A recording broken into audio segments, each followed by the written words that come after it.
Well, welcome everybody. My name is Michael Silvers. I'm Executive Vice President with Powerteam International, Head of Global Training. I just wanted to welcome you to the call today. I know it'll take a little bit of time for everybody to start filtering on as this thing streams out, which is awesome. It's going to be a wonderfully impactful day. We're going to make a difference in your life. We've got tremendous speakers coming. I'm going to do a couple setups a couple times through the day so you know how to reach out to them for powerfully motivating coaching sessions that will also help your business move to that next level, because that's the critical piece. Again, welcome everybody to the Success Summit Digital Series. I know a couple people are getting on right now, so we'll give it just another minute or two. One way to connect with the speakers from today, if you just hear somebody and you say, wow, you really resonate with me, I need to know more. I need to find out what you're doing and set up a session that they can powerfully move you through. You're going to want to go to www.ipowerteam.com/freedom. That's www.ipowerteam.com/freedom. That will allow you to click a link to get into their mindset. It will send them an information about you, and they will contact you and have one of those powerful coaching sessions with you, because that's how you drive your business. And if it was me, I would connect with as many as possible, because you never know the person you're going to work with that's going to take you to the next level. And everybody that you talk to, every single speaker that you have time with, you're going to learn something, and you're going to use it sometime, somewhere in your business. And that's just my alarm saying time to go. So don't forget to meet these speakers through the day as you connect with them. You're going to go to ipowerteam.com/freedom. Now we have a powerful packed day. We have speakers that are going to change your mindset, your business, take you online, take a look at what you're creating, how you're creating it. And we're really here for you because we know you're at home, and we know some of you are looking for something to do. You're looking to maybe potentially even join us here at Powerteam. We have over 100 events a year. We have a whole virtual online, obviously, training center, which you're seeing right now. We have events every single week that we come out to you, and then we'll go back out to the field when it's safe for everybody and they give us the green light. And we're very excited to be part of your life today. It will make a difference as you listen to really take that in. So make sure, number one, that you have a notepad or something to write with. You want to take notes. If you're really kinesthetic, touchy-feely, go ahead and write it down still. It's really important. Because again, the notes are going to be how you look back at it later. So what do you do later? What you do is you take a look at all the notes you wrote and you start adding that in to how you created your business, how you want to create a business, how it looks to create really that example of your business, maybe a funnel, which is a pathway for success. How do people enter your business? And those tips and things that you've learned that will drive them to that next level and take your business where you want it to go and be powerful, that you're creating a difference in the world, and you ask people, how can I be of service to you? Now, here at Powerteam, we're also obviously expanding every day, always looking for the greatest speakers, and we'll talk more about that later, and looking also to create local masterminds all around the world and virtual masterminds. And if that's something that even interests you, I'd be happy to communicate with you. And all you need to do is text the letters SBA to 26786, SBA 26786. I'll be happy to set up an appointment with you within just the next, some of you will be tomorrow, Saturday, Monday, Tuesday, Wednesday, whatever works for you, and really go over what we do, what you have, what we could bring to you, and what you could bring to us. And we're always really there for you and very excited to have you.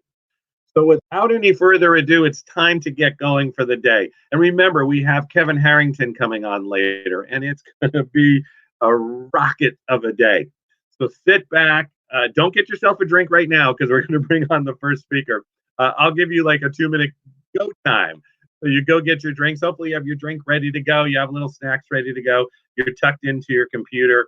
And we keep right on time. We are on schedule. We don't mess around. We've done this for a long time, and we honor your time, which is part of it too. So when we start at 12, we end right around 6. We'll be probably right on the moment. What I'll do at the end is I'll do also a wrap at the end, and do a little bit of business coaching, or if anybody just wants to ask any more questions about Powerteam or anything else, we'll have time for that too. So without any further ado, I'm going to bring on the first speaker. So first of all, get yourself ready, get some energy going, warm yourself up, move around, get ready. And all right, I can see the speakers' heads too, because I can see what you guys can't at the moment. Our first speaker, and typically, again, their name will come up when they come up. So that's also how, if you say, oh, I don't remember their name, but I want to reach out to them on ipowerteam.com/freedom. Their name will be on the bottom of the screen for part of their presentation, and then I'll put that back up. I'm here to make your life easy today, so just sit back and listen to the information. Our next speaker is an esteemed author, inspirational mover and shaker, international television and stage actress, and outstanding success architect. She is CEO and founder of Edutainment Productions. She has been a television actress, having acted on renowned shows such as, oh, by the way, this is one of my family's and my daughter's favorite show, The X-Files, The Judge and the Addams Family. She has been a host and guest speaker on nationally syndicated radio and talk shows, including Joe Vitale's The Awakening and The Outer Limits of Inner Truth. She became a mother at the ripe age of 40 and is proud to have a wonderful relationship with her daughter. Oh, see, now I'm a grandparent, so right there you speak to my heart, and I want to hear everything you got to say. How many of you would like access to 10 times more brain power than you currently do? How many of you have a message to share with the world and know that now is your time? Our next speaker has built one of the most fun-filled brain power programs in this country. If you get the opportunity to be part of her program, take advantage. You won't be disappointed. Ready to roll up your sleeves and do the work that will take you from the pain to the mundane to the power of a yes life? Everybody, please stand up, come to your feet, and give a big standing ovation. Remember, we are on stage here for Miss Teresa Pushkar. Teresa, you're on. Oh, thank you, Michael. It's Pushkar, like pushing a car, but there's no H in there, so I get all kinds of good stuff. So first of all, I would like to thank the iPower International team for getting this together. I'm very excited. And to Michael, our wonderful host, thank you, thank you. So I'm really excited to be here. Why am I here? Well, before that, as I was waiting to go on, I was sitting here thinking, I wonder how many of you people are in your PJs. I wonder when the last time you shaved was, or brushed your teeth, or put on deodorant. Anyway, here we are. And this is the time. So wake up. So let me talk to you about why I'm here. I am here about the power of yes. Several years ago, and I'll get to my story in a little bit, I got to the point where I was so overwhelmed with my brain clutter. And I went, something's got to be done here. This is crazy. So what I did is I started cultivating the skills and the mindset to help to declutter my brain. And I found that as I decluttered, then I got 10x the brain power. It was huge. I want to give you a statistic.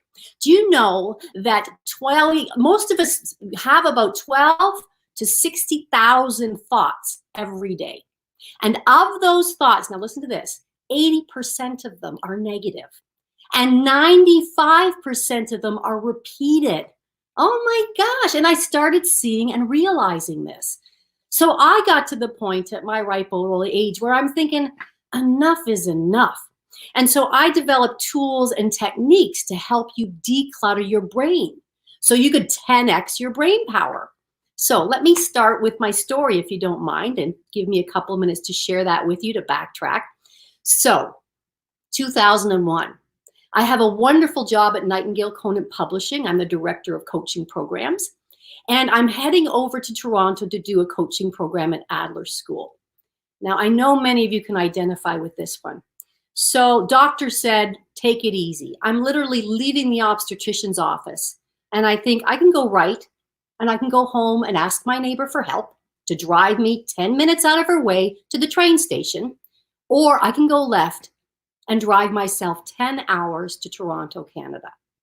Can you guess what I did? Yeah. I went left and I drove 10 hours because I was afraid to ask for help.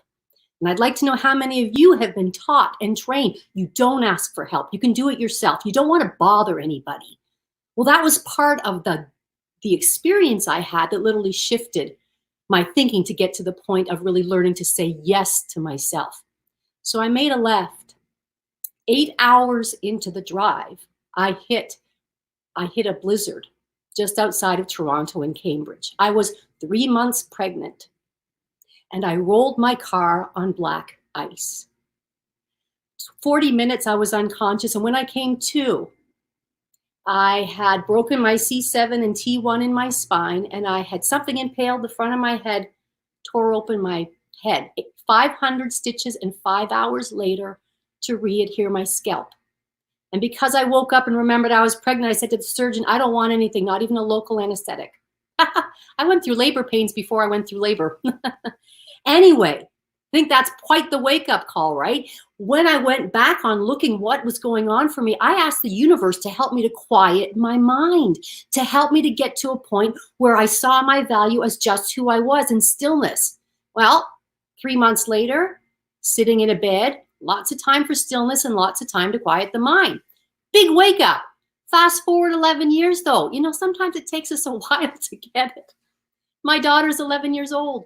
And she says to me, one day I'm picking her up from school and she said, Mom, you don't really seem very happy in your life. In fact, you don't even seem happy to see me.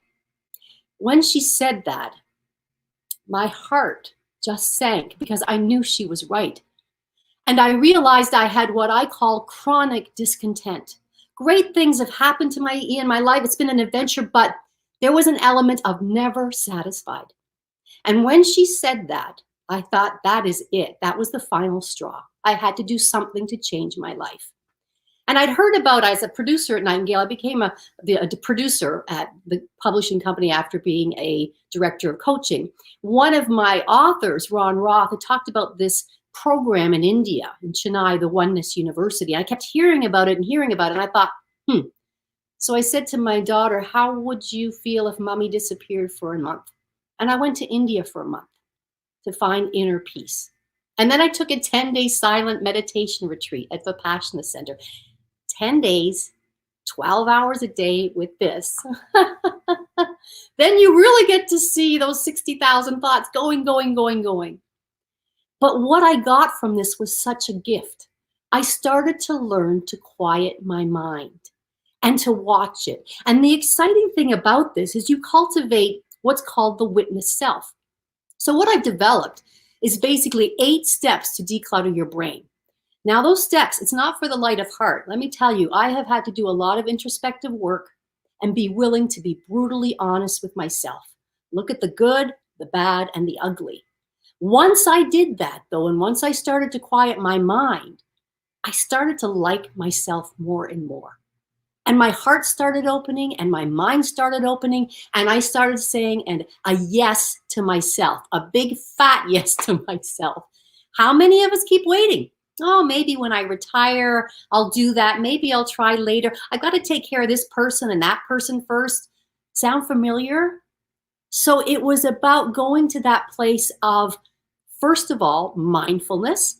Now, if you're like me, I worked at Nightingale Kona. I was working with John Kabat-Zinn, all these famous meditators and these enlightened beings. And I went, really should meditate.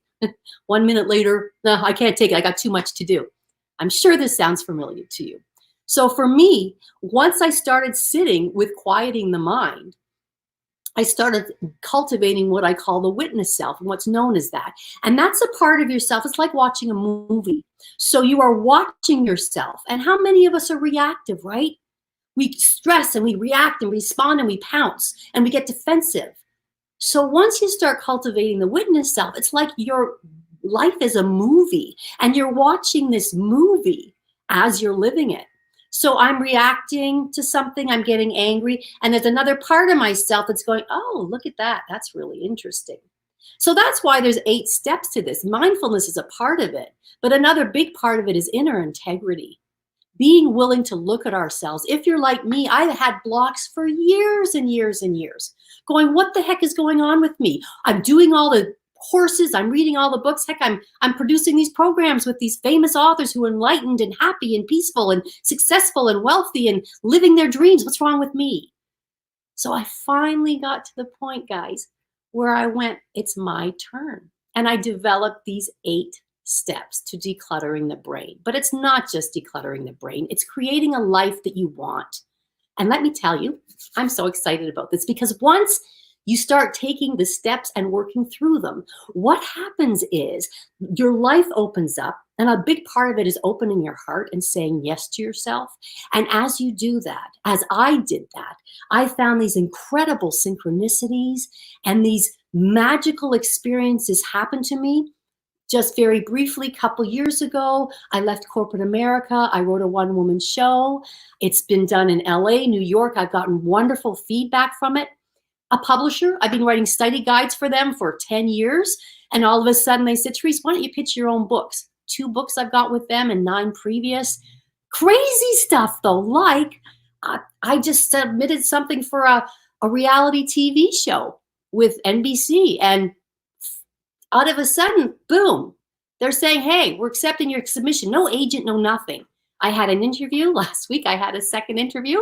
I'll keep you posted. But basically, what I'm so excited about is life keeps handing me these delicious, delightful experiences and opportunities. But what you have to do first is quiet the mind. Be honest with yourself about the blocks that you are creating that's getting in your way. Do all of that work, and then it starts to declutter, and you get clarity, and you start to fall crazy in love with yourself. And that's why I'm doing this, because I don't want you to go through the pain that I went through when I didn't have a process, didn't have a way, was reading one book after another seminar, after another counseling session. So this is about getting to that point and taking the steps to really own who you are, accept the good, the bad, and the ugly, and then be able to move forward and through them to live the life that you've always dreamt of. And guess what, guys?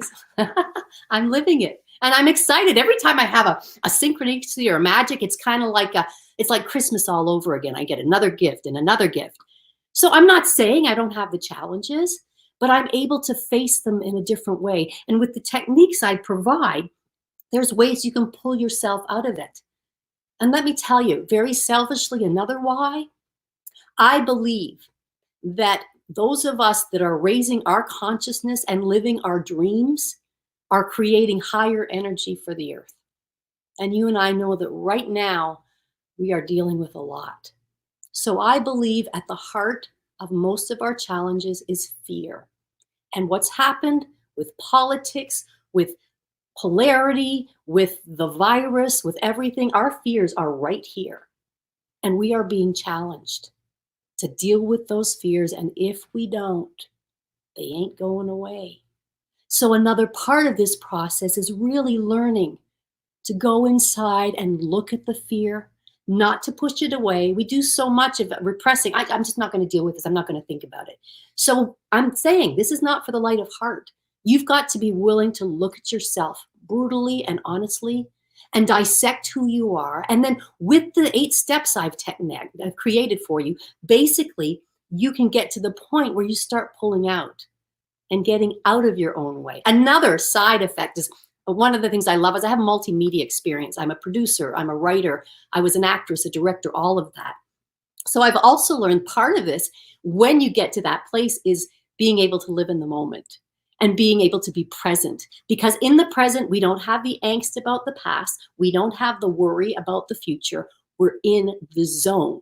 You've been in that zone before where things just fly and time stands still. So being present, I also cultivate that on stage so that you get to connect with your audience and you get to have a blast. So I also do stagecraft as well as doing the personal development programs, ways that you can get out of your way and have a heck of a lot of fun. My one-woman show, I play 14 different characters. They got different accents, different voices. And so for me, it's also helping you get to the point where you're experiencing joy on that stage. There's no more fear. There's no more trepidation. There's actual love and connection. And that's another part of this, connecting with whatever you believe in, with other people, connecting with life. So I've done a lot of talking. I'm very excited, so I'm talking very fast. But basically, what I want you to do, if you are interested, we are offering free coaching sessions with you. So I'm happy to give you a coaching session so we can talk about, what are those blocks? Where do you want to be? Where do you want to go? How do you want to get there? So what I'm encouraging is you go to ipowerstream.com/freedom. You can click on my name and we can work on getting together and seeing where we can create the synchronicities in your life, where we can create the joy and the connection. Because one of the ultimates experience from this is something known as causeless joy. Now, I first heard of causeless joy. I'm like, what the heck? Joy for no reason at all, just because it's our birthright. And I learned about it in India as I saw these crazies just laughing and carrying on in meditation. I'm thinking, what is going on? And now I've gotten to a point where I've worked through this declutter process that I do get to points where I am feeling such gratitude and such absolute pleasure about my life. I start to giggle, and it starts at the center of my heart and it just grows and grows. So I'm actually cultivating causeless joy. And I look forward to cultivating that causeless joy in your lives. So again, I am happy to meet with you and have a one-on-one, and we can talk about where you are and where you want to be. And in doing that, we can see how you can cultivate this, how you can 10x your brain power so that you got a lot more. I also have a program I do on business, and it's how to create that in business. So creating an environment where everybody wants to go to work, where people are enjoying themselves, where, again, once you're in that flow, your creativity, your innovativeness just explodes, and you get to the point where, holy cow. But can you imagine being in a work environment where you really, really want to be there, where you're connected with people on a much deeper level? And so I also have processes for business on how to be powerful leaders, how to be cultivating really wonderful customer care, how to get beyond the status quo and the mundane in business to the point where you're doing what you really love, where you and your staff really want to be there. So I am encouraging and excited to be all there and to join with you and playing, a lot of play.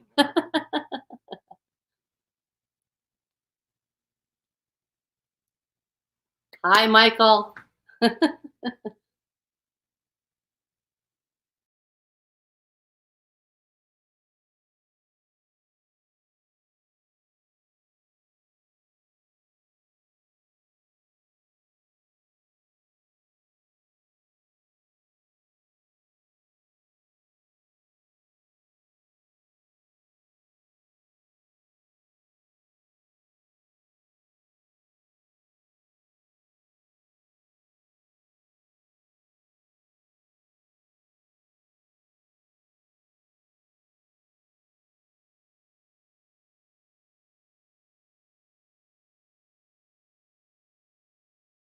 All right, there we go. Can you hear me now? Okay, great.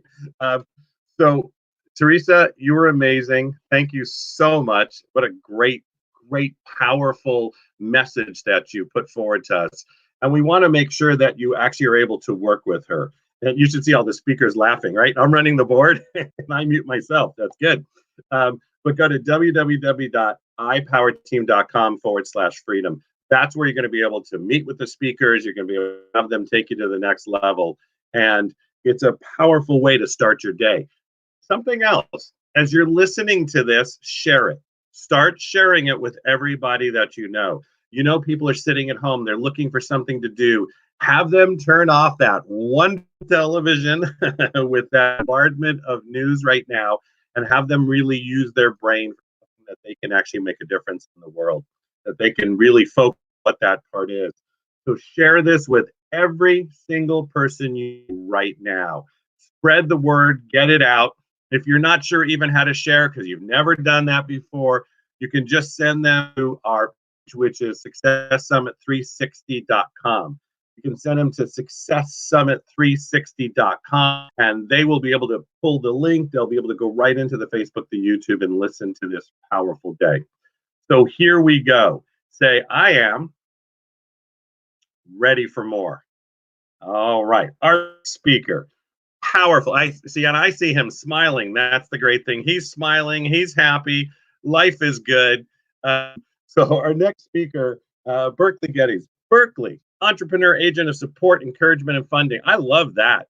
Our next speaker is an entrepreneur, mentor, business executive, trainer, and angel investor. He's a serial entrepreneur himself, having started and exited several successful businesses.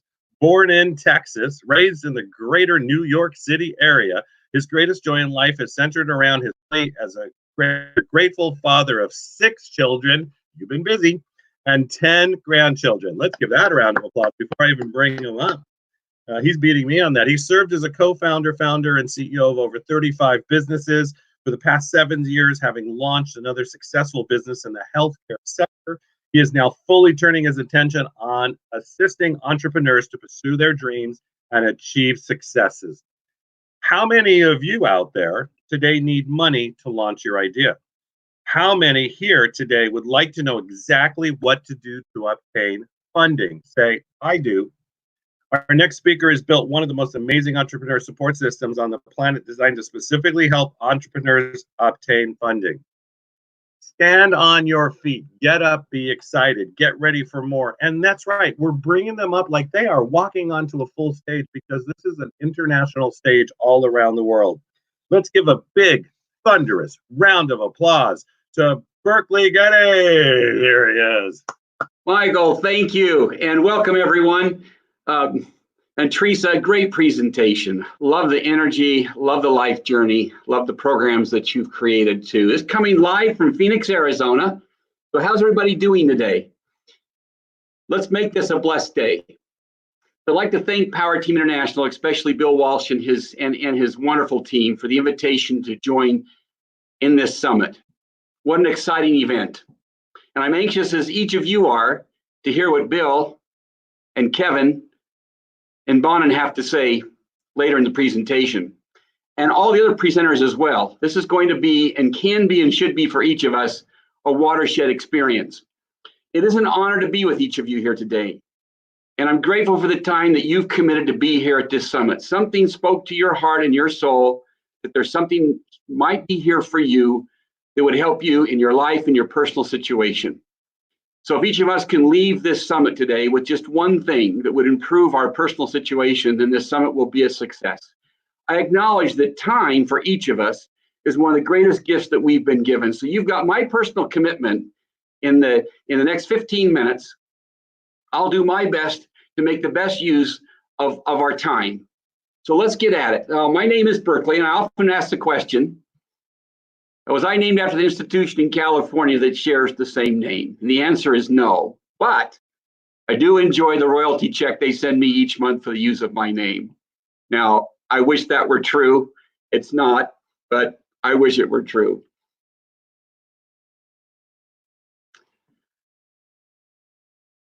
So for myself, having listened to Teresa, I already have 2 key takeaways. So this event for me is already wildly successful.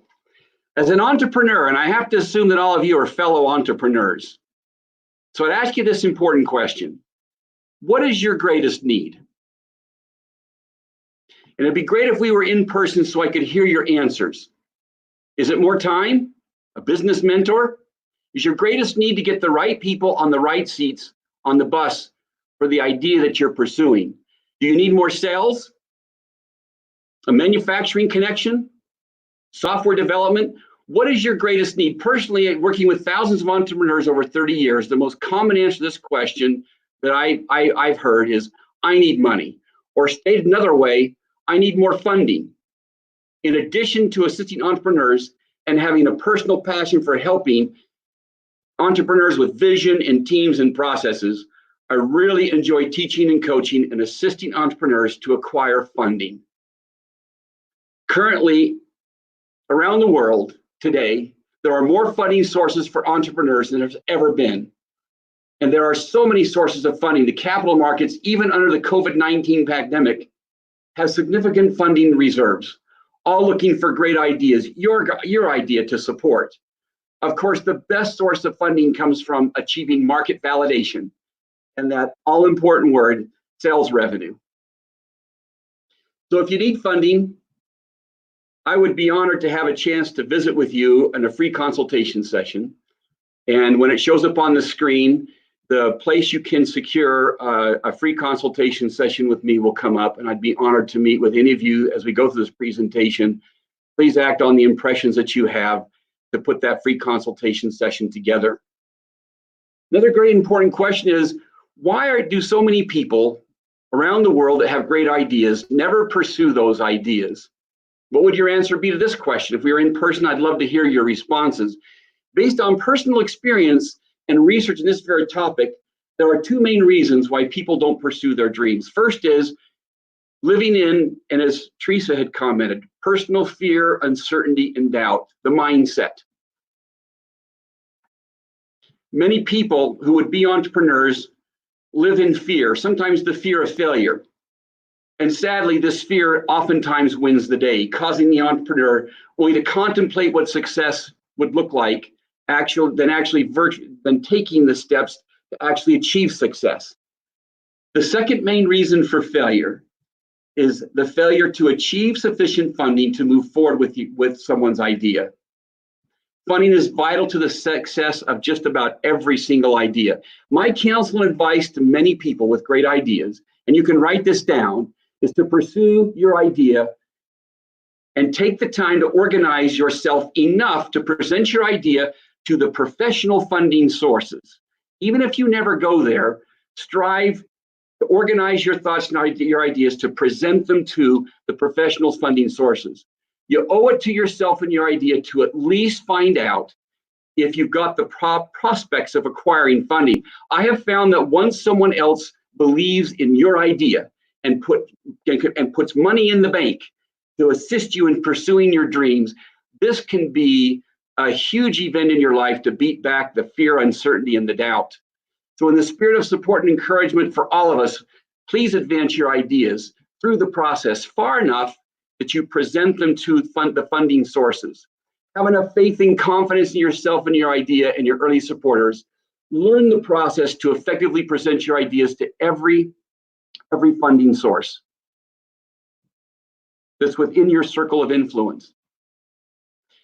After all, and we've heard this many times, it's better to have tried and potentially failed than never to have tried at all. That certainly applies to every person who has an idea and a dream to chase. Funding can be and should be a watershed experience that every entrepreneur experiences. And it's worth every effort to try and reach that stage in the development of your idea. So please, let's explore funding options together, you and me, by taking advantage of the free consultation that I'm offering as part of this Success Summit. And again, the instructions for doing that will flash up on the screen, various parts of the presentation. And again, encourage you to take action if you feel impressed to do so. So why do most businesses fail? That's another really important question. Some of the answers I've heard over the years include there's no market need for our product or service. We didn't have the right team. The competition stole the market. We didn't have the right pricing and the cost issues, and our product was not user-friendly. Poor marketing. We didn't listen to our customers. Our internal processes fell apart. And another one that's often common is I just didn't select the right business partners. The list goes on. Perhaps some of these reasons sound familiar to you if you've ideated and launched a company. But really, when it comes down to it, there are only two reasons why a business ultimately fails. And you ought to write this down too, because it's really important to keep this top of mind. All those other things I just talked about, yes, they can lead to a business shutting down. But really, it comes down to two things. One, the business runs out of cash before finding and effectively managing a sustainable business model. Let me say that again. They run out of cash before finding and effectively managing a sustainable business model. And the second reason that the company shuts down is because the owners just decide they don't want to pursue that dream anymore. Those are the two main reasons. Now, why would I say that? All the reasons I mentioned earlier, bad partner, et cetera, et cetera, et cetera, they can lead to a company failing.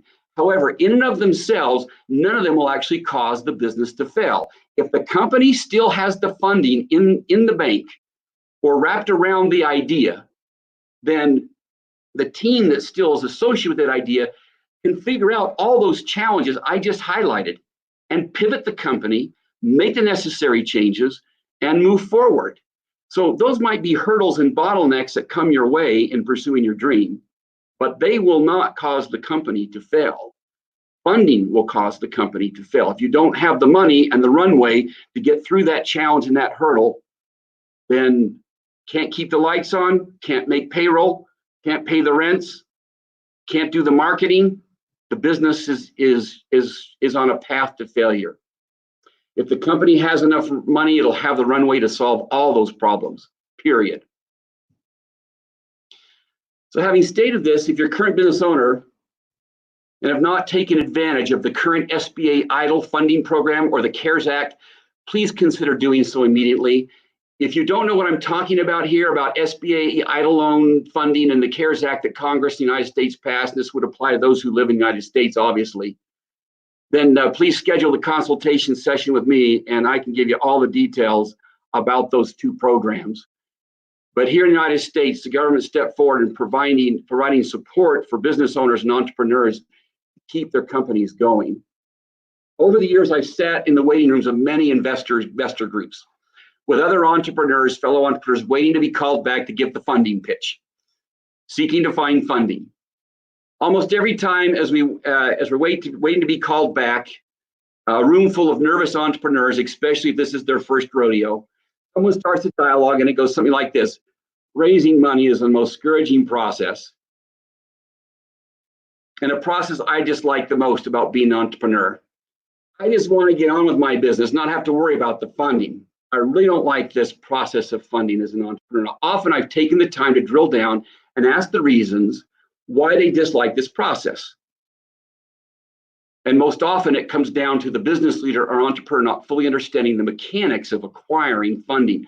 Once a person knows the mechanics and has captured the key elements of the process or the optimal path to funding, the process is really enjoyable. And quite frankly, it's necessary. It's essential for entrepreneurs to hone their skills and help ensure the continued success of the business. The leaders of the company must take action, make sure the company's on a path to stay funded. Acquiring funding has always been a working on the business process. Many times while I have left a meeting and not acquired funding with the angel seed funding groups or other funding source, often just having shared the concept, I get feedback by virtue of the process, and sometimes powerful ideas that in some cases lead to increased sales, which in some cases that idea has been more powerful in acquiring the funding. And it's always good. I mean, here I'm presenting to influential people that have seen many entrepreneurs like me, and they've seen areas where entrepreneurs have had some challenges, and oftentimes are willing to share their perspective based on the presentation.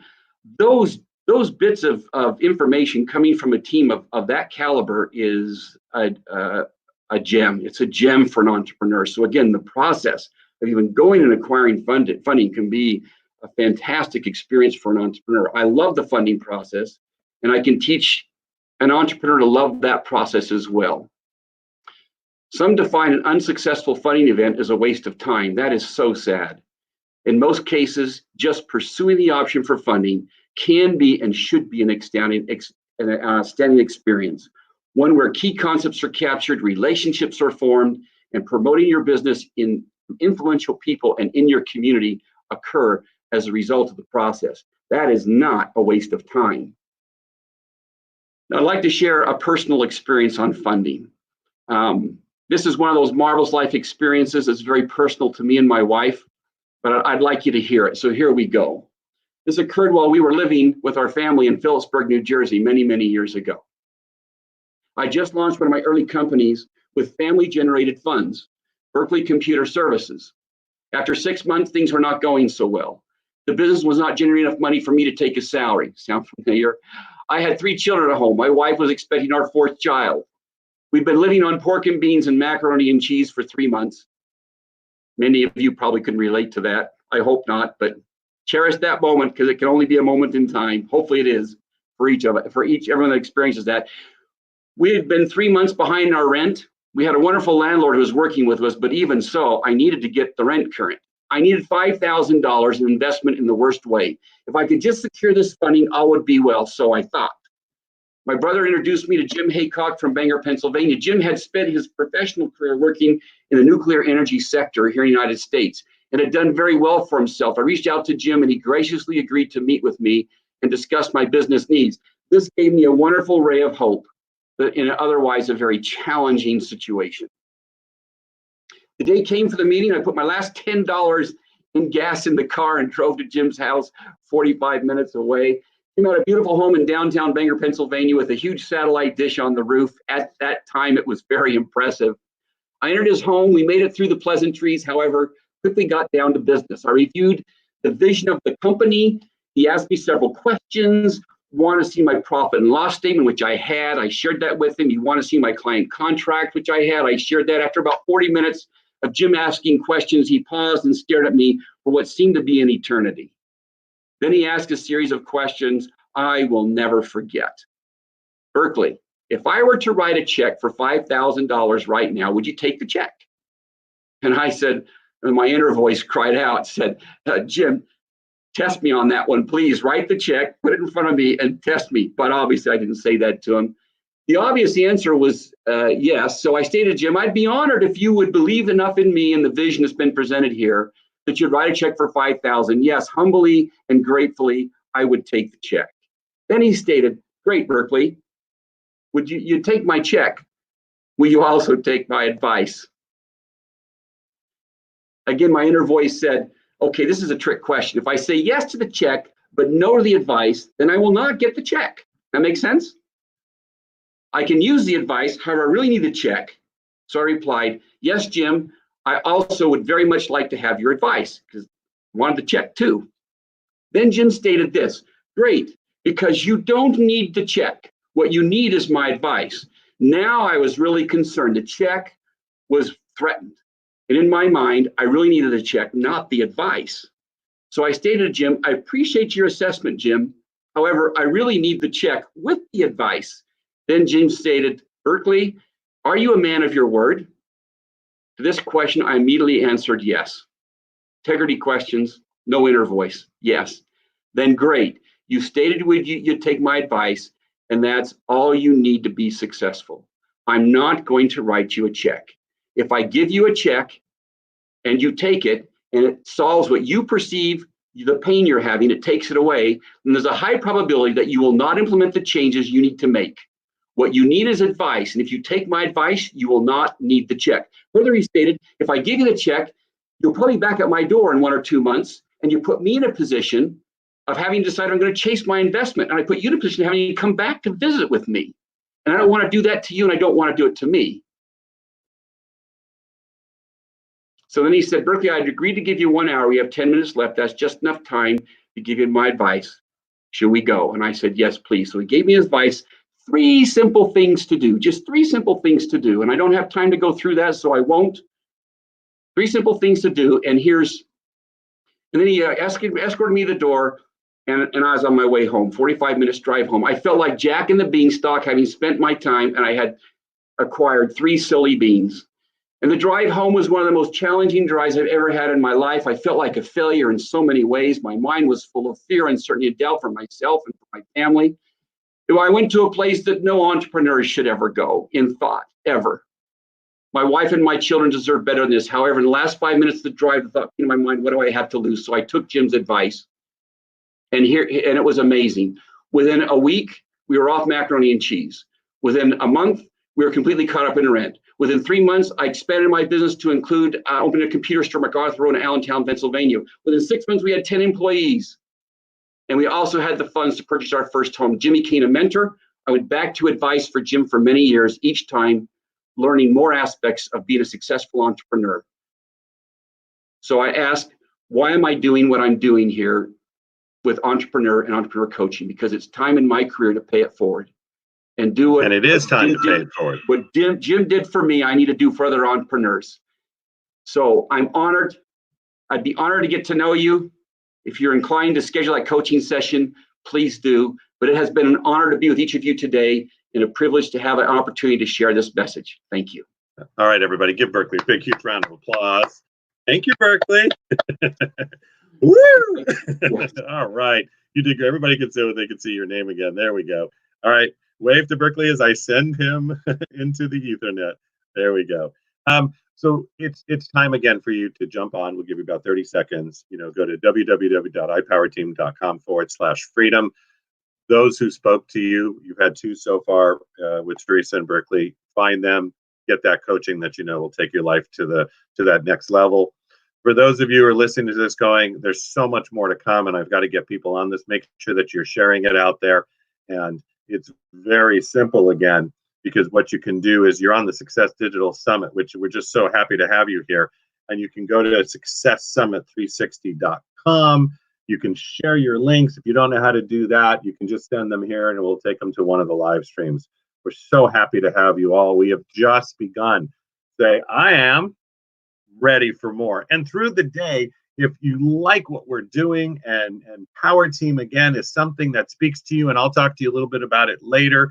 We're always looking for more speakers. We're looking for local members to facilitate masterminds, virtual masterminds, and create really the business of your dreams. You can always text anytime through the day, SBA to 26786, SBA to 26786. I'd be happy to get on the line with you, tell you more about what we do, and see how that fits into your life, how you fit with us, and really create that business and entrepreneurship that you've always wanted.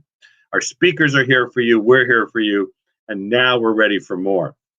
So without any further, and this time I unmuted myself. See, isn't that good? All right.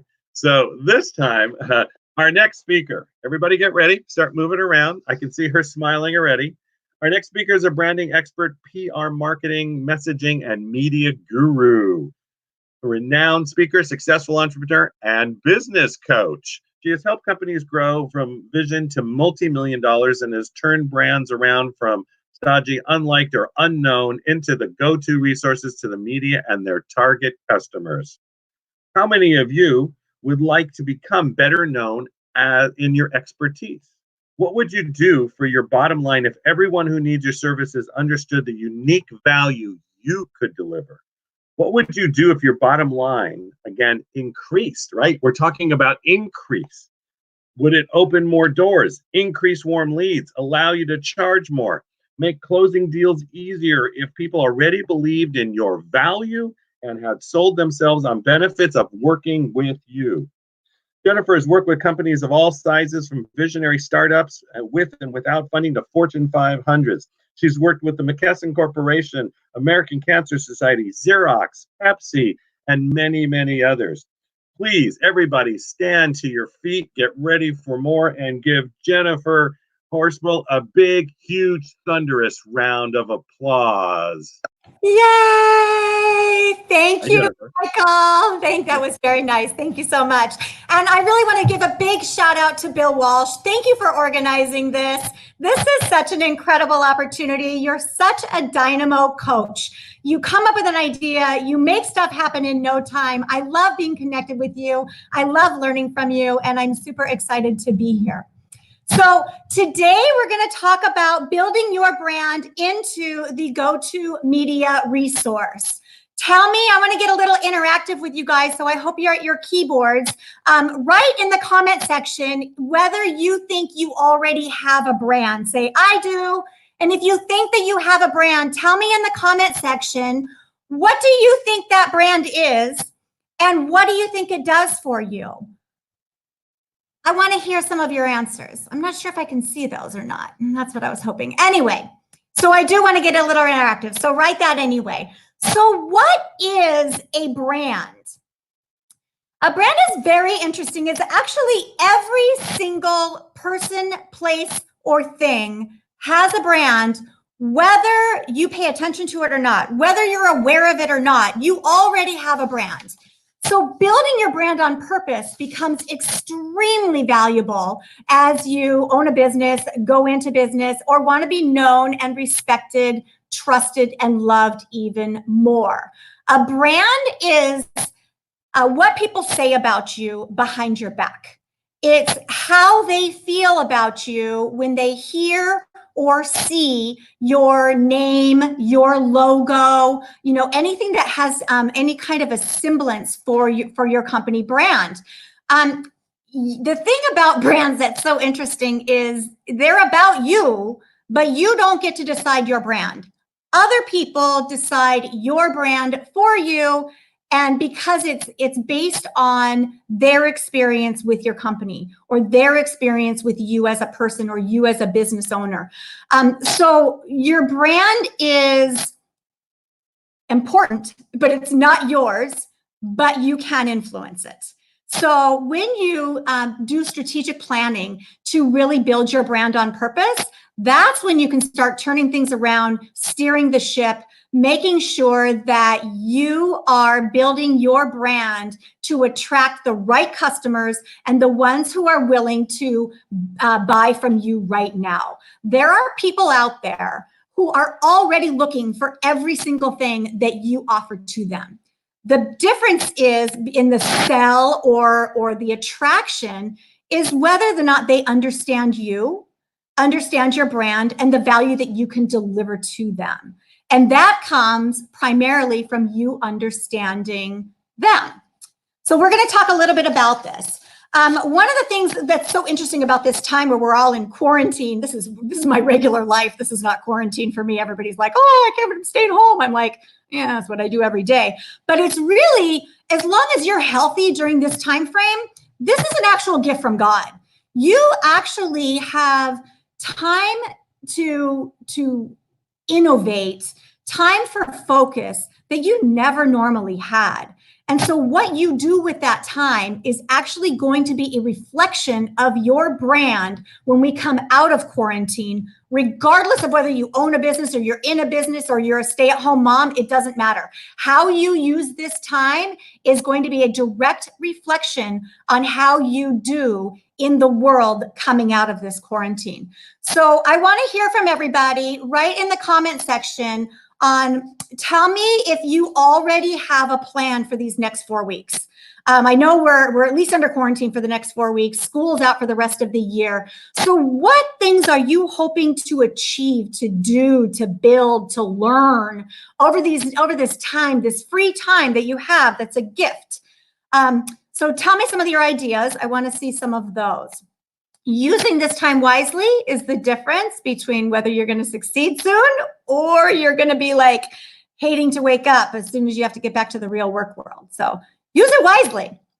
So a little bit about my story. I have been working since I was 7 years old. My parents got divorced when I was 7, and my mom was teacher trained.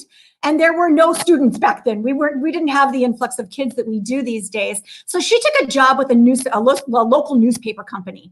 And my older brother and I got put to work, and we're knocking on doors and, selling newspaper subscriptions so that we could earn our way to Magic Mountain, Disneyland, Knott's Berry Farm, And I learned from that time, and then going into when I was 9 years old, I got a paper route, and I had that paper route from 9 to 14. That's a whole nother story.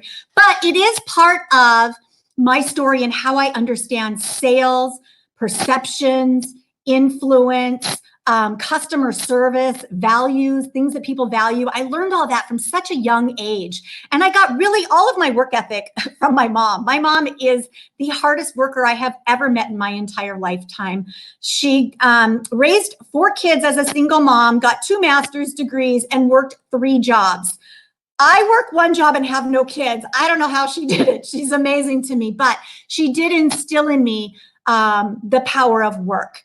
And I have that work ethic, and I carried it through. And the things that I have learned from my customers way back then was how the service that they perceived I gave them influenced my tip. So if they thought that I didn't deliver their newspaper, or they just plain old didn't get their newspaper, or it was delivered in the wrong place, they wanted it on their porch and it was down at the bottom of their driveway, or something like that. All those little details affected my brand as their newspaper girl, and it affected my earning potential because it affected my tip at the end of the month. Now, I had that paper route, I told you, from age 9 to 14, so I got really good at building relationships with my customers and understanding from them what they were looking for in their service. And I carried that on, and I probably because I was in newspapers and got interested in stories so early on, I studied public relations. I wanted to tell the world the stories that would change the world. And that's what I do. And so that's what we're here to talk about today.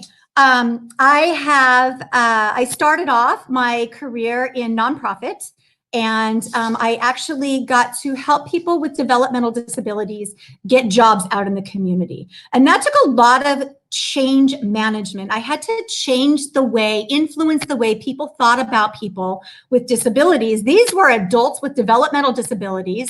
They had a job coach, so they got the training that they needed. And we had to change people's minds into thinking that these were people who were unemployable to people who were gainfully employable, and then watching what it did for them as employed people. And this was kind of a natural bailiwick for me. My mom was in a car accident when I was 13 years old, and her doctor told her she was never going to be able to walk again. And my mom ignored all that, and she walks. So she was on a walker at first, and she transitioned to a cane. She was in a car accident where the engine came in on her. She lost her entire left hip, her kneecap, and whatever. But my mom was not about to let anybody slow down for her. So I learned about the people with disabilities having abilities, and that you emphasize on the abilities. And she never considered herself a handicapped person. She always just considered herself a little bit slower than the rest of us, but she never wanted anybody to wait for her. So taking all of this knowledge and all of this experience, I worked in nonprofit for a while. Then I went into I started working at Xerox and Pepsi, and I worked at, I did the sales roles, because I wanted to understand marketing from the other perspective. And then I got into agency PR, and I helped bring drugs to market and learned the whole FDA side and all the things, all the components that are necessary in regulation and everything. And then I went into the corporate world, and this is the role that literally changed my life, because I was invited in to this company called US Oncology, where they had a negative brand within the community oncology industry because they had not claimed their brand. And in not claiming their brand, they allowed their competitors to claim their brand for them. And what that meant was the competitors were saying things that were not true, that threw the brand off course, and I had to go in and fix that.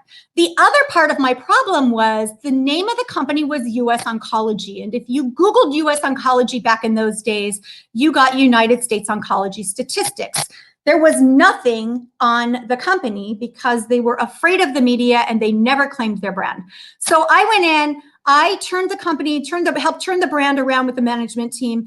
And we started earning from 0 media articles to 350 to 500 media articles a year, where we claimed their space and we made them into leaders in evidence-based medicine and community-based cancer research. We were so successful really, it was me. I don't know why. Well, I mean, it wasn't just me, it was the whole team, but you know what I mean? But it was my leadership. And I turned them around. They sold the company in 2.25 years from the time I started to McKesson Corporation, which was a Fortune 14. And this is where I learned perspective. I thought US Oncology was a really big company. We were making multi-billion dollars. And then the $110 billion company purchased us, and I was like, oh, we're tiny in the billions. I thought we were big in the billions. It's just interesting. But the influence of that brand was essential in capturing the attention of McKesson Corporation and making them want to buy. And then what happened after that was, as we go through the merger and different people start leaving the company and going off on their own and starting their own companies and going to other companies, my phone was ringing off the hook, and I had friends that were calling me, and they're like, Jennifer, we want you to do for us what you did for US Oncology. And my business was born, and it was born on my own reputation. I didn't have to go out looking for business. Business came to me, and that's what I want to help you do with your brand, to turn you into the go-to resource, the known expert in your industry, the authority, so to say, so that people that are looking for your services know that they can trust you to deliver the right results. And so I help you focus on that. If you're interested in more of that, right, I do. And then more importantly, go to ipowerteam.com/freedom and ask for a free consultation with me. I'm doing free coaching for this. And it's a really exciting opportunity. There's no hard sell. We just want to talk and see if I can help you, set your goals, get your path, make sure that you're building your brand on purpose. So who wants more clients knocking on their door? Say, I do. Write it in the comment section. Who wants to be seen as an expert in their field? Say, I do. Write it in the comment section. Who wants to grow their business based on results, based on your reputation, based on the value that you deliver? Write, I do. Write it in the comment section. Raise your hand high. Go to ipowerteam.com/freedom and request a free session with me. I'm super happy to talk with everybody, so I'm excited. I have a few openings. There are actually limited spots, so you probably need to go soon if you want to be one to be considered. But Bill Gates said if he was down to his last dollar of his marketing budget, that he would spend it on public relations. Why do you think most businesses fail in the first few years? It's basically because no one knows them. If they don't know you, how can they trust you? If they know you and they don't trust you, why would they buy from you? They don't understand your value. The main reason that people fail in business is because they're the best kept secret. What is the point of your business if you're the best kept secret? Become known in your expertise, build your brand on purpose for the things that you want to be known for. We create your mission, your vision, your values. We go deep in on these things so that you have the basis of the foundation for your entire company. Once you really have refined mission, vision, values, that is the core, you can start hiring teams. You can train, you give guidelines, you give everything. It's so much easier. When you, let's see, a lot of people think when I start talking about a target audience, like who's your target audience? Like we're talking about who is your sweet spot. Your target audience is not every single person who could receive benefit from your services. That is not your target audience, despite what most people think. Your target audience are the people that are already looking for you. They're already ready, willing, and able to buy from you. All you have to do is build that value. Show them that you're the right one that they should buy this service from. Everybody likes to think that everyone can benefit from their services. And even though everyone probably could benefit from your services, they're not ready, willing, and able to buy from you. Right now, in the low-hanging fruit, in how we build your brand, we are only focused on the people that are ready, willing, and able to buy from you. The rest of them, we will cultivate. That's a whole different strategy. They are left in, we take them down a funnel. We take them down the customer journey. But the people that are ready, willing, and able, they pay your bills. That's who you want to be talking to.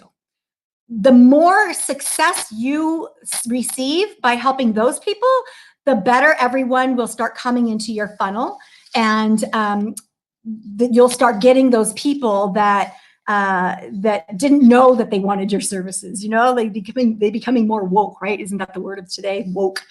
So, you're already on. I talk too slow, but I do want to talk about the results. I help you deliver results in your brand. Your brand is how you're known. It's how you're known behind your back. So let's bring that to the forefront. ipowerteam.com/freedom. Schedule your free session with me and you will succeed. Thank you. Let's give Jennifer, you're amazing. Give her a big, huge round of applause. Jennifer, give yourself a round of applause. You were awesome. Thank you, guys. Thank you so much. Thank you, Bill. You're welcome. All right, there, I put her there. That was good. There we go. Okay, click those buttons. I wanted to thank you all for being on today. Jennifer, thank you for that. Just tremendous information. It's great to for emceeing these. For me, it's the education and learning that I'm getting too, because I'm taking as many notes as all of you, and I can see the speakers lined up and really excited, and some of the speakers who will be on later, and really that education and information that you're going to get with all of this. how it's going to impact your life. Make sure that you're sharing it. I've seen a lot of you now share it to other streams, so that's great. And if you don't know how to do that, because we do get that all the time, you can just send them to www.successsummit360.com. www.successsummit360.com. You can register there. It'll take them right to the live feed. So send everybody you know now, because you know they're looking for that information and how they truly can, make a difference, and how they're going to learn in their own business to make a difference. And if they don't even know or haven't started a business, this is the time to learn the things you need to do and get the right mentors that you need. All right, here we go. Now for our next powerful speaker. As we say, she's crossing the border. I like to do that. And I can see she's ready. All right, fantastic. Here we go. Our next speaker has been a business advisor to entrepreneurs around the globe, helped run masterminds around the United States. Yes, she has. She's a business owner, an author, and a speaker. A mother of 2 amazing daughters, and now another addition, super grandson. And from a grandfather to a grandmother, you rock. She has started several businesses, one being a $2 million directional drilling business that is still running after 22 years. She knew that there was something pulling her to make a change and really to move down a different path. However, she was comfortable and didn't take action. How many of you have done that? She says she had a touch of awakening, then fell back to sleep. And now she's ready to go. She's been trained by Bill Walsh, myself, Blair Singer, Richard Bandler, Dr. Tad James, Marsha Weeder, Donnie Epson, Joe Espinanza in business strategies, neurolinguistic programming, and many, many more. She's taking courses for the last 6 years. She's been around the world. She travels all the time. And how many of you can relate to wanting a change in your life? And the change is now. So get ready for our next powerful speaker. Get out of your seats. She's going to get into your head and take you to that next level and make sure that your business goes where you knew you wanted it to go.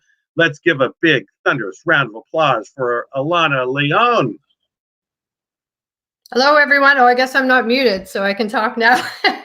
Hello, everyone. Thank you so much, Michael, for that amazing introduction. Yes, I've worked with Michael. He's been an amazing mentor. And with Bill Walsh and Powerteam, I thank them so much for adding me to this powerful lineup of amazing speakers. The speakers that I've been listening to have been absolutely amazing. So thank you all for all of your information. It's great to be a part of this community. I wanted to thank all of you who are watching out there right now too, and give yourselves a high five. I love doing that. I do that all around the house. Give myself a high five for being here. I want to share with you today about the power of you and in you. And what's happening right now in the world is definitely a wake-up call and a way to shift your thinking for yourself and your life. So if you too have thought, maybe I want to do something else, and have been comfortable and you don't want to be comfortable anymore, you just want to take that step, then that's really, this time is great to redesign and become more aware of what you want and where you're going. So that's awesome. First, would it be okay if I shared a little bit about myself before we get into the content? Awesome. Thank you. So over the years, I have let my mind control my life, not knowing that I really had a choice. Until I started taking the trainings, I was told there was a different way, which thank you so much. I let life run me, then I'd fall back to sleep, then I'd wake up and fall back to sleep. And the cycle happened over and over. I had no real plans to follow and to put my life into momentum. So what I love about life is when you're on a path that is no longer for you, it has a way of nudging you back to your purpose. So if some of you are feeling a nudge right now, it's just movement. So maybe just think to yourself, is there something else for me? And is it the right time? Right? So now I get to share with people how to love their life. I get to help people see the magnificence in themselves and wake up to a life on purpose. What's better than that? It was not an easy road. That's more than true. And I'm sure that's the same there. But I believe that everything had to happen exactly the way that it did for me to be exactly who I am today. And I wouldn't change that for anything for the life that I have.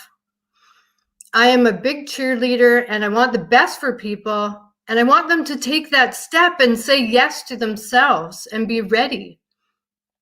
It's you that needs to take the action. And how many of you are ready right now to put that line in the sand and step across for your desired life? Right? While we have this time, 2 weeks, 4 weeks, we're not sure. We keep hearing different stories, but what a great time for this. So why do you believe most people won't follow their true path? Right? I'm sure you're all answering something. It could be lacking confidence, not knowing their purpose, having beliefs that hold them back, and not knowing how, right? So I'm going to go over 3 keys to following your true path. So the first is clarity. So not knowing what you want and also not being clear on what you want has an effect on your life. Go to work, come home, watch TV, eat dinner, go to bed, and do the same thing over again, right? I've been there, so I understand, which is great. It is great if that's what you want. So I'm talking to the ones that have thought about something more. So I talk about the drive-through of life with clients that I have. And I ask them, so if you're driving through the drive-through of life and you got that life speaker right there, what would you say to it? And I don't hear anything. They're like, I don't know. And then I ask them, okay, let's go for lunch. What do you want for lunch? And we go through the speaker, through the drive-through. And they're like, I want this and I want that. And I want it like this. And I want it cooked perfectly. And all of these orders that come through, they know what they want for lunch. And I find that funny because it's good to know what you want for lunch. I'm not saying that, but it's good to know what you want in your life as well.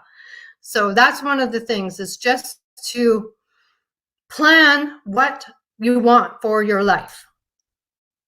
So I also like to have people who don't know what they want, because it is something that's true. I say, what is your perfect day? So I ask people to describe, what would you do? What time would you wake up? What would you have? What do you hear? Do you hear the birds? What do you smell? Do you smell the flowers? I was out on a walk today and smelling those beautiful spring flowers. And would you have a boat? Are you reading a book? What are you doing? So that is a great way just to, get things going with you. And then you're starting to think, well, maybe I do want this and maybe I do want that. And how am I going to get them? So that's awesome. So grab a journal and write out your perfect day after we're done here. And after all of these amazing speakers, it's great opportunity work for that. The second thing I like to talk about is mind power. So your mind is the producer of your life's movie. Your producer, your mind, records what you say and gives those words to you as your movie script, right? So our words come from thoughts. And I'm not sure who wrote this quote, but I've always loved it. I used to have it on my wall, actually. Watch your thoughts, for they become words. Watch your words, for they become actions. Watch your actions, for they become habit. Watch your habits, because they become character. And watch your character, for it becomes your destiny. Yeah. Let's just take a breath with that. I love that quote. So if you're thinking negative thoughts, then you'll have negative results. If you're thinking positive thoughts, you'll have positive results. So one technique I like, and I'm letting you know some techniques that you can do later. So I thought for a technique for thoughts, tongue twister, is thoughts are clouds. So picture your thoughts in your mind in the sky floating by. And when you see a positive thought, grab that one. And when you see a negative one, you don't have to grab it. I thought every thought that came into my mind that was playing over and over again, that was just life. But it's not true. We have power over our mind. And so with the negative thought, if I find I've grabbed one, I just send it back with blessings back into the sky, grab that next positive one to replace it. One thing to know is our thoughts that are showing up are also related to our energy. So if we have positive or low, or positive or high energy, then we'll have high thoughts. And it is reversed if it's the other way.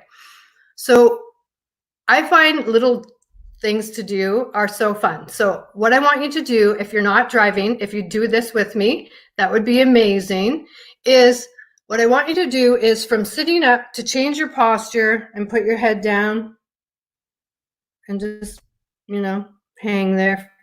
Maybe even stick your lip out. I'm having a bad day, right? That's the posture of that. So how does that feel, right? Versus this. Everyone sit up straight and smile. Okay, really smile.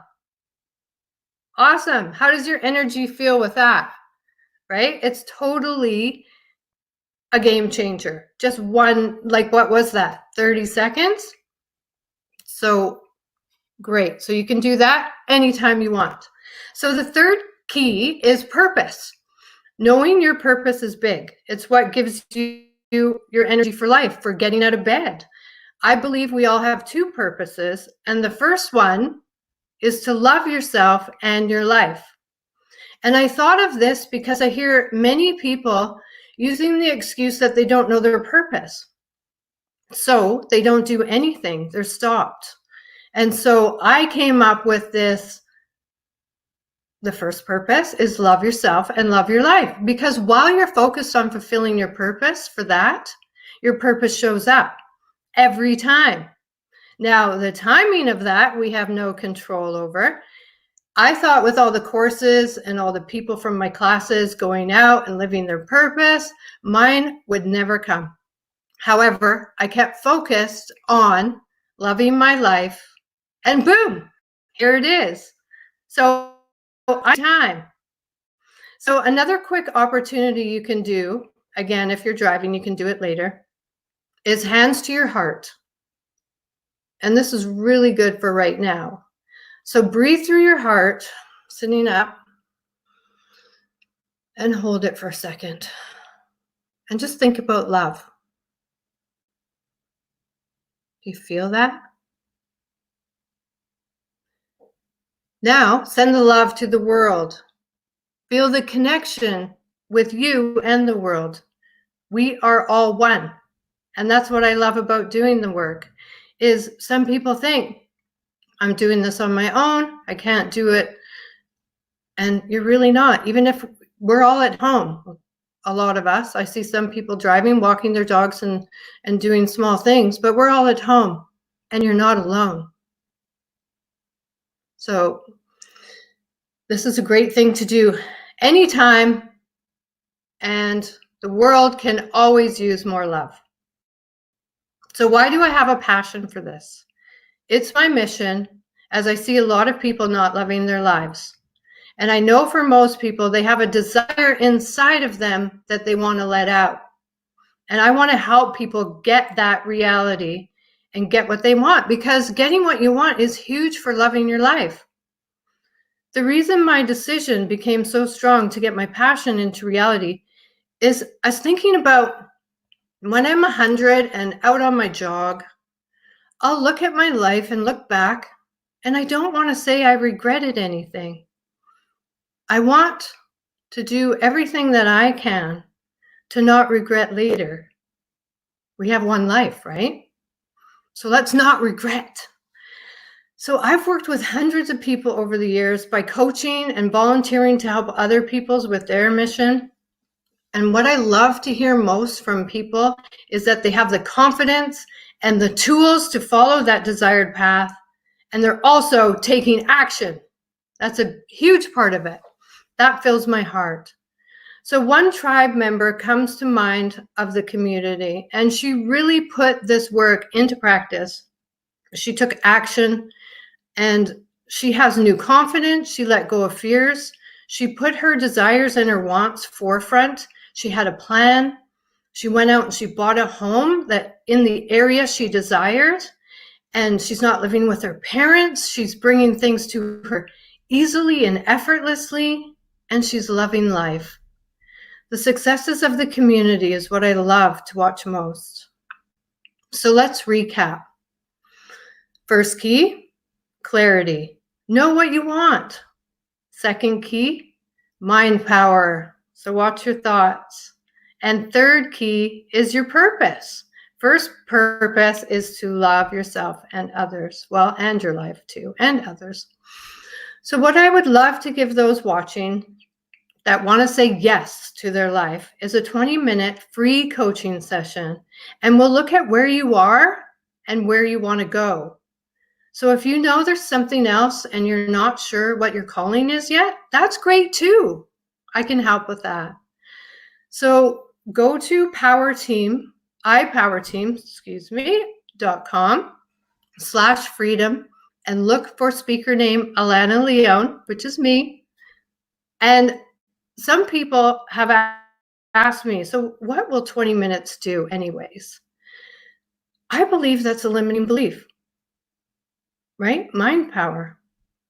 I would take all the free calls I could to get the message from each and every person that was placed into my life at that time.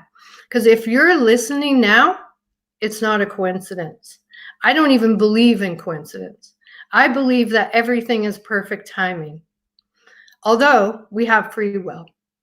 So I'm calling you to find out more, and I challenge you to take the call and say yes to you. So I want to thank you from the bottom of my heart for taking the time to listen. And this has been amazing for me, as I hope it has been for you as well. And I'd like to suggest to go out and love your life today. Do it, be it, own it.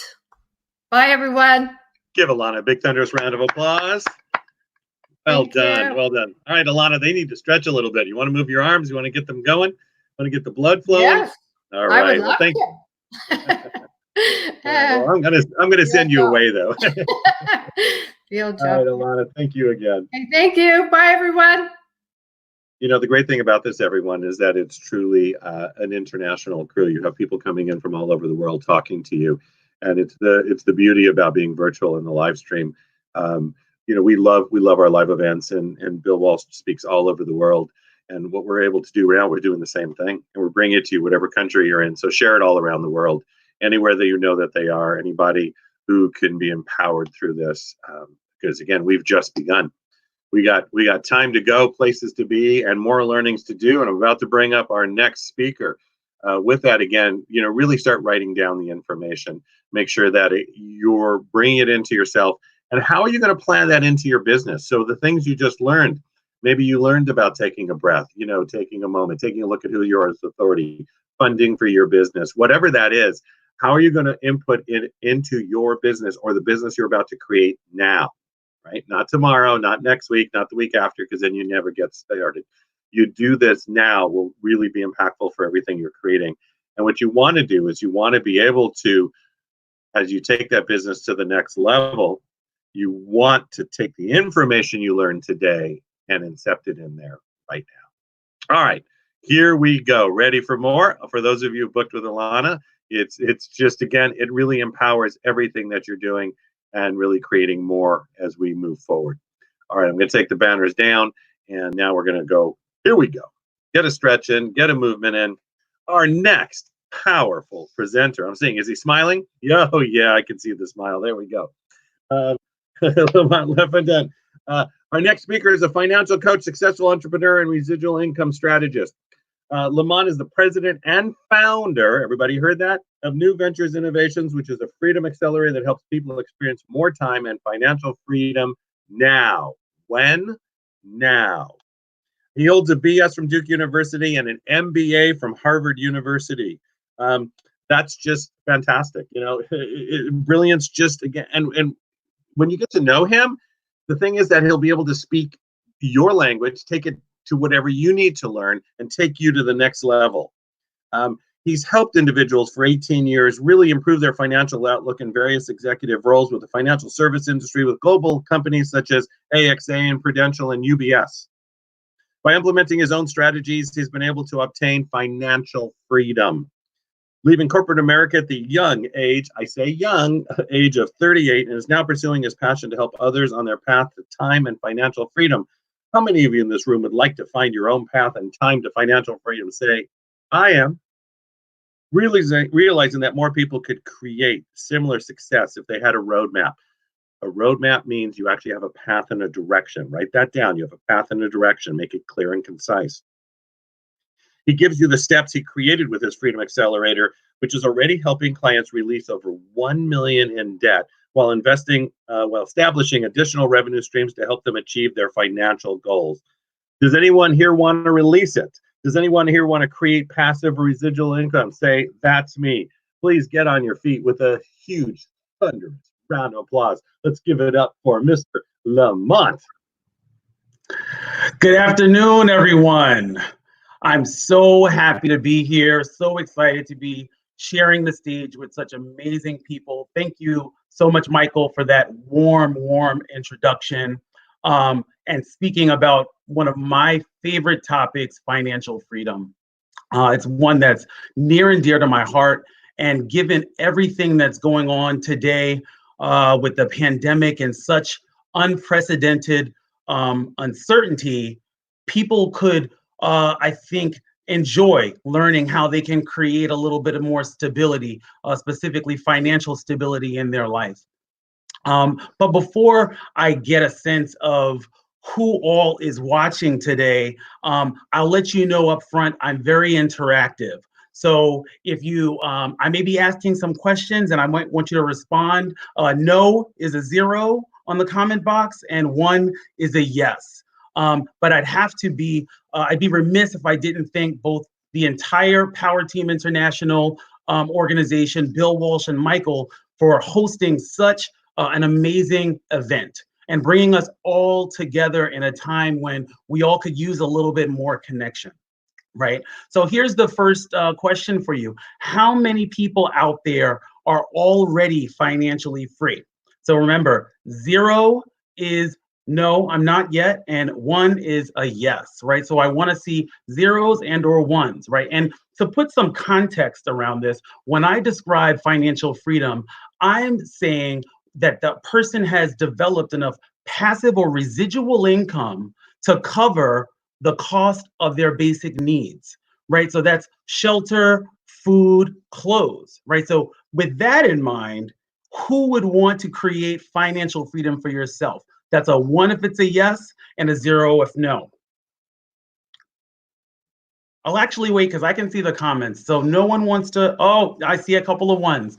Okay, great. So how many people actually have already developed a passive income stream? So I'll see if you're paying attention. If you have passive income or residual income, give me the actual number. And if you have none, give me a 0. Okay, right.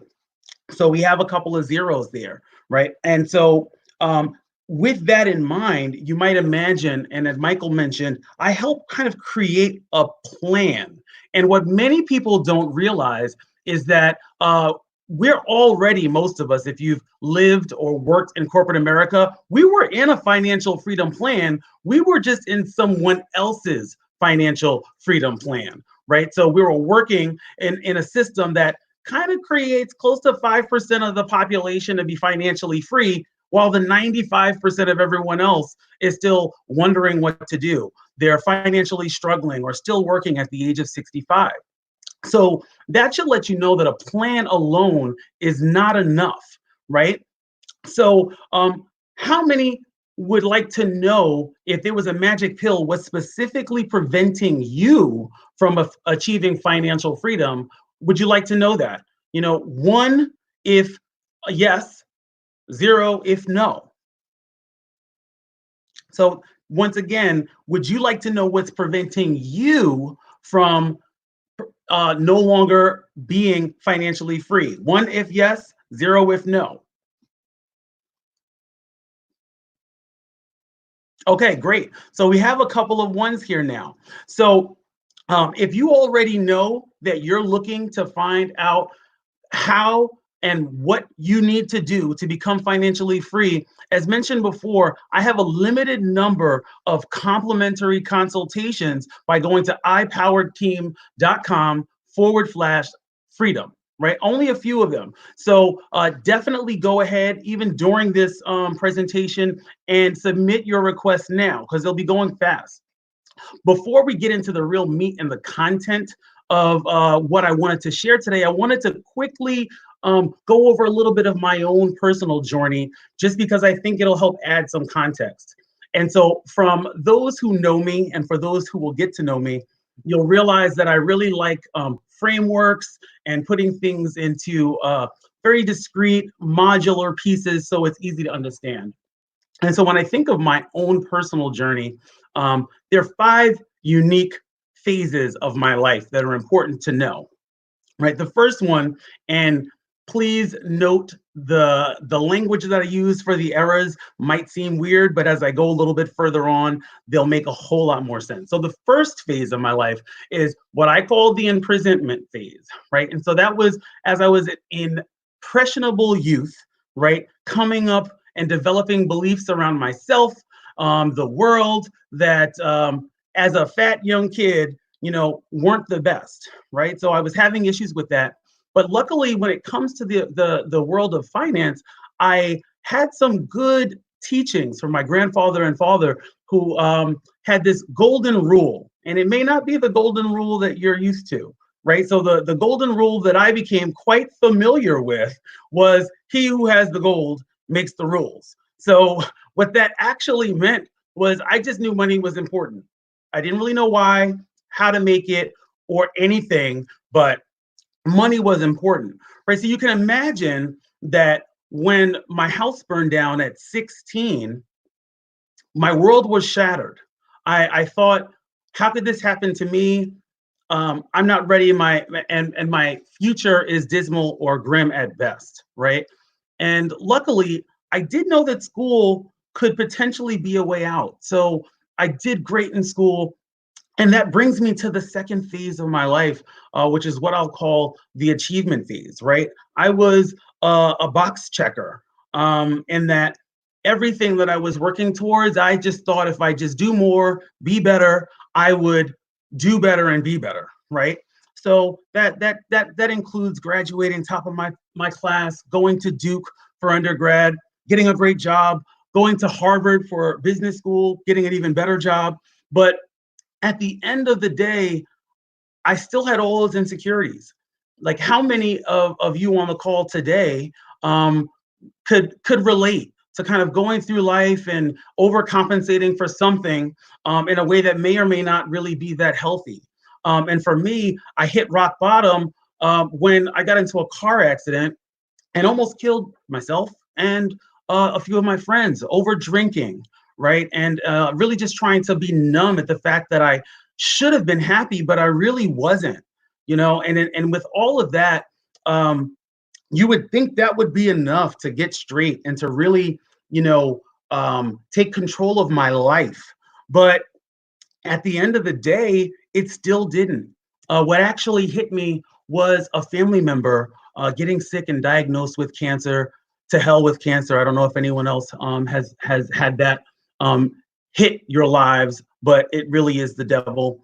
But I look back at it and it woke me up, right? It woke me up to realize that life isn't really promised, right? And that was really the turning point in my life where I sought out education to get myself, my brain, my mental, my thoughts in order. And that was when I was able to actually get focused on my goals, right? I got rid of my debt.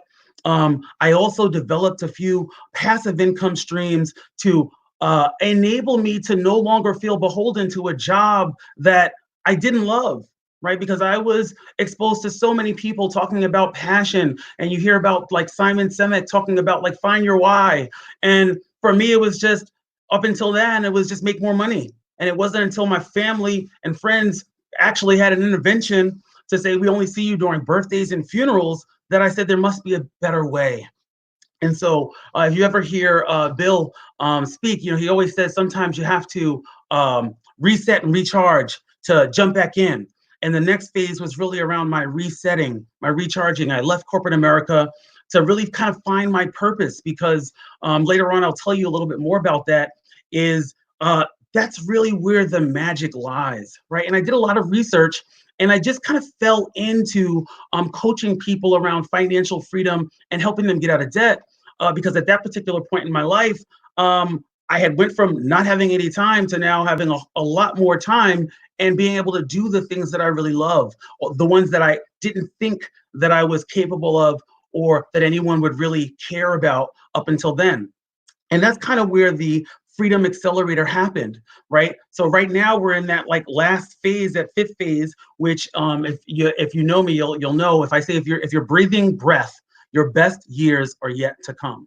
So it doesn't really matter where you are today, because you still have tomorrow, and anything that you want can happen if you choose it or will it to be. So you may be asking yourself, why don't most people achieve financial freedom? Why don't?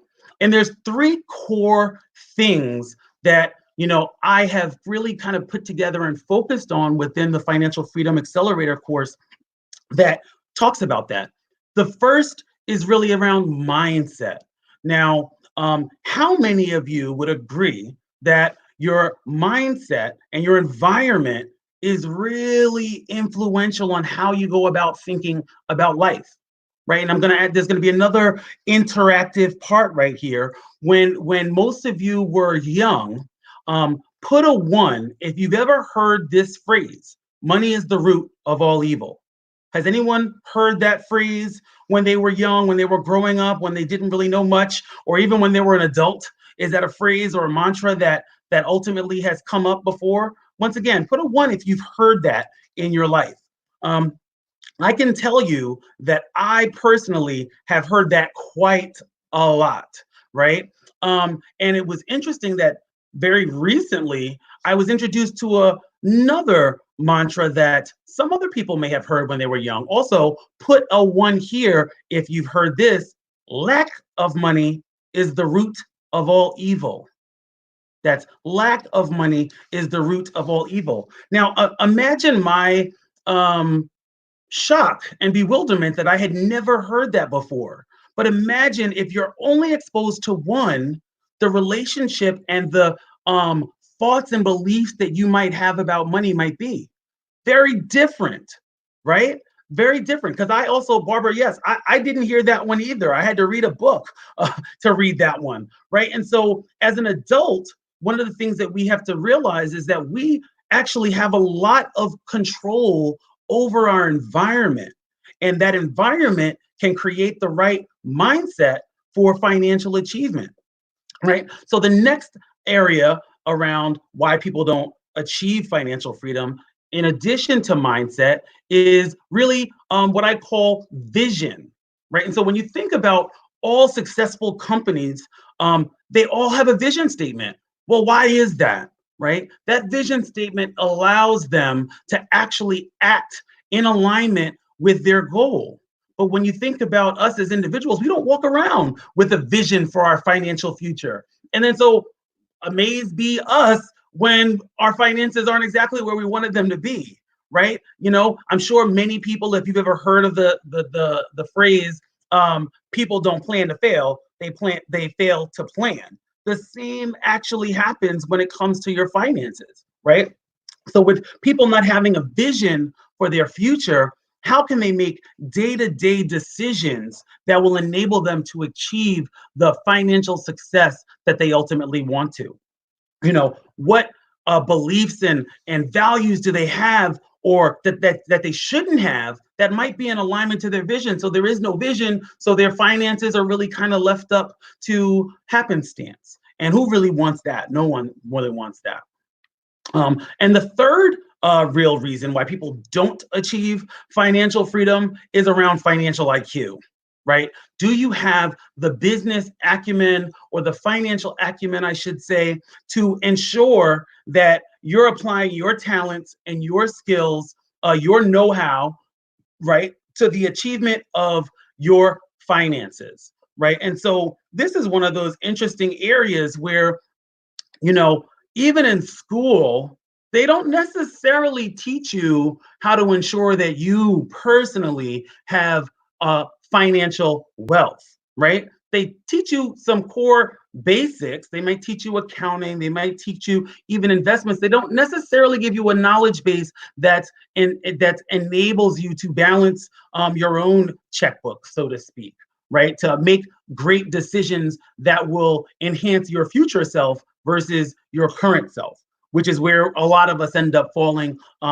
prey and falling victim to. So you might be wondering, well, you know, how can Lamont help, right? And so I mentioned before that I'm a big framework type of person. So I really came up with the 3D path to freedom, right? And so you might be wondering what that is, right? And so the first D really is discover your prison. And every person, or many people, I should say, I still am at the point of enlightenment. So I would still say, even myself, I live in a prison by my own design, right? And there are 4 walls within that prison. There's the mental wall, right? What limiting beliefs do you have about yourself? They could include insecurities, questions of worthiness, and what else do you want to know, right? And so I think that you really, in order to achieve freedom, you have to get to a point of mental freedom, which really means that you can set goals and maintain the discipline enough to achieve them on a consistent basis, right? So it's not a one fly by night, or how you say a diet, you can lose 10, you can use 10 pounds on a diet, but then you go back. So you really need to kind of stay consistent with it.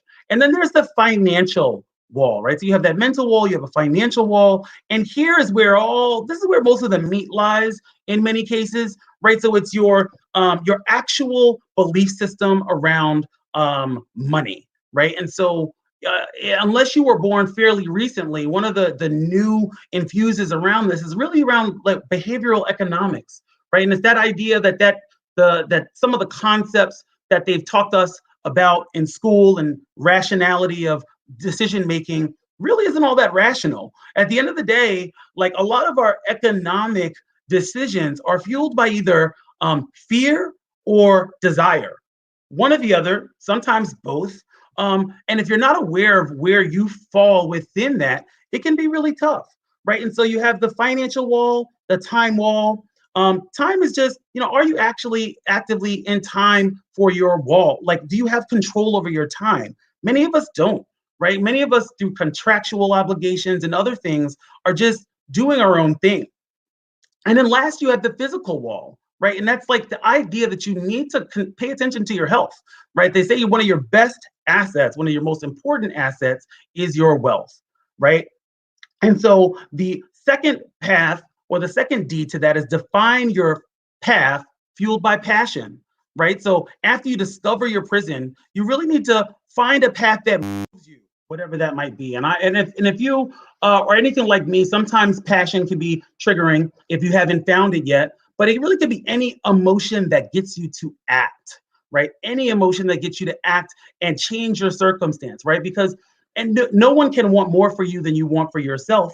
And then the last D is do it now, right? And within that, there's support, enabling yourself to be able to succeed. There's education, right? Really being able to invest in yourself before you invest in the market. That's what I always say.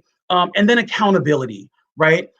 This process has really been outlined, and now is the time. If not now, when, and if not you, who? Because no one can create the freedom you deserve but you. Fantastic. Give yourself a round of applause. Well done. Everybody give Lamont a big round of applause. The one thing I love about that, Lamont, is I'll tell you, I've seen you in action, right, at Rainmaker, and you will put people into action. There's no ifs, ands, or buts. But you bring so much to the table and so much on that residual piece that they need to have what you have now. Not, because this is where they'll start delaying. Oh, maybe I'll. So how do you schedule that session with Lamont? It's very simple. You just go to www.ipowerteam.com /freedom. So do that right now. You do not have to wait. I actually got texted by somebody saying, do we do that later in the day? No, do it right now. So Lamont, thank you so much. Have a wonderful day. You're welcome. All right, everyone. We are here. We are continuing. We are here for you all day. We have Karen Harrington coming up a little bit later. And it's really how you take this information and move it forward. So start signing up for your coaching sessions. And no, you don't have to wait. Again, if they're talking, if they speak to you, you jump right in and get right in. That way they can get them set up with you. They're setting them up today. And they'll have sessions with you later today, tomorrow, Saturday, Sunday. Next week. They're here for you because what you're saying is, I want to take action now. And that action piece is really all we're about. And that will help your business really drive that to the next level. So are you ready for more? Are you ready for more to really take you again to whatever that experience is you need? Also through the day, as you're listening to speakers, just one thing I want to say is, if you've heard me say this part already, you can jump and use your restroom. You can get something to eat. You can get a drink. I've got the iced tea here. No, that's not a shameless plug. It's not a sponsor. Might be, you never know. But sponsors, that's a whole nother thing. You need to talk to Mr. Bill Walsh. But truly make sure that you're taking care of yourself as you're going through the day. Take the notes. And by the end of the day, how you're going to use that within your own business will be critical. And that will be a big piece. And if you like what you see and hear, which I do, always looking for more and love to talk to you about that. Also looking for speakers, and at the same time, who will also be part of our global mastermind initiative and run local masterminds in your area and be part of a bigger picture. Get your summit in, your business summit, and things that you can do. We can help you with any of that. I'd be happy to get on the phone with you. Don't want to create confusion by too many banners, but there you go.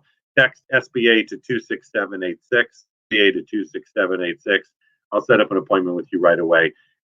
Even if you just have general business questions, I'll walk you through. If you're not sure with all the speakers you heard and you for some reason have not clicked on, I'll help you get to the right ones. They're all great. There's nothing wrong here and you can't make a mistake. Start setting up appointments and then go from there. Oh, here we go. I'm looking at our next speaker. She's smiling. She looks ready. Our next is known as a leader with heart in her community, a sales and marketing genius, a remarkable author and speaker. She's been an entrepreneur since she was 8 years old, has gone on to own several businesses since then, both in Canada and the USA. She's a Canadian entrepreneur transplanted to the US after a hostile takeover of the grocery chain Holy Home Supermarkets, with 12 locations, which she co-owned with partners in 1980 in Toronto. She was featured on the National Weekly program and interviewed on Canadian talk radio shows like Good Morning Canada. Just many of her successes. She is the super of 2 grown boys in their 20s. She presently owns a boutique real estate brokerage in Florida she started 20 years ago, where she was recently honored for being number 2 in the top 5 women realtors in the region, a $1 million income producer in the real estate industry. Let's give that a big round of applause. She's just about to launch a new platform, and you want to be part of that. She has taken her vast experiences over 40 years in business and knowledge she has got from participating in different masterminds, the famous Shark from Shark Tank, infomercial giant Kevin Harrington, which you'll be hearing from later. She's now heading up her own mastermind in partnership with Powerteam International. Thank you so much. You're an amazing partner. She has gone on to share the knowledge and secrets that she has learned from others as well, and her own experiences in her life as an entrepreneur. She's done it, she's lived it, she's been there, and she will help you take yourself to the next level. Without any further ado, there goes she just jumped up. She'll be there in a minute. Let's give it up for Carrie Jackson. Okay. Hey, thank you, Michael. That was a great introduction. I appreciate that. And I want to really thank Bill Walsh because this entire event, I guess, was created by him, and I'm very grateful for that. And of course, if there's anybody else in the background that I need to thank, let me know, okay? Because they've made this digital event digitally alive, okay? And I'm glad we're all alive today with what's going on. But I'm here today to help everyone. Even if I am in the real estate business, if you are an entrepreneur who is not in real estate, I promise you, I will give you at least one thing during this talk that will add value to your bottom line. I have so much knowledge inside of me and only so much time today. So for the next 15 minutes, I will pull as much as I can out of my heart and not my head. I think it's important. I think it's really important to know how to stand out in any business, to where clients want to seek you out and you don't have to go chasing them. Especially right now, well, there were, stores are closed and things like that. So to know the secret for getting previous customers to have loyalty where they refer you all the time, okay? Do you want to know who the buyers are right now and how to find them? I'd like to show you how opportunities come into your life and why. How can we learn where the opportunities actually are in today's world? I think the key is to see the needs in the marketplace and position yourself in front of those needs. And treating those people, those needs from your heart, as I can again. So this is not one of those get rich quick promises that I'm going to make you $1 million if you listen to me and take my coaching call or be part of Market Pros or read my book. That's not it. Okay. But I can tell you though, again, if you start practicing some of the things you learned from me, you will see opportunities come your way. And it'll be because of you, because you've learned to live from the inside out. Okay. I want to be upfront and transparent as well, that I will be making you all an offer during this event. And I already see that Michael and Bill have already got it on the screen that you can book a coaching call, but I want to do this right up front. Because if you think that I can help you in the smallest way, just from what you know about me and being if you are in real estate, why don't you go to ipowerteam.com/freedom right now, because I'm only taking the first 20 people, because obviously right now I'm pretty, I don't like to say busy because ants are busy, okay? But anyway, the first 20 people. So let's get down to thinking about real estate. Have you ever wondered why it is that 85% of the population actually fail in real estate? In normal times, Lord knows what it'll be during this pandemic. But why do so many real estate agents get so stressed out that they just quit? And why can't 92% of these who we deem as really good agents make a decent living in the real estate industry during good times? Well, I thought about it, and my thought is because nobody has ever pulled back all the curtains in this industry until now, and you will find out about it gradually. And not everyone in this industry is operating from the inside out or with their heart in the right place, if you know what I mean. So there has never been a place that ever gives people in real estate a system or a place that really helps you not only show off your talent, have your reputation, your heart, and everything, and give you the relationships that you'll have forever and create wealth because of that association with all of these people. So, I mean, I'm just passionate about Market Pros, and that's where I was going with this. But before I dive into going any further on that, can I please share a little bit about myself? I wasn't always a force to be reckoned with in the real estate industry. I made some pretty stupid mistakes. I call them lessons now, though. They cost me sales, relationships, and money. And this was in my first year. But I went on after that, directly after that, to make millions of dollars. And I lived like a rock star. But I watched it all disappear between 2008 and 2013 gradually. I had many big challenges like every other person out there. We've had the recession, the BP oil spill. We've had deaths in the family. We've had drug addiction in the family. We've had everything. But the big challenge is I remember vividly having to write checks every month totaling over $40,000 just for my investment properties. And this was while I was only making $180,000 a year in 2009 and 10. So if you do the math, it doesn't work. I can tell you that. I did this for 4 years till I ran out. But the day I surrendered after the recession and the oil spill that ruined our economy, it was the end of 2013. And that was the day my CPA said, stop. and it took my last bit of money. I did what any normal entrepreneur would do. I got in my car. I drove 6 hours to Orlando. I went to a Les Brown seminar and I asked him to mentor me. I was at the lowest point in my life. I needed motivation, which we all know motivation means moving into action. And I did. I took action. I filed bankruptcy. I got a divorce and a chestnut horse. No, kidding, not the horse. So here I was, 55 and single, with 2 teenage boys, and starting all over again, and ready for my next chapter. And it was a good thing I was a realtor with heart. For those of you who don't know me, the acronym for my books and my presentations focuses on being aligned with your habits, ethics, attitude, resilience to gain trust. And yes, they spell heart.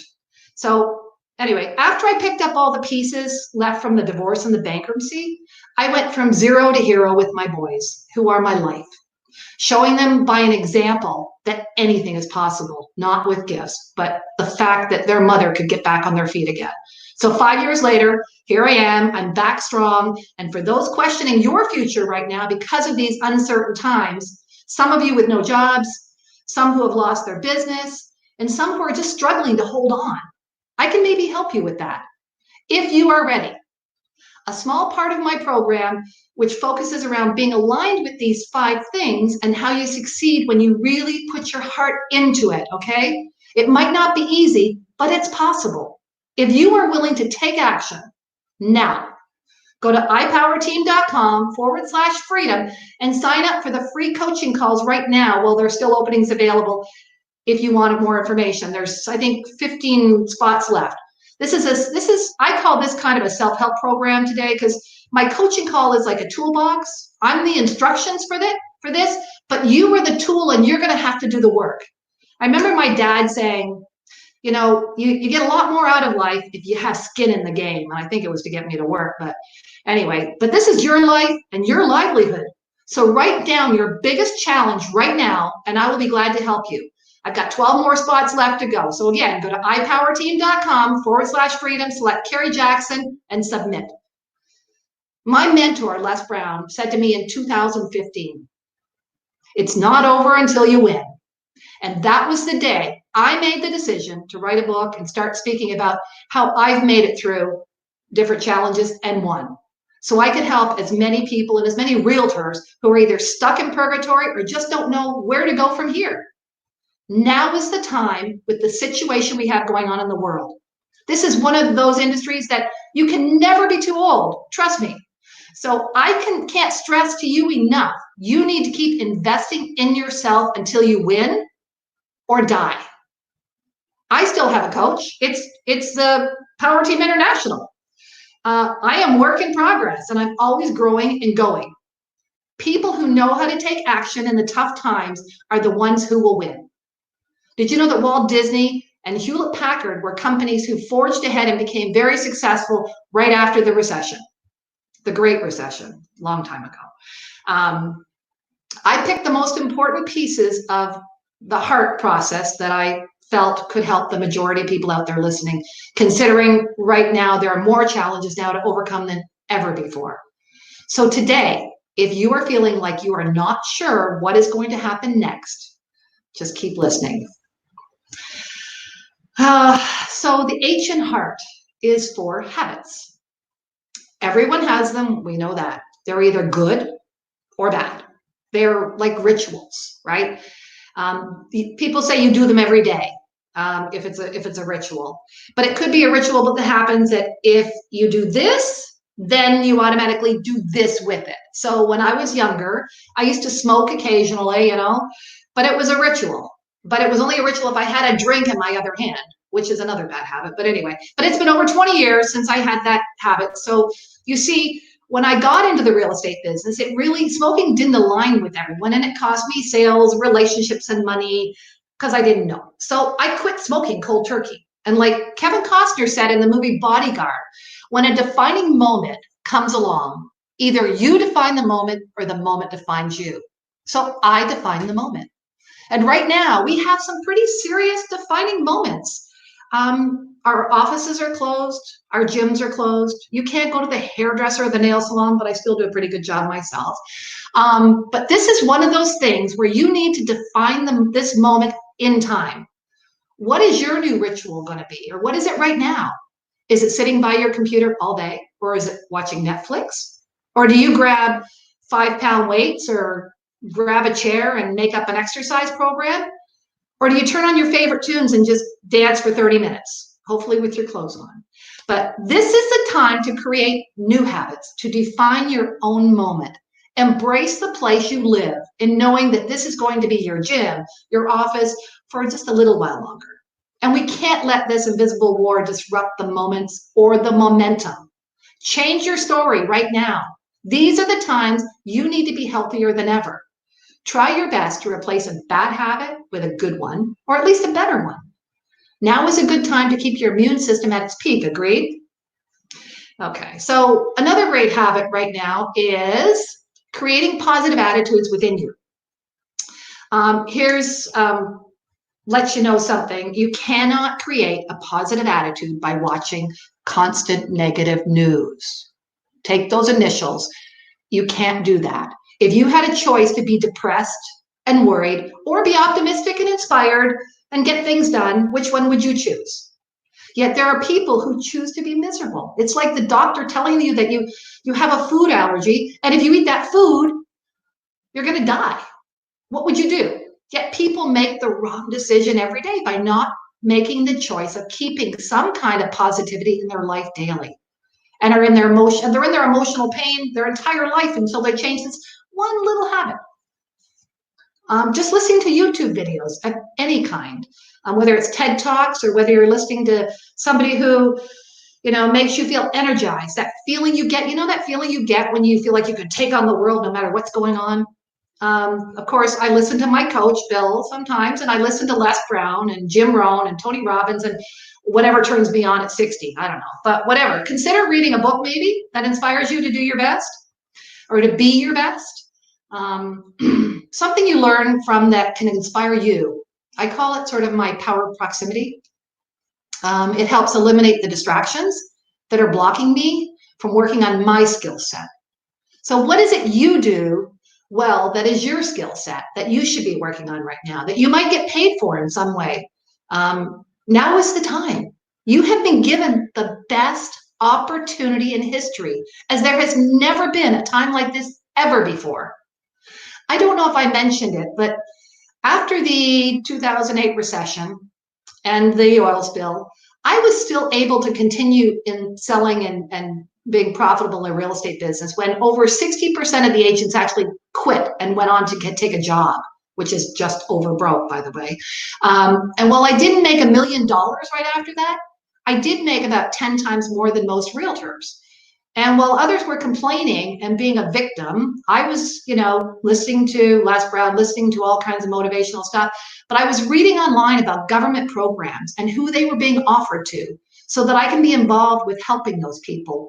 And at the time, there was a program, it was called the HOP program, HOP program.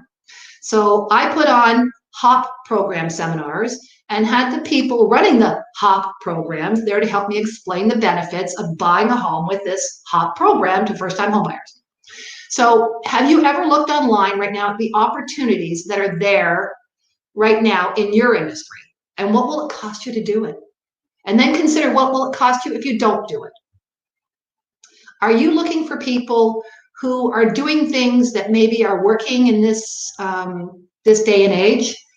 I was always one of those people that I was always looking for people that were smarter than me, and I would always reach out to them.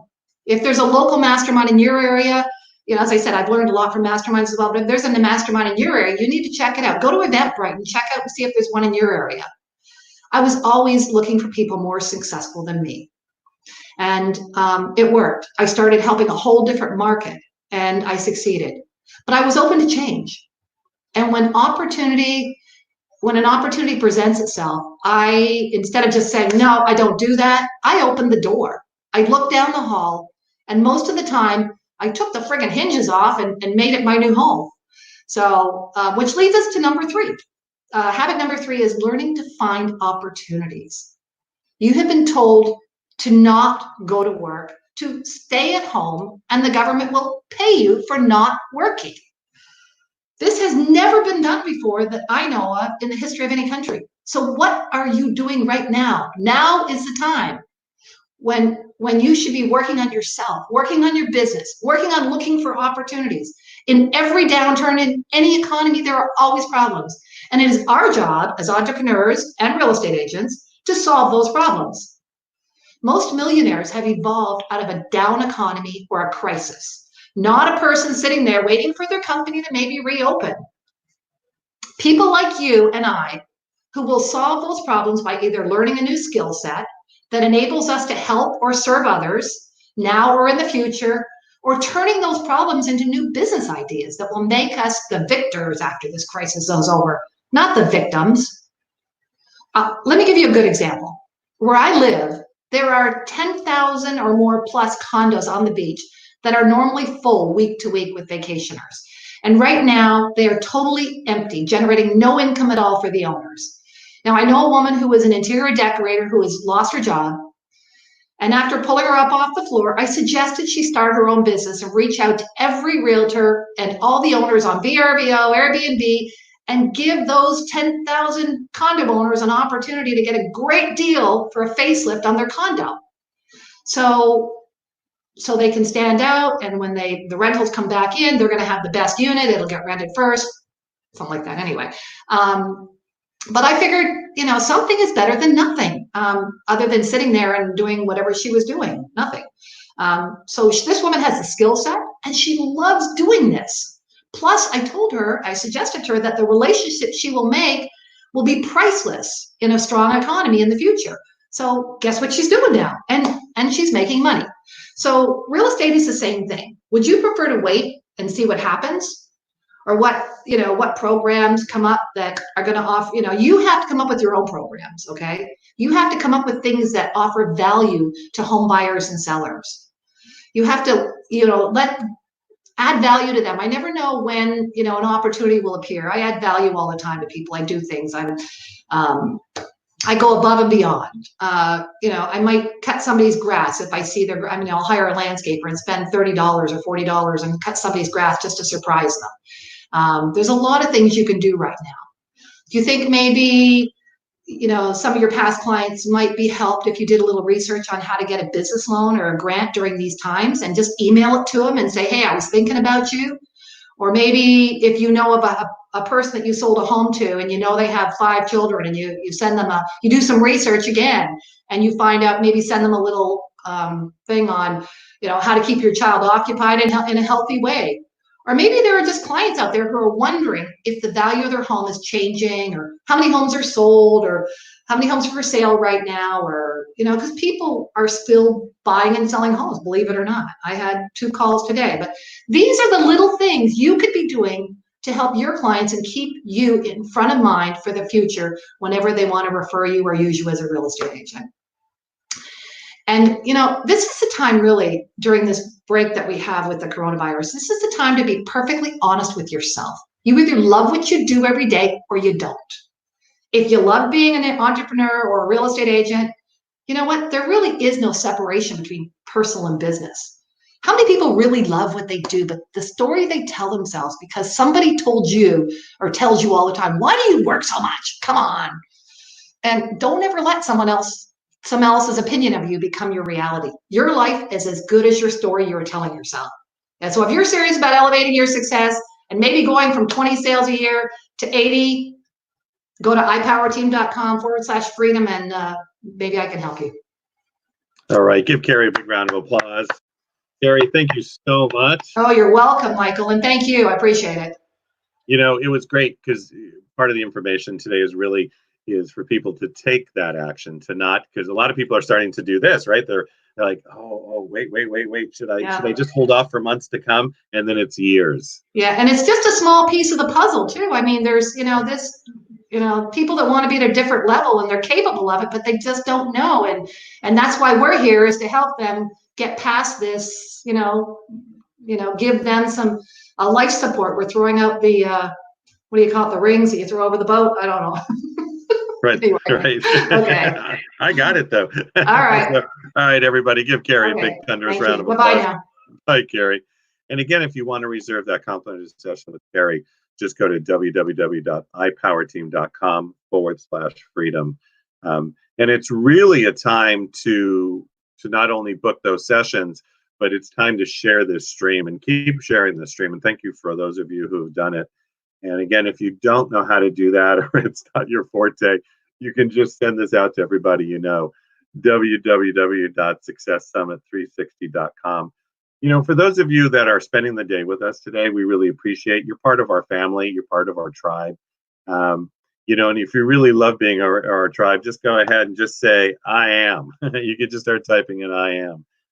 It is really about a family and helping those really move to that next level and having us do this together, because doing it together is what makes it so much fun. For those of you who just jumped on, my name is Michael Silvers. I'm Executive Vice President of Global Training for Powerteam. My mentor, Bill Walsh, has put together this tremendous day with all of us as a team, and really here to bring you the information that you need to know today. We have amazing, great speakers coming up. We have Michelle, Jamie Hirsch, Brenda Myers, Jeff Cohen, Catherine Pritchett, Kevin Harrington. You've got to be on for that, and many, many more coming up. So we look forward for an impactful day. Stay to the end. Stay to the end, because then I'll do a wrap up for anybody at that point. And don't forget again to get your free gift for everybody who came on this. Just text the word obvious, OBVIOUS, to 26786, and you get a copy of Bill Walsh's book, The Obvious. You want to have that in your hand, and you want to really look through it, read through it, cover to cover, and then go back through it and pick out the points that stand out to you. Maybe spend a day thinking about what that is. So again, just text the word obvious to 26786. That's OBVIOUS. All right, now moving right along. Our next amazing speaker, I can see she's smiling, ready to go there. It's great because I get these. It's great when you're actually about to introduce somebody and they're not in their chair, they're not sitting in front of you, and you think, well, either they'll be in a minute or not. It's sort of like when we used to do TV and radio. It's awesome. Our next speaker is someone you are going to want to engage with. She is a branding and marketing expert, leader, career strategy coach, founder of Muso Marketing, and Your Resume Girl. She is an empty nester of 2 adult children, age 21 and 20. It's great being an empty nester. I've got the grandkids back around, but love them dearly, and life is good. She's grateful they're self-sufficiently financially and emotionally in itself is a huge accomplishment in itself. She's an MBA, and it's funny because people who go to Texas A&M, they always say MBA, and they always use Aggie. Aggie always gets in there somewhere. I think it's awesome. She's going, oh yeah. So she's an MBA Aggie graduate from Texas A&M. It launched her career and instantly doubled her income. She has over 20 years working in corporate America, with the last 10 of those years at the executive leadership level. Her entire career, she was the hired gun to elevate sales and profits, as well as strategically elevate her peers, because she'll do it as much for you as you're willing to do it. And that's a great piece. And that's somebody you want to work with. She's demonstrated success doubling revenue and profit in every position she has ever held. She's got the it factor. She's extraordinary. You'll immediately recognize her passion for people and her ability to transfer her skills to others.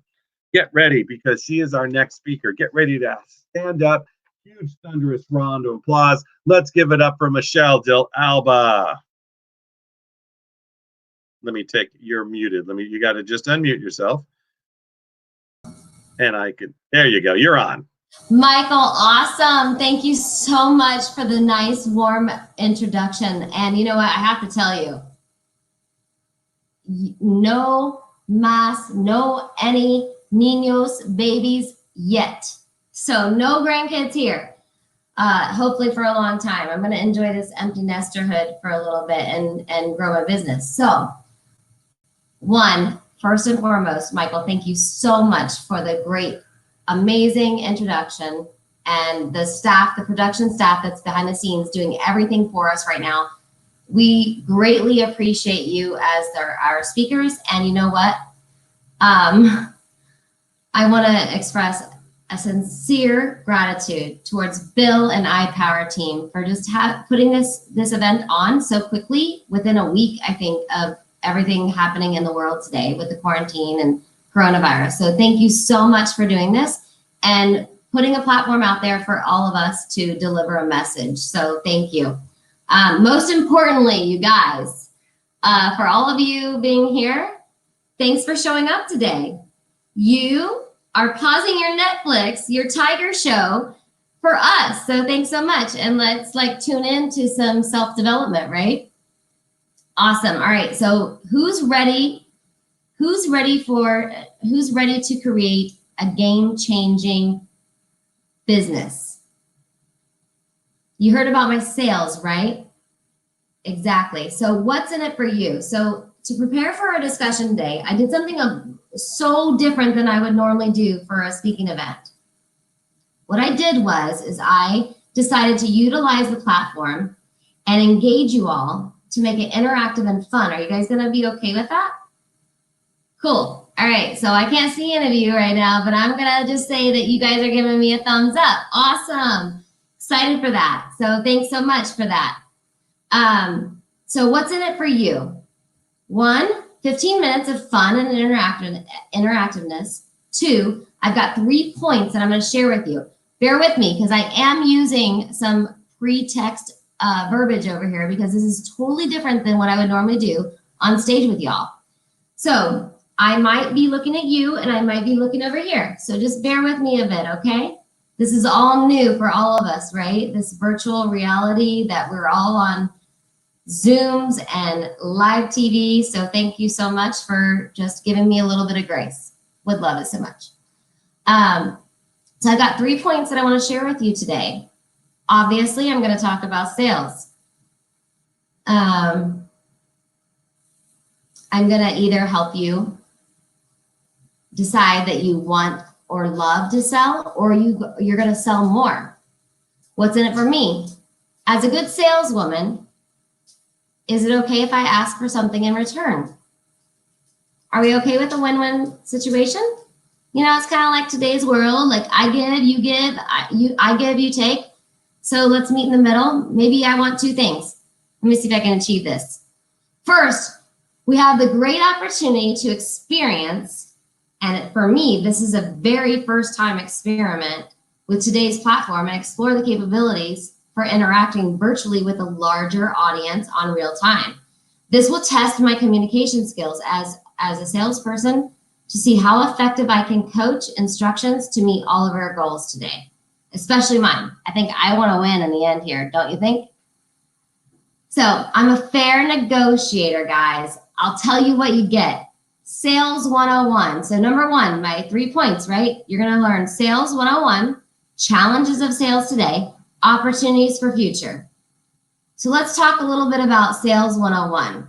We're going to start here on the platform, and I thought I might be able to see the results. I think I'm going to use my production team. Hold on. Let me let you know who my production team is. 1, my Y. This is my Y. My husband right there in the center, big tall guy, handsome. He's my Y. He's my production team here. Those 2 kids out to the right that are like taller and bigger than me, they are not here. They are not my production team. My production team, meet Olive and Duke. They're here being completely supportive of my husband and myself. So anyways, long story short, that's our production team. So bear with me. I thought this would be more like Zoom where I would see the answers, and I don't. So my husband is going to be behind the scenes over here, looking at responses, measuring what you guys answer and say to me so that I know what you guys really, what you really want to know, where your expertise is, and 2, your answers. So we're going to start here. We're going to use some very basic computer skills. So for the platform today, we're going to interact through chat comments. Like I said, do me a favor, pay close attention. I'd like to know how many of you have taken a sales training today before, ever. So rather than me talking to myself with questions and answers, why don't you type into the chat? 1 for if you, yes, I have taken a sales training seminar or some sort of sales training at all. 2 if you have not. If you haven't, type 2. So it's 1, yes, sales training. 2, no, never had any sales training in my life. So my production team, Olive, Duke, and my husband are measuring the results right now. I'm guessing that maybe we don't have any results. So what I'm going to share with you is it's all good news. Regardless of whether you have had sales training in the past or if you've had... So apparently my son is on here and he did reply. He said no. Jennifer L. Horspool, she has training before. So Jennifer has had sales training before. Awesome. Good for you. So bear with me a little bit if I'm a little bit redundant. 2, my son, thank you so much for supporting me. I love you, babe. All right, so here's the thing. What's the definition of a sales, guys? The basic meaning is the action of exchanging a commodity for money, which, as you know, is very common action in your ordinary life. Exchange of something, right? Two-way, with the hopes of exchange from each other, both parties, best interest. So this implies people are willing to give or exchange something to get something in return. There, I have you. Creating a supply and demand. Welcome to Economics 101 in its finest. So we're all getting a little refresher on Economics 101 right now, aren't we? Yep. This leads me to the salesperson. So the reason why that happened, supply and demand, it created an opportunity for a salesperson to exist, right? So it leads to the salesperson. That's when a sale turns into reality. That salesperson is the baton, the handoff between the two introducing. Please welcome the need for salespeople. This is the idea, the brand strategy per se. Like, this is why we exist. This is why we are here to sell. All right, so point 2. Remember I said I had 3 points. So challenges of sales today, right? What do you feel are your big, so we're gonna go back to the chat, which apparently isn't working, so we're just gonna improvise. What do you feel are the biggest obstacles today in sales in general? 1, do you feel like there's a fear of rejection? So type 1. 2, are the sales techniques outdated? 3, or is it poor leadership? You have no support. So what is it? 1, fear of rejection. 2, outdated sales techniques. And maybe you might want to know what that means, and we'll talk about that later. 3, poor leadership. What are the challenges today? 1, 2, 3. Fear of rejection, outdated sales techniques, poor leadership. Any results? Olive and Duke and hubby? Not yet. 1 and 2. Number 2. Daniel, Mayor, Michelle, L. Mazer, 1 and 2. Sophia, number 1. I love it. You know what? I love it. I think all 3 of those things are so intertwined. Like, you can't just pick one over the other, right? Because if you're like me, if I would have heard those when I was talking about this, I thought, okay, if I actually have to say it first, in my career, I wouldn't say that it was poor leadership. It was outdated techniques. And I came up with my own, to be honest with you. So we all experience different things when it comes to sales. So, all right, so let's talk about the fear of rejection. For every 10 no's, you might get 1 yes, guys. That's the reality. That's the face of it. So let's really think about, how do we pick ourselves up, scrape ourselves like a scrambled omelet on the concrete in the summer in Florida? How do we scrape ourselves up, pick ourselves up, and go out there and do this again the next day? You got to wake up every day and live life to the fullest. You got to wake up and you got to be self-motivated. Because I'll tell you, you're not going to effectively execute any kind of strategy if you're not waking up the day of, and having a list and knowing what you're going to do. So I don't want to derail too much, but I just lost my train of thought. So sorry, guys. 2. All right, so let's talk about outdated sales techniques. So I guess you know why I lost my sales why I lost my thought process, guys, is because I don't get it. Because I'm okay with rejection. I can just reject, and get up and get up and go. But that's why I'm a coach. I'm going to pick you up off the pavement, and I'm going to do that again. So let's go back. All right, so outdated sales techniques. This is super easy, guys. We went from an entirely transactional sales process to consultative, but nobody has actually taken the consultative approach. What does that mean? Consultative means you are a sales consultant. It means you have to make and do the best decision and listen to what the customer is saying in order to help them make the best decisions for the business. So if you are product dumping, so my number one biggest frustration, or not frustration, I would say it's my number one thing that I see that I see people fail in sales is when they ask one question and they have an agenda, and the agenda is all about what they want to say that day, rather than they think about what does the customer really want? Am I asking the right questions to make sure that I get the right answers, to make sure, can I even help them? And if I can't help them, you know what I need to do? I need to be a resource and refer them out. And I need to have a solid referral system for that.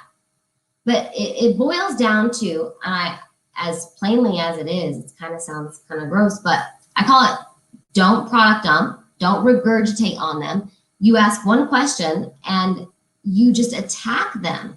Instead of being genuine, curious, authentic, and really genuinely caring about their business. You've got to care about their business. The only way that you're ever going to create good questions to learn about their business is if you really care about their business. And if you care about their business, you're going to ask the right questions, right?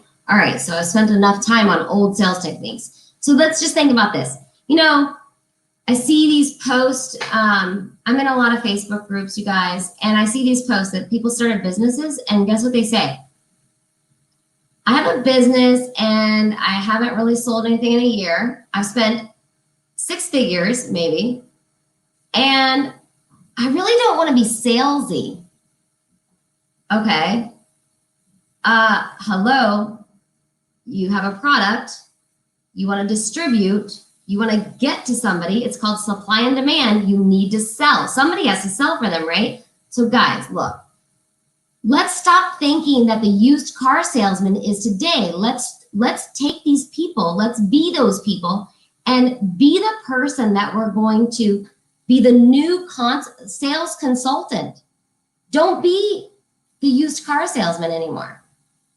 So, all right, I'll get off my soapbox there. 3, poor leadership. Man, we can all go down this road, can't we? So we've got a lot of sayings out there. Wait, I'm looking. I can actually see some. Asking comment and questions. Yes, Jamie. I was told I can ask. Okay, I think that's what the internal production company. Sorry, guys. All right, so let me get back to this. Poor leadership. So we've all seen those quotes, right? And the quotes are, let's just be honest, one of my favorites, and probably my transitional move had all to do with leadership. People don't leave companies. People leave poor managers, right? Marcus Buckingham quoted that, and I'm sure there's tons of people that quoted it. I don't know who the original was, but it's true. We don't leave companies because of companies being poor. We leave companies because of poor leadership. So let's be the type of leader and the type of business that we foster a team that we teach them, we duplicate our results. We take and we model our experience, what we have to give, model this, duplicate ourselves, double our business, and be quality leaders where we attract good employees also. Let's think about that. The goal is to find a leader or be the leader that models what you and your team want to be, right? Or do. Do you want to learn how to duplicate yourself or your skill set? People don't leave companies. Actually, I already said that. Sorry, guys. So let me summarize. Basically, I wanted you to join in a super fun, exciting journey, and I'm not quite sure I accomplished that. This is all new to me. I am not used to being on live streams, and I have no desire to do this. So this is really me stepping outside of my comfort zone, right? But you know what, guys? I am not afraid of rejection. I am not afraid of people not liking what I do or say today, because this is my first time. And you know what? I know that it takes 10 tries at a minimum in order for me to get a yes. And I've had a solid business for 1.5 years. I have successful clients. We are very selective when it comes to our small business opportunities. And basically, summarizing, fear of rejection. If you feel like you have a fear of rejection, you want to overcome that. Think about that. And then let's think about the opportunity that presents itself. All right, and let's also think about, it's super easy. All right, I see you, Michael. Keep going. You can finish. Okay. All right, so, and outdated sales techniques. Do you want to learn how to be a sales consultant versus a transactional sales person? And then 2 or 3, poor leadership. You know what? Do you want to be coached to be a solid leader that you can actually foster and grow, and you can teach your team to be exactly what you want them to be without them knowing? I can do that for you. Let me know. So thanks so much for the time. Really appreciate it. Now, you all can get back to your Tiger shows or your Netflix or your Ozark. I've heard Ozark is big. My husband started watching that without me. I did start watching the Tiger. I was annoyed so much because it was... And you turned it off. Is that what you're saying? Hideous. But fun. I felt that. Fun. We got to do something here at home, right? You do. All right, everybody, give Michelle a big round of applause. And, Michelle, again. And you know what? I just ask for grace, and we're all going to just perfect this process, right? And it's not even about perfecting it. It's just getting it. It's getting it done and doing it. And that's what you did. Look, I've done 5,000 hours of these things. And I still push the wrong buttons. It happens. And so people are really, as you know, right, in sales even, they're looking for your heart. They're looking, right, as we won't start quoting Zig Ziglar right now, but, it's really that, it's the smile, it's that you're willing to just be you, and you're willing to also take them and hold them and make sure that they have the success that they know that they can achieve as long as they do the work. If I need to come up with something to say to you guys and then also do it on a platform like this, it would be so different. So you know what? You all really challenged me to step outside of my complete freaking comfort zone that I love so much and made me step out. And fantastic. I did every bit of it, but I'm just gonna do it. So thank you. Thanks. You're very welcome. All right, Michelle, have a wonderful day.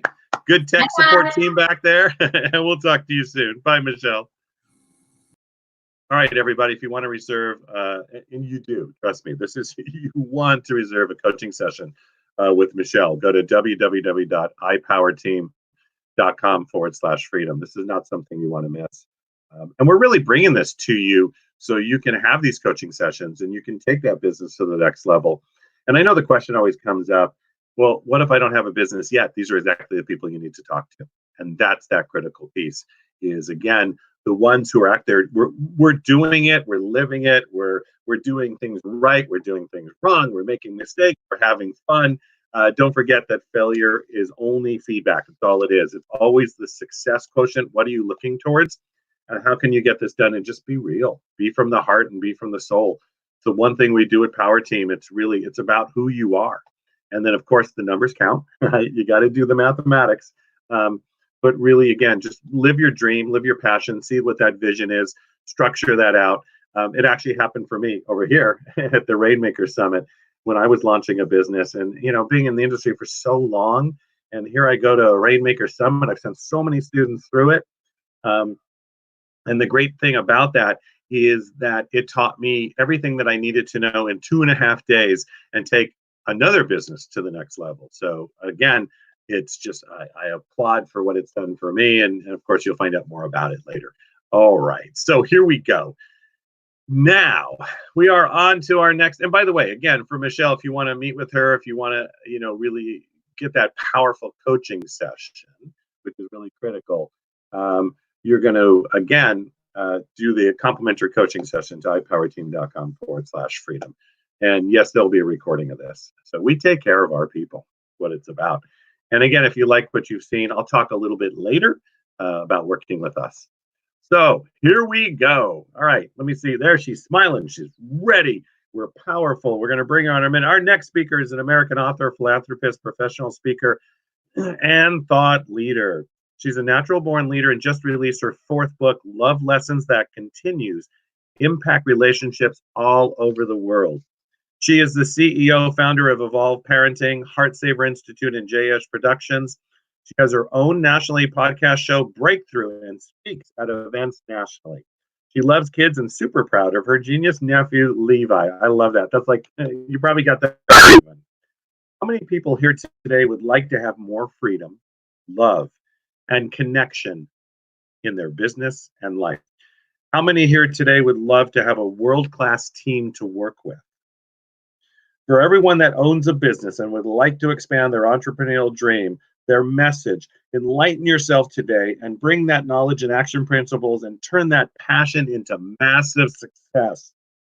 Who today wants to be able to take their business to the next level? And even if you're not sure how to start that, to be able to sort of circumvent all those mistakes we've all made and be drawn to that massive success. Let's all stand up and give a thunderous round of applause to Jamie Hirsch. You're on, Jamie. Can't hear you, Jamie.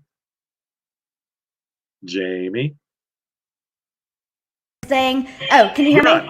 Yes, perfect. Fantastic. Hey, Michael, thank you so much. You have such energy, such enthusiasm to keep going. I appreciate you. And first and foremost, I really want to thank Bill Walsh, a guy really, I have not met an innovator, someone who is really into business and can just talk for hours about it, any topic. And wow, this is the first time I can be in front of an audience looking good above with no bottoms. But anyways, listen, I really want to thank each and every one of you here today.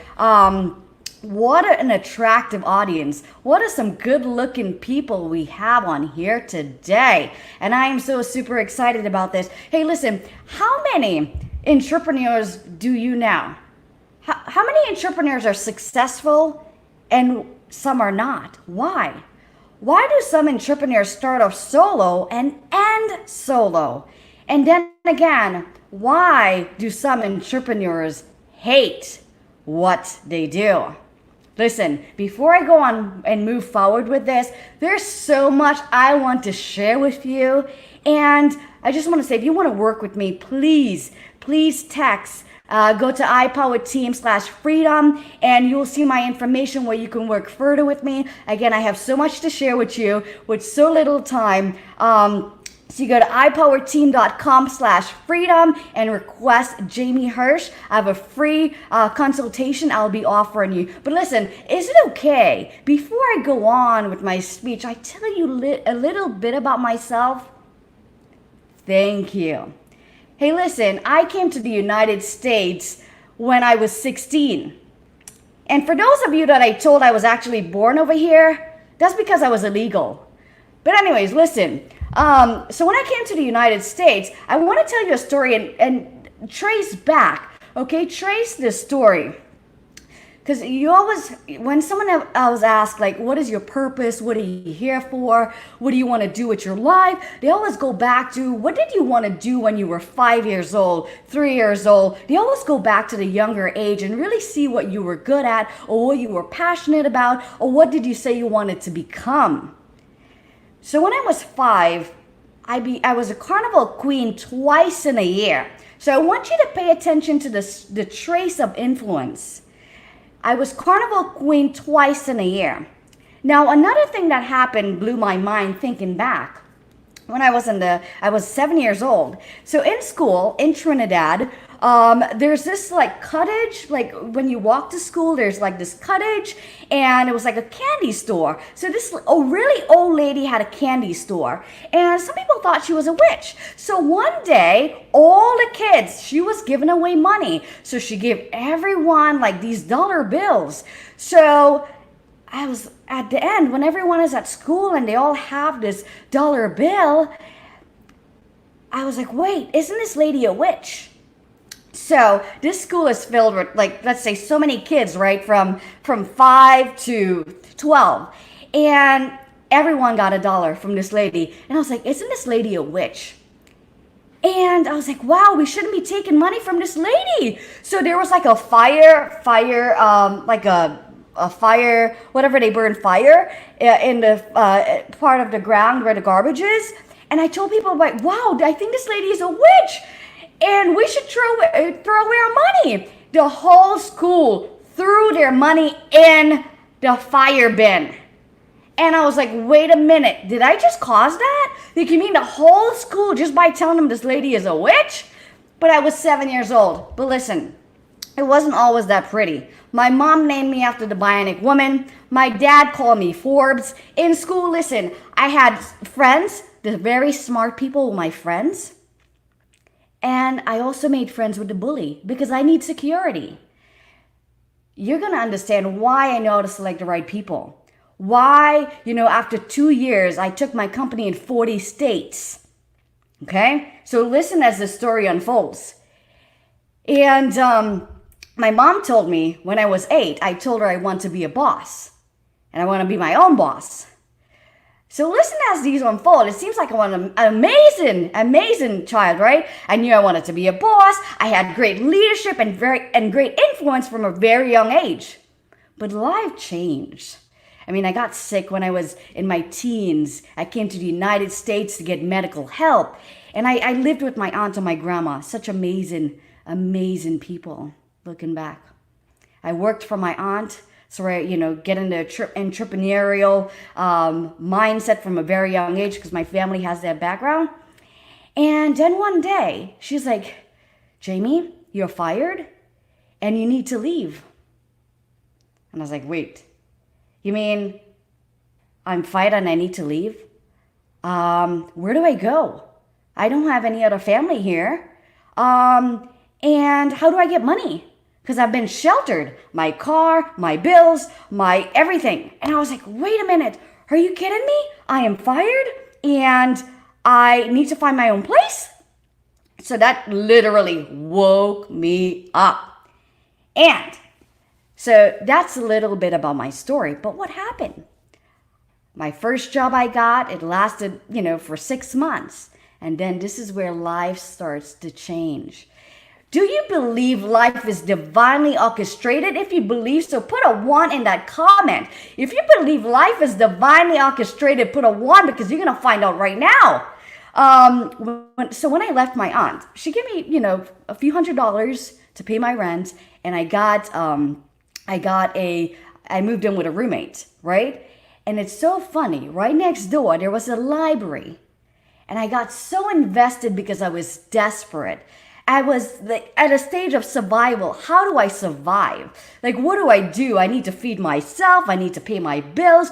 All these things were there. So I was like, okay, So right next door, there was a library. The person who was my roommate was a successful entrepreneur for Anytime Fitness. So do you again believe life is divinely orchestrated? Because the story just gets prettier, okay? Now, in my childhood, I was considered so amazing, going through my teenage years and facing reality of not good enough, figuring it out on myself, getting fired. And then after, when I moved out on my own, I started reading, I started developing myself.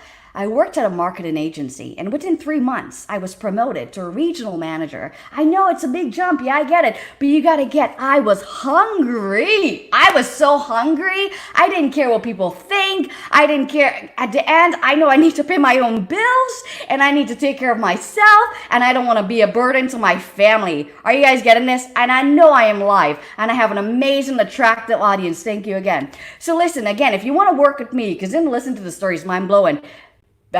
Visit iPowerteam/freedom. I have, anywhere from very high end to very low end. But listen, so my marketing company, I was promoted within 3 months to a regional manager. So I would go and train other agents because I met sales goals, and I didn't care about cashing my checks. So because I had so much money, and again, listen, right? I was kicked out and had nothing. So in the midst of working for this company, I started my business part-time. And again, do you believe life is divinely orchestrated? Because I was not planning to start a business. I didn't even know what the idea came from. I just started a business by accident because I'm like, I need to make as much money as I can because I left a family where, business background and things were great. So I just needed to make sure I was above. And what happened? So yeah, I started my business part-time, and then eventually I started making so much money than my regular job that I just quit. So I took that risk and I quit. I had a partner. We worked it for, she left after 6 months. And do you know, within 2 years, this company went to 40 states. Within 2 years of it starting, it went to 40 states. Yes, I'm going to show you how to build teams and teamwork so that you can expand your business, expand your life, have more freedom, have more love, have more connection. Listen, I don't have a lot of time here, so please visit iPowerteam.com/freedom. Okay, because what I'm going to show you here today is how to be spiritually aware and awake. So this goes into, I'm going to talk to you about leadership. What got me to where I am, right? We have a team of over 1,000 people, right? And I'm going to tell you more about all this later on, right? So listen, I'm going to talk to you about leadership, systems, and performance. Leadership, spiritual, mental, emotional, physical, and financial. I said that again. This is what separates from the rest. You hear about leadership, going to this conference, reading all these books, but listen, there was a lot of things that took place because I started with nothing with my business, and I was able to take it to 40 states. Again, entrepreneurs, you don't need a lot of money to start a business and make it successful. So with leadership, spiritual, mental, emotional, physical, and financial, it starts within. And I'm going to say that again. It starts within. So I started working and developing myself. And under leadership, I'm going to teach you how to be spiritually aware and awake, financially free and secure, emotionally intelligent and mature, mentally equipped, focused and determined, physically fit, healthy, and sexy. I teach people how to be full of themselves. And for those of you that are offended, I know no one's on this conferences. Who do you want me to be full of? I cannot be full of Oprah. I cannot be full of Bill Gates. I want to be full of me, because the more full, whole, and complete I am, the more I can be of contribution to others. And that's what I'm going to show you. Listen, next thing is systems. Our company, every system we developed was based on a problem that was a solution that ended up being an innovation and also consistency. Everything in our system with our team, they know if they don't follow that system and something does not work at the end, we can always trace back the root cause. Why? Because everything is so systematic. And with system comes freedom. And again, I want to tell you, I was not the only one who took my business to 40 states. That is not possible. I had a team. We have a team of 1,000 people now.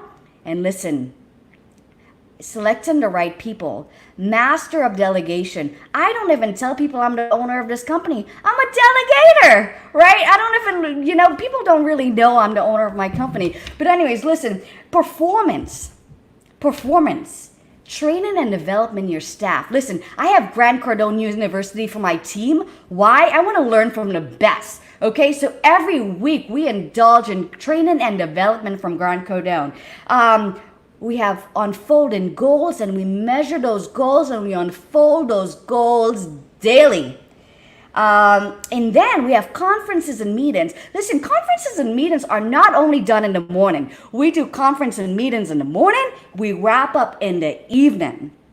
Okay, so it's like we see where we are, where we ended, what can improve, what was effective, what wasn't effective.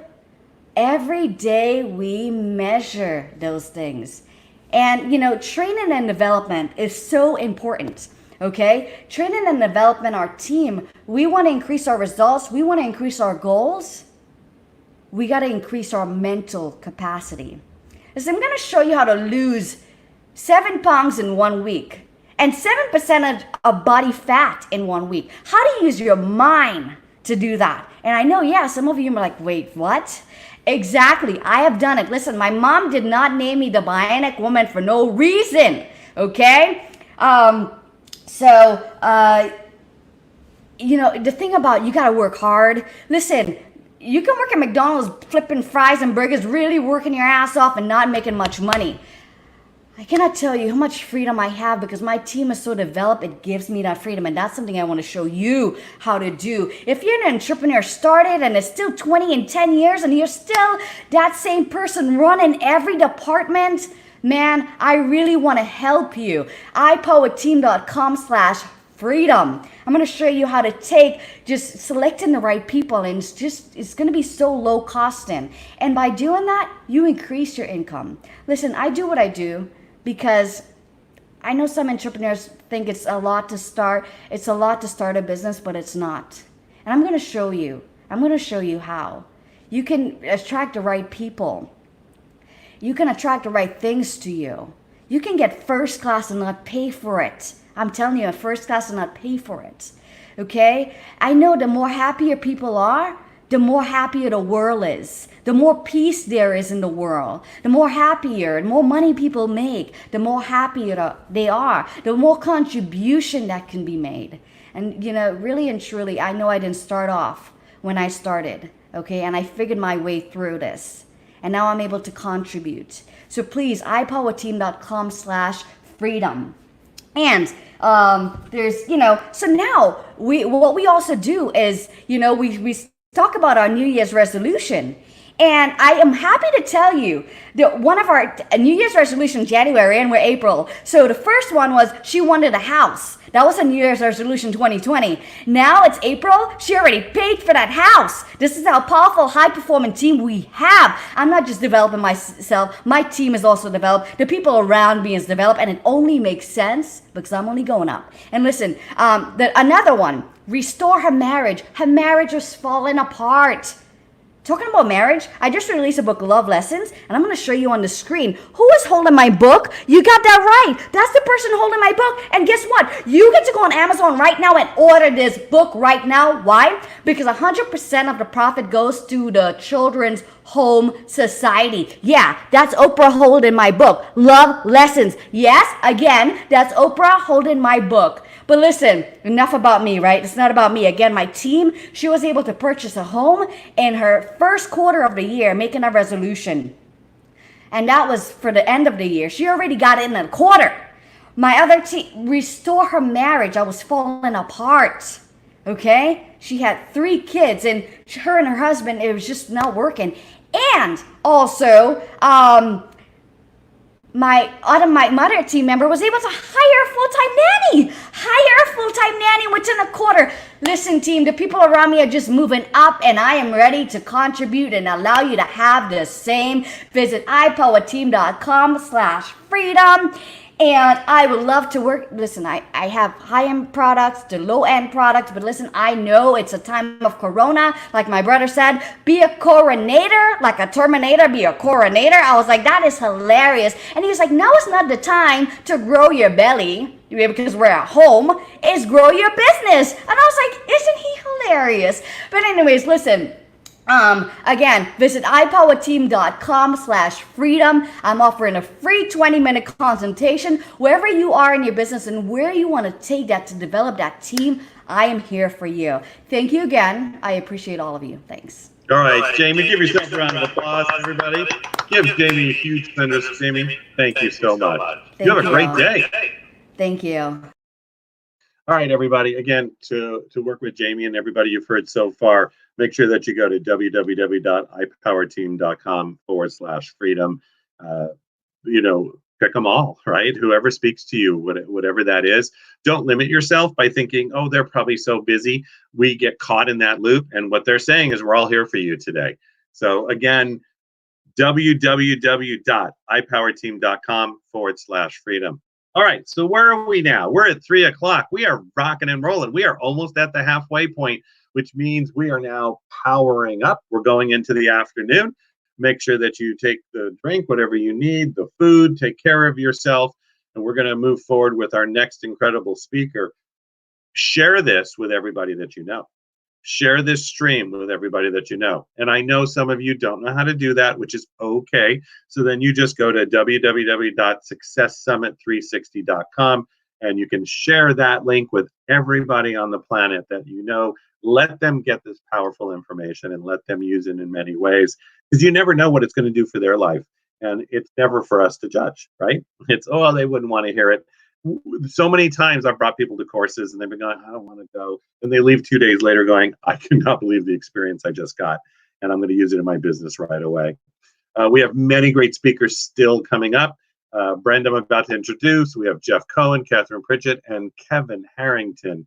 You want to hear what he has to say with what he's created from his businesses, being on the Shark Tank and everything else he's done. You want to be there. We got Christine McKay, we have Jeffrey Levine, we have Bone, and you're going to hear a man who knows more about marketing than almost anybody I've ever heard. And it's going to put tremendous energy into everything you do. All right, so here we go. Moving forward. Getting my piece. I'm just getting everybody ready to get back into their chairs. Take a seat. Fantastic. Here we go. Our next speaker is an entrepreneur and a tea business expert and manufacturer. She was born and raised in Michigan after graduating from Michigan State.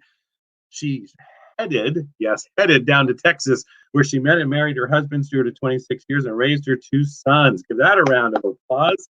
Well done. We talked about grandkids. She's not quite there yet, but we still talked about what an amazing thing it is to have. She started her business, Sterling Tea, in her kitchen and opened her first tea shop 15 years ago. And again, she is an entrepreneur. Everybody get that? So being an entrepreneur is really critical with everything that we do. Sterling Tea is one of only a handful of specialty tea blenders in Texas. She has become a thriving U.S. tea importer and manufacturing company. Sterling Tea blends over 200 teas and herbs, helping hundreds of food service companies serve and sell an even better cup of premium loose tea to their customers. Their customers include markets and stores and restaurants throughout the U.S. Our speaker actually has published her first book on Amazon called The Ease of Tea, to help tea lovers enjoy a perfect cup of tea every day. She's now launched a new venture for those that would like to capitalize on the multi-billion-dollar tea industry. Everybody's got that, right? The multi-billion-dollar tea industry. Today, our speaker will share insights as to why it might be great for you to take a look at the opportunities in the booming tea business. How many of you today would like to make some money in the tea industry? If you love tea and you'd like to learn more about how you might profit from the exploding growth and excitement of how the tea industry, you will love our next presenter. Everybody stand up and please give a big thunderous standing ovation for Brenda Myers. Brenda. Hi, Michael. Thank you so much for that really nice introduction. And I want to thank you. Yeah, I want to thank Bill and Powerteam International for having the summit and really for inviting me. I'm new to Powerteam, and you know, I'm just loving listening to all these speakers. Jamie, my gosh, you have so much energy. I wanted some of that. I want to bottle that and take it with me. But I want to thank the attendees too, because I think a lot of these speakers, at least one of them is going to resonate with you and help you move into your passion and into your purpose. I think it's really important right now to focus on that. And we, as entrepreneurs, have time right now. We're all kind of stuck. I know with my business, we went to part-time with our manufacturing. And so I personally had a lot of time to think about where my business is and what I'm doing right now and my employees and where to take tea and my customers next. So I'm looking at this time as a blessing, because that's really the only choice I have. So you should do that too, and start working on your passion. Of course, my passion is tea, and I get to be in the tea business, and I created that for myself 15 years ago. And I'm wondering how many people love tea. If you do, just say I love tea, and just let me know so I know if I've got any tea people on here even. So usually when I ask that, I get about half the group raising their hand, and the other half want to know about it. So I also want to know if anybody out here is in the food service industry. Maybe you own a restaurant or a coffee shop or a tea shop. If you do, that's really cool. And or maybe you work for one. Or maybe you're selling healthcare products. You're in some sort of healthcare product field, and or you're in a service. Maybe you're a practitioner, maybe a chiropractor or a Reiki master or a massage therapist. I'm looking to see. Yes, I love tea. So there's a couple people in there loving tea, so good. I'm in good company. So what I want to talk to you about is today is if you might consider adding tea to what you're currently doing. So I'm not saying that it's the end all, but it's a great addition. And I've seen this over the years with a lot of my customers. You think it would just be that traditional food service restaurant, but my customers come from everywhere. I've got a really unique spin on what we've done with tea and manufacturing tea for other businesses to help them add to their current line or their current service. So today I'm going to share the state of tea and tell you a little bit more what's going on now. But first I want to start telling you a little bit about how I got into tea, because that is the number one question that I get. I own this tea business. It's not super well known. Not a lot of people have their own tea business. So people always ask me, how'd you get into it? And so mine starts with my Aunt Irene, when I was 8 years old. So my aunt and my uncle, she's 92 now, my uncle has passed, but my aunt and uncle were wealthy people, and they had everything very beautiful, a very beautiful home, beautiful cars. They didn't have any kids, so they just led the lavish life. And when I went to her house, like everything was china and bone china and just beautiful things. We had to be really careful when we were at her house. We weren't allowed to touch anything. So, but she was very kind, and I just loved going over there. And so one day I go over there about 8 years old, and I'm sitting on the plastic couch, and she puts this cup of tea and little sugar cubes and some milk in front of me. And it was just this beautiful amber hued tea. And I was like, what is this? Because my family, my parents had Maxwell House instant coffee, and we just didn't drink tea. So it was something new. So I sat back, I took a sip of it, and the warmth of that tea, along with all the beauty and the kindness in that home, just really set the stage for me for just my love of tea, and not really realizing that it was going to be a business when I was 8 years old, but I knew I liked it. And so over the years, I just kept drinking tea. My friends would drink coffee and soda and that, and I just really enjoyed tea and iced tea. And when I talk to my customers, I always ask, especially a new customer, I'll say, tell me your tea story. How did you get into tea? Why do you like tea? And they'll close their eyes and they'll think a moment, and then they'll always have a story about their mom or their grandma or their aunt or their sister, or they went to a lavish tea party, or they spent some time with tea over with friends, and they just had an experience that resonated with them and why they love tea, what got them into it. And I'll tell you, once I hear that story, it makes things really easy for me to sell them tea. It's just my little secret of getting people excited and just tapping into the emotion of this beverage. So 15 years ago, I started tea as a hobby. My kids were little, I was playing tennis and volunteering my life away. I was super bored. So I thought, why not take my little teas that I've been making in my kitchen and take them to market. And there just so happened to be a holiday bazaar in my community of Rockville, Texas. And so I took about 6 little teas and I set them up on a table, and people came over to my booth and they tasted my teas. And they liked them, but they didn't understand what loose leaf tea was. They'd never seen it before. As a matter of fact, one of my teas was a white pine mouton, which is a nice big leaf with stems in it. And she looked at it and she's like, are you selling pot? That looks like pot, you know? Like, no. This is, this is tea. So I realized right then and there that these people didn't understand and they needed help. And if I could provide them with a product and just help them at least replace 1 beverage a day from their Diet Pepsis and their Dr. Peppers and their sweet tea, which everybody used sweet tea in Texas. But if they could just replace one of those drinks, that they might be healthier. They may lose a few pounds, no guarantees, but just start moving into that healthier direction. And again, Teavana was just coming out. Some tea shops were just starting to happen. So it was very new. So I opened a tea shop in 2006 in an old house that I had purchased. And honestly, it was tough. Nobody came.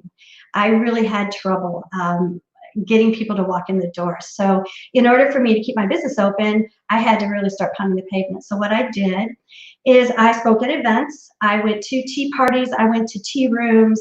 I went to book clubs, anywhere that I could tout and talk about tea. And of course, I did it all for free. I would invite people into the shop and have these tea 101 tea tasting classes, and really just spent a lot of time educating about the differences between the different types of leaves. And I gained a following from that, and I was starting to build my line with my customers. So my hobby actually really started turning into a business. And I realized that when I caught the eye of a local grocery store, some local restaurants, some retail stores, and then eventually got into Central Market and Whole Foods, and really started developing my business of tea. And today, Sterling Tea imports and blends over 200 teas. A portion of those, maybe less than 50%, are actually a Sterling Tea brand, and most of them are private blends and private packaging that we do for other businesses, all types of businesses. And I spend a lot of time helping my clients understand the leaf so that they can talk to their customers and create raving fans that will help them keep those customers and keep them from going to other places to buy tea. So the state of tea, what's going on? So according to the U.S. Tea Association, tea is a $12 billion industry just in the United States alone. And I read an article recently that half of all Americans drink tea. So I thought that was awesome, half. I mean, there's this only way to go is up, and it is increasing. Now, 87% of tea drinkers in the United States are millennials. And Generation Z is right there. And they are not looking for sweet tea. They're looking for specialty teas, specialty health and wellness type teas. I really noticed this years ago when I was in a grocery store. And I honestly was one of those ladies who would set up my little booth and say, hey, do you want a sample? Want a sample? So I was doing samples at Whole Foods like every weekend. And I really started to push to get only the Sundays. And I wanted to get the after church crowd because I noticed that that's when the families shopped. So I always did an iced tea that was a hibiscus, caffeine-free, and no sweetener in it, because I really wanted to attract the kids. I knew that if those kids liked the tea, that the parents would buy it. So I noticed that children who are now adults are getting it to be adults, including my kids, were really into tea, and they loved it, and they didn't need sweetener, and they just gravitated towards it, and that's happening. So it's really interesting to me, just the whole health and wellness trend. Now, 80% of all our consumption of is iced tea here in the U.S. And not just black tea, not just sweet tea. Restaurants are stepping up their game. So Sterling tea, we make over 15 different iced tea blends. We do black, we do green, we have a lot of herbal caffeine-free options, and we're trying to meet the needs of the small business owner who has that shop that wants to have a better tea to compete with the big box coffee shops. And you know who those are.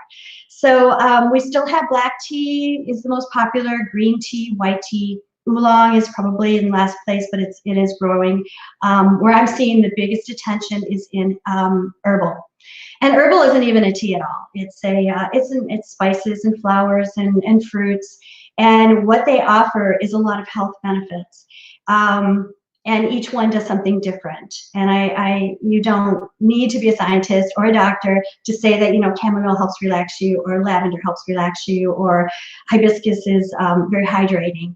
So, you know, I don't tout health benefits with my teas. They are for enjoyment and for health benefits, just in a generic sense. But I am working with some companies that were using specific herbs to create their marketing strategy. So, the type of entrepreneurs that are getting involved in tea are, of course, brick and mortar, which is tea shops, coffee shops, restaurants, but also a lot more events. I mean, we're working with a lot more nonprofits who, rather than just having a luncheon, are having tea parties and afternoon teas. And it's more fancy, I guess is a good word for it, but more people feel special when they're there, and they're shelling out more money at these fundraisers.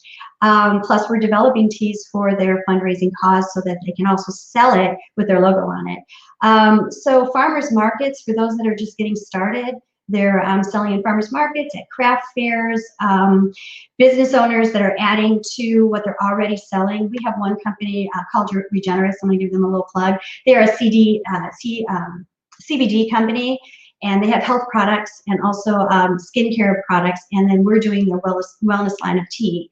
So it really fits in nicely. And then lastly, I've got new customers that are coming that want to take their tea to Amazon. So we're creating the teas for them, and we're shipping it to the Amazon warehouse, and then our customers are doing the marketing and having Amazon fulfill the order. So it goes beyond just the restaurants, and there's a lot of ways to get involved. So I'm launching the Tea Business Mastery course, and I'm doing this because I really want to help my customers create raving fans. And if they're in the tea business, I want them to have the tools they need to serve and sell their product with confidence. And just help them become an expert in their field so that the customers will come back to them. And that's really the point of opening any type of store or having any type of business, so that you get your customers to repeat with this consumable product. So my offer, if you decide you'd like to talk to me, which I guess is right down here, if you're passionate about tea and you think you might want to learn some more about it and how it might fit into your business, I'd love to talk to you. Or something else that I do is I talk to people who have a product that they want to get to market. So let's say you have an awesome cookie recipe, or if you're really into, coffee, or you have a line that you've been making in your kitchen and you really want to know, how do I get it from my kitchen to the next level? How do I do a manufacturing? I mean, I went from my kitchen, now I've got a huge manufacturing warehouse that I didn't have, when I first started. And really, I can tell you, it takes money, but it also takes confidence. And just knowing that you've got an awesome product that nobody else has, and you've got to get it out there. So either way, if you want to talk to me about tea, or if you want to talk about your next big thing and how you get it to the next level, I'd be happy to spend a little time with you. So that's all I got. Any questions? No, that's fantastic. I was just clicking the button. Brenda, give yourself a big round of applause. Everybody give Brenda. It was outstanding. And the great thing is, Brenda, that you've done it for a long time, that you're in the business. You understand taking the product to market. Mm-hmm. That's a skill set that a lot of people don't understand, and they could learn so much from you, which is why you have so much to offer. And you're in an industry that is huge, and because they think coffee, right? Everybody, and tea industry, I think, could eclipse the coffee industry. Well, I think there's coffee's still huge. I have a lot of coffee roasting customers, and I don't want to take anything away from coffee because I like coffee. Not taking away, not just watching the growth of the industry. Yeah, it really, really is, and I can see it. That's right. A long time ago. So. Yeah, thank you so much, Brenda, and everybody give Brenda a big round of applause. If you want to work with Brenda, by Brenda, if you want to work with Brenda some more. And really, again, it's about, and even whatever product you have, even your service, taking it to market, that's the kind of person that you want to work with because she's done it for a long time. She understands the nuances, and it makes a big difference. So go to ipowerteam.com/freedom. ipowerteam.com/freedom. All right. Now, I almost went to Monty Python for something completely different. Our next speaker, it's really that powerful side, and I'm just seeing if he pops up on my board so I can see him down there. I'm waiting for his picture to pop up. Jeff, are you there? There we go. You know, it's really it's the serial entrepreneur in all of us, and I think that's really what makes a big difference as we go forward. And don't forget, by the way, we're building up. It's not building up. We've had greatness upon greatness upon greatness upon greatness, and now we're moving into that second realm of what is it that I can create? How do I be that entrepreneur? How do I keep that mission moving forward? And how have the mentors truly do it? And we're really, going to dive deeply into that. So our next presenter, Jeff Cohen, is a serial entrepreneur. He created a financial services and software company serving the membership space and grew it to 11 million in annual sales before selling it and starting MindMe. Give that a round of applause. He is passionate about sales, marketing, and technology, and is excited to share about his latest venture, MindMe, an all-in-one mobile marketing solution for small businesses. Without any further ado, this man is amazing. Let's give it up for Jeff Cohen. Hey, Jeff. Thank you, sir. Thank You're you. welcome. Nice to see you. Appreciate that. You're welcome. Take it away, Jeff. All right. Sounds great. All right, guys. So some of you may have been on the call last week. I apologize if my hair is a little bit longer. Evidently, there's barbershops or salons are not an essential business, right?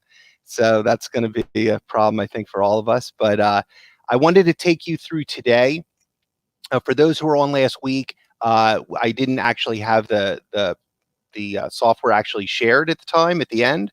So this time we figured out how to do that. So you'll get to see something really cool. And we have a couple interesting industries set up. So if you're someone doing personal empowerment or personal coaching, if you're a restaurant, those are two examples that we have that we'll be able to get into. All right, let me share my PowerPoint here. And I'm going to stop my cam so that you guys can see the whole screen.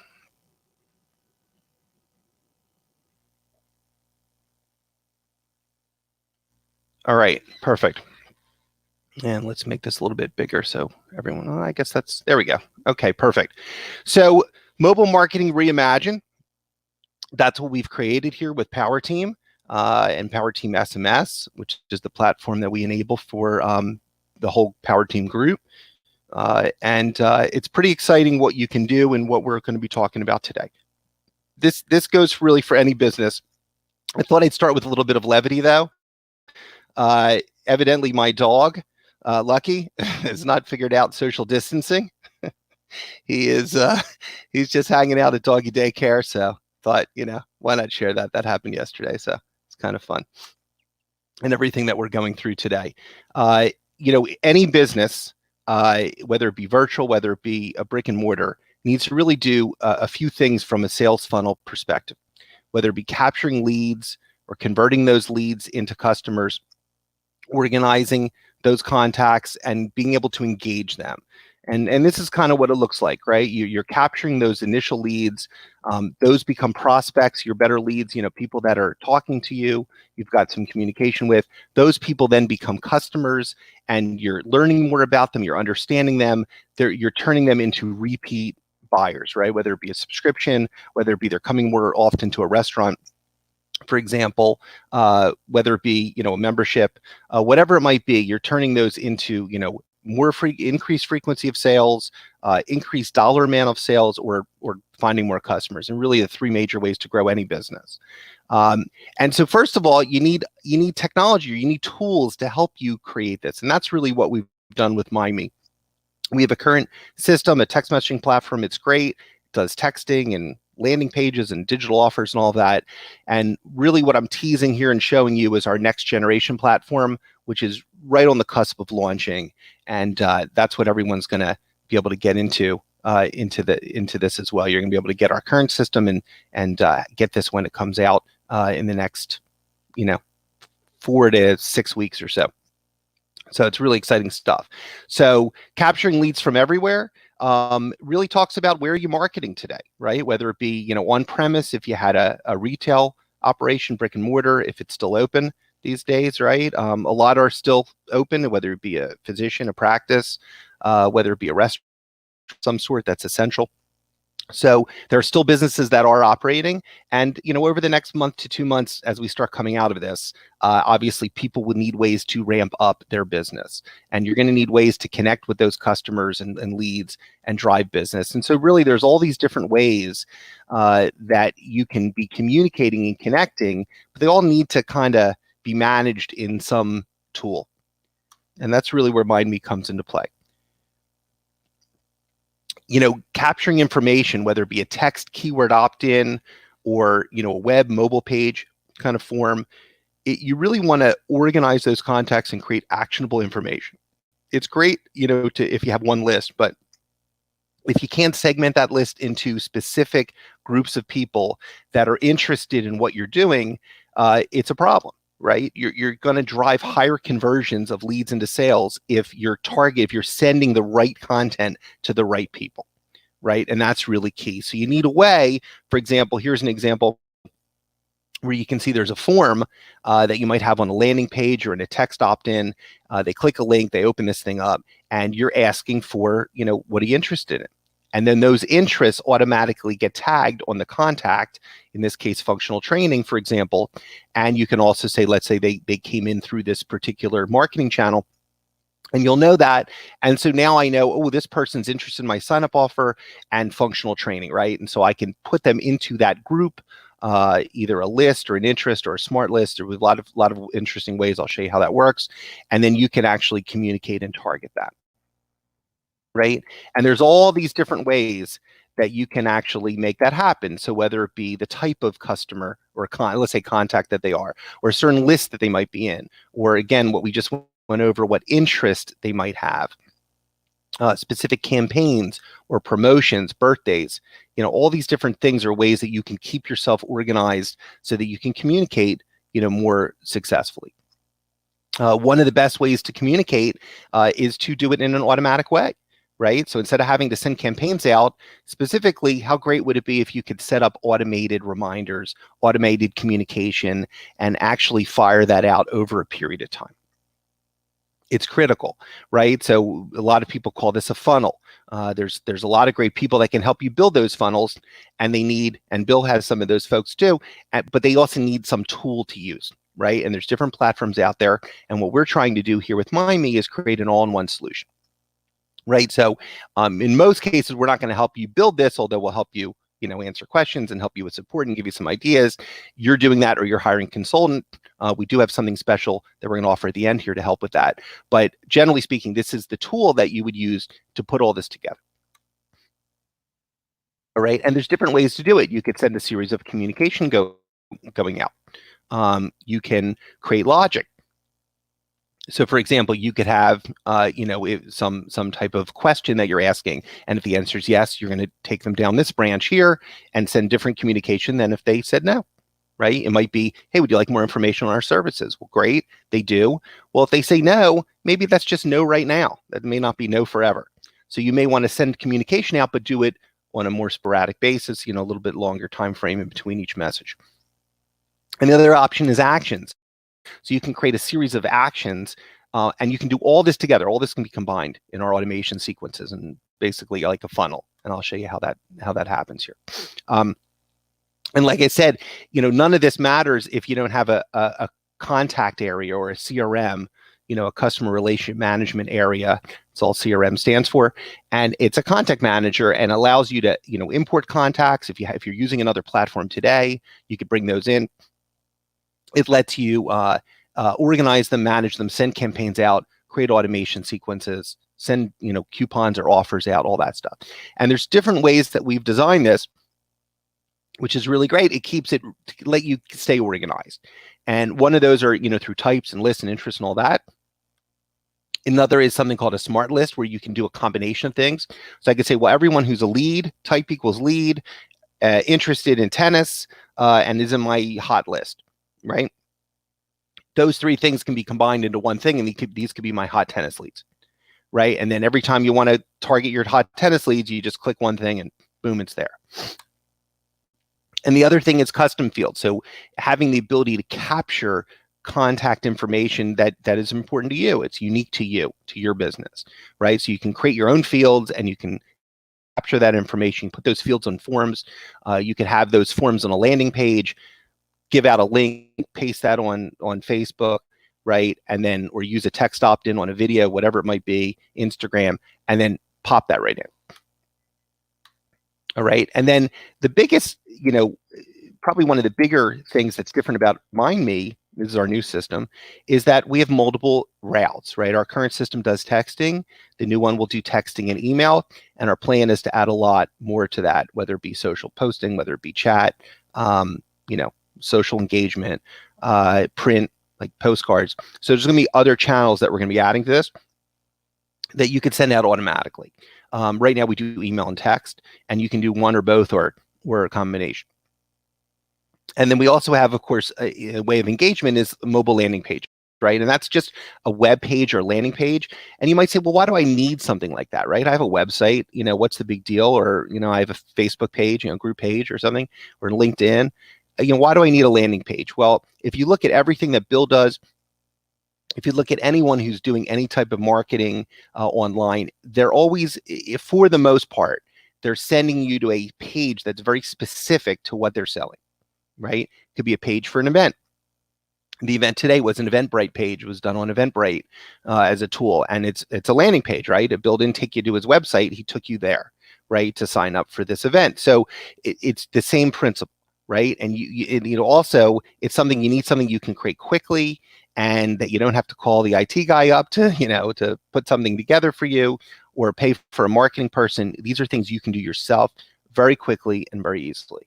Right. And it's also ideal because you might have different products, different services, different events you're running. You don't want them on a website, right? You're not going to update your website for, every other day. So this is a way where you can pop these things on, you can turn them on and market them. Responsive communication is something pretty unique, I think, to us. So what we've created. And so, for example, if you're using something like MailChimp or Constant Contact to send email out, in most cases, and they've been adding some tools and some things here, but in most situations, most people might have a button on a page, right, or something on there, and you can see kind of who clicked that button, right? But it's not really responsive, and a lot of times it's just a click, and maybe you can tag that so you can kind of see those tags and see that contact. But in most situations, it's very limited in most email tools they might be using or text tools that are out there. And with this system, you can create a bit of a conversation, right? You can ask a question, you can ask a poll, which you see right here, right? And you could say, how can we help? And you could ask these questions, and then that can organize those contacts, and then you can have other things going out. And when we introduce chat, which is going to be called Conversations this summer, after we launch this new system, chat will allow you to do those engagements back and forth. So you'll be able to initiate them from different places. So pretty cool stuff. And then the last piece is really promotion. So what are some things you can do? You can create a countdown where you see a countdown for urgency, and I'll show you that, or a digital offer, things like that. And these are just some examples. There's an example of a countdown where you can actually have something ticking down to kind of show some urgency.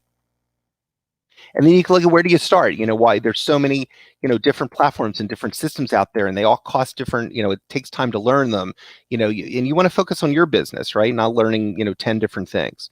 And there's a lot out there to focus on.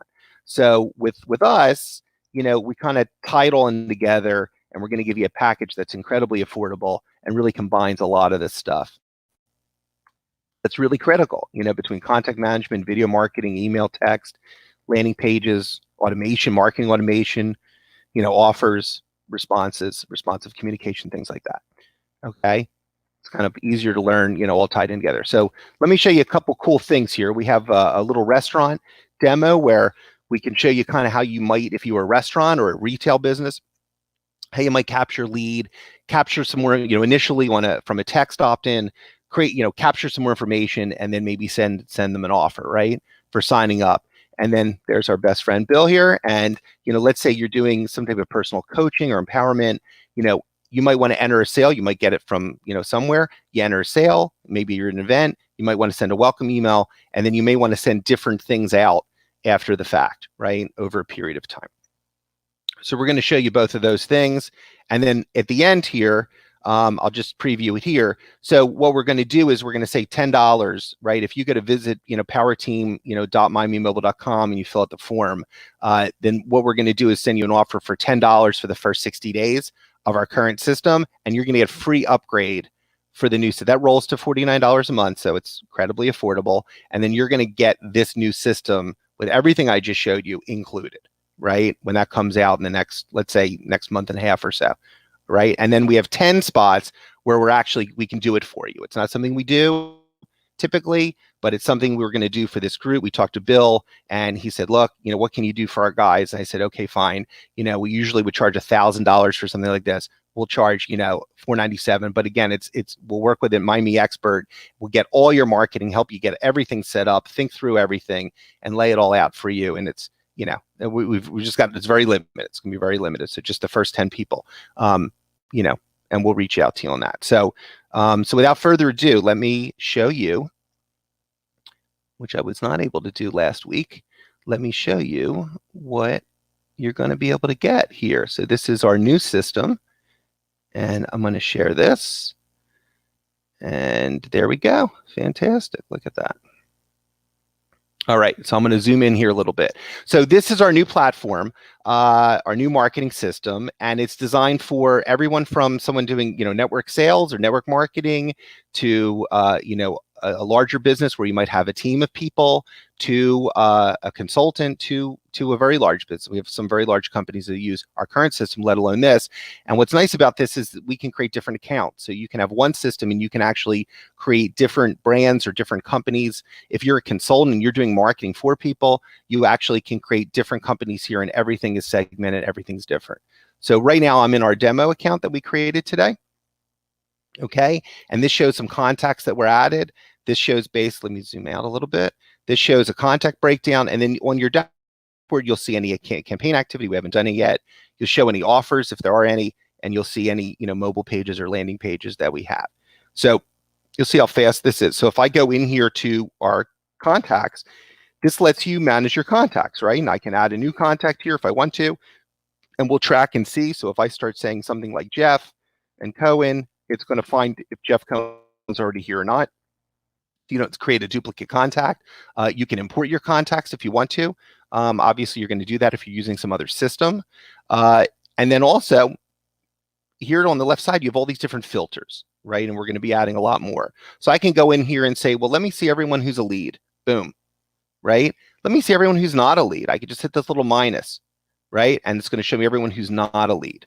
So I can say, well, let me see everyone who's not a lead and who's in my, in my restaurant, VIP list, right? So you can see here as I'm clicking around, it's incredibly easy. It's incredibly fast. I can click, I can do, right? So I can see everyone who's in my baseball list and my football list, or both. They have to be in both lists, and no one's in both lists, right? So in 2 seconds, I can go in here and I can create this. And now I could say, well, everyone who's, let's say, a lead, let's say we want lead in here, right? Or let's say we'll do customer.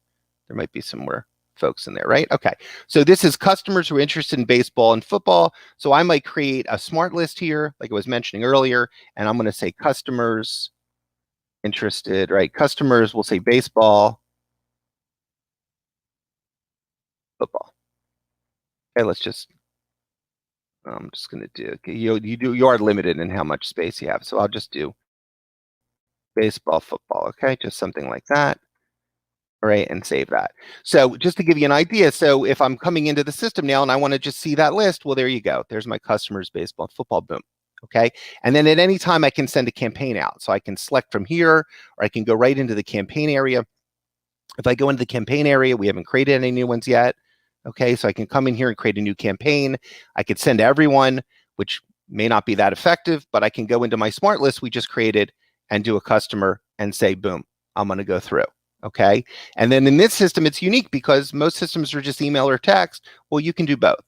So if I want to do an email, I can do an email. If I want to do a text, I can do a text. I can do them in different priorities, very simply. Okay, I'm going to come in here with an email. I'm going to hit next, and then I can build my email.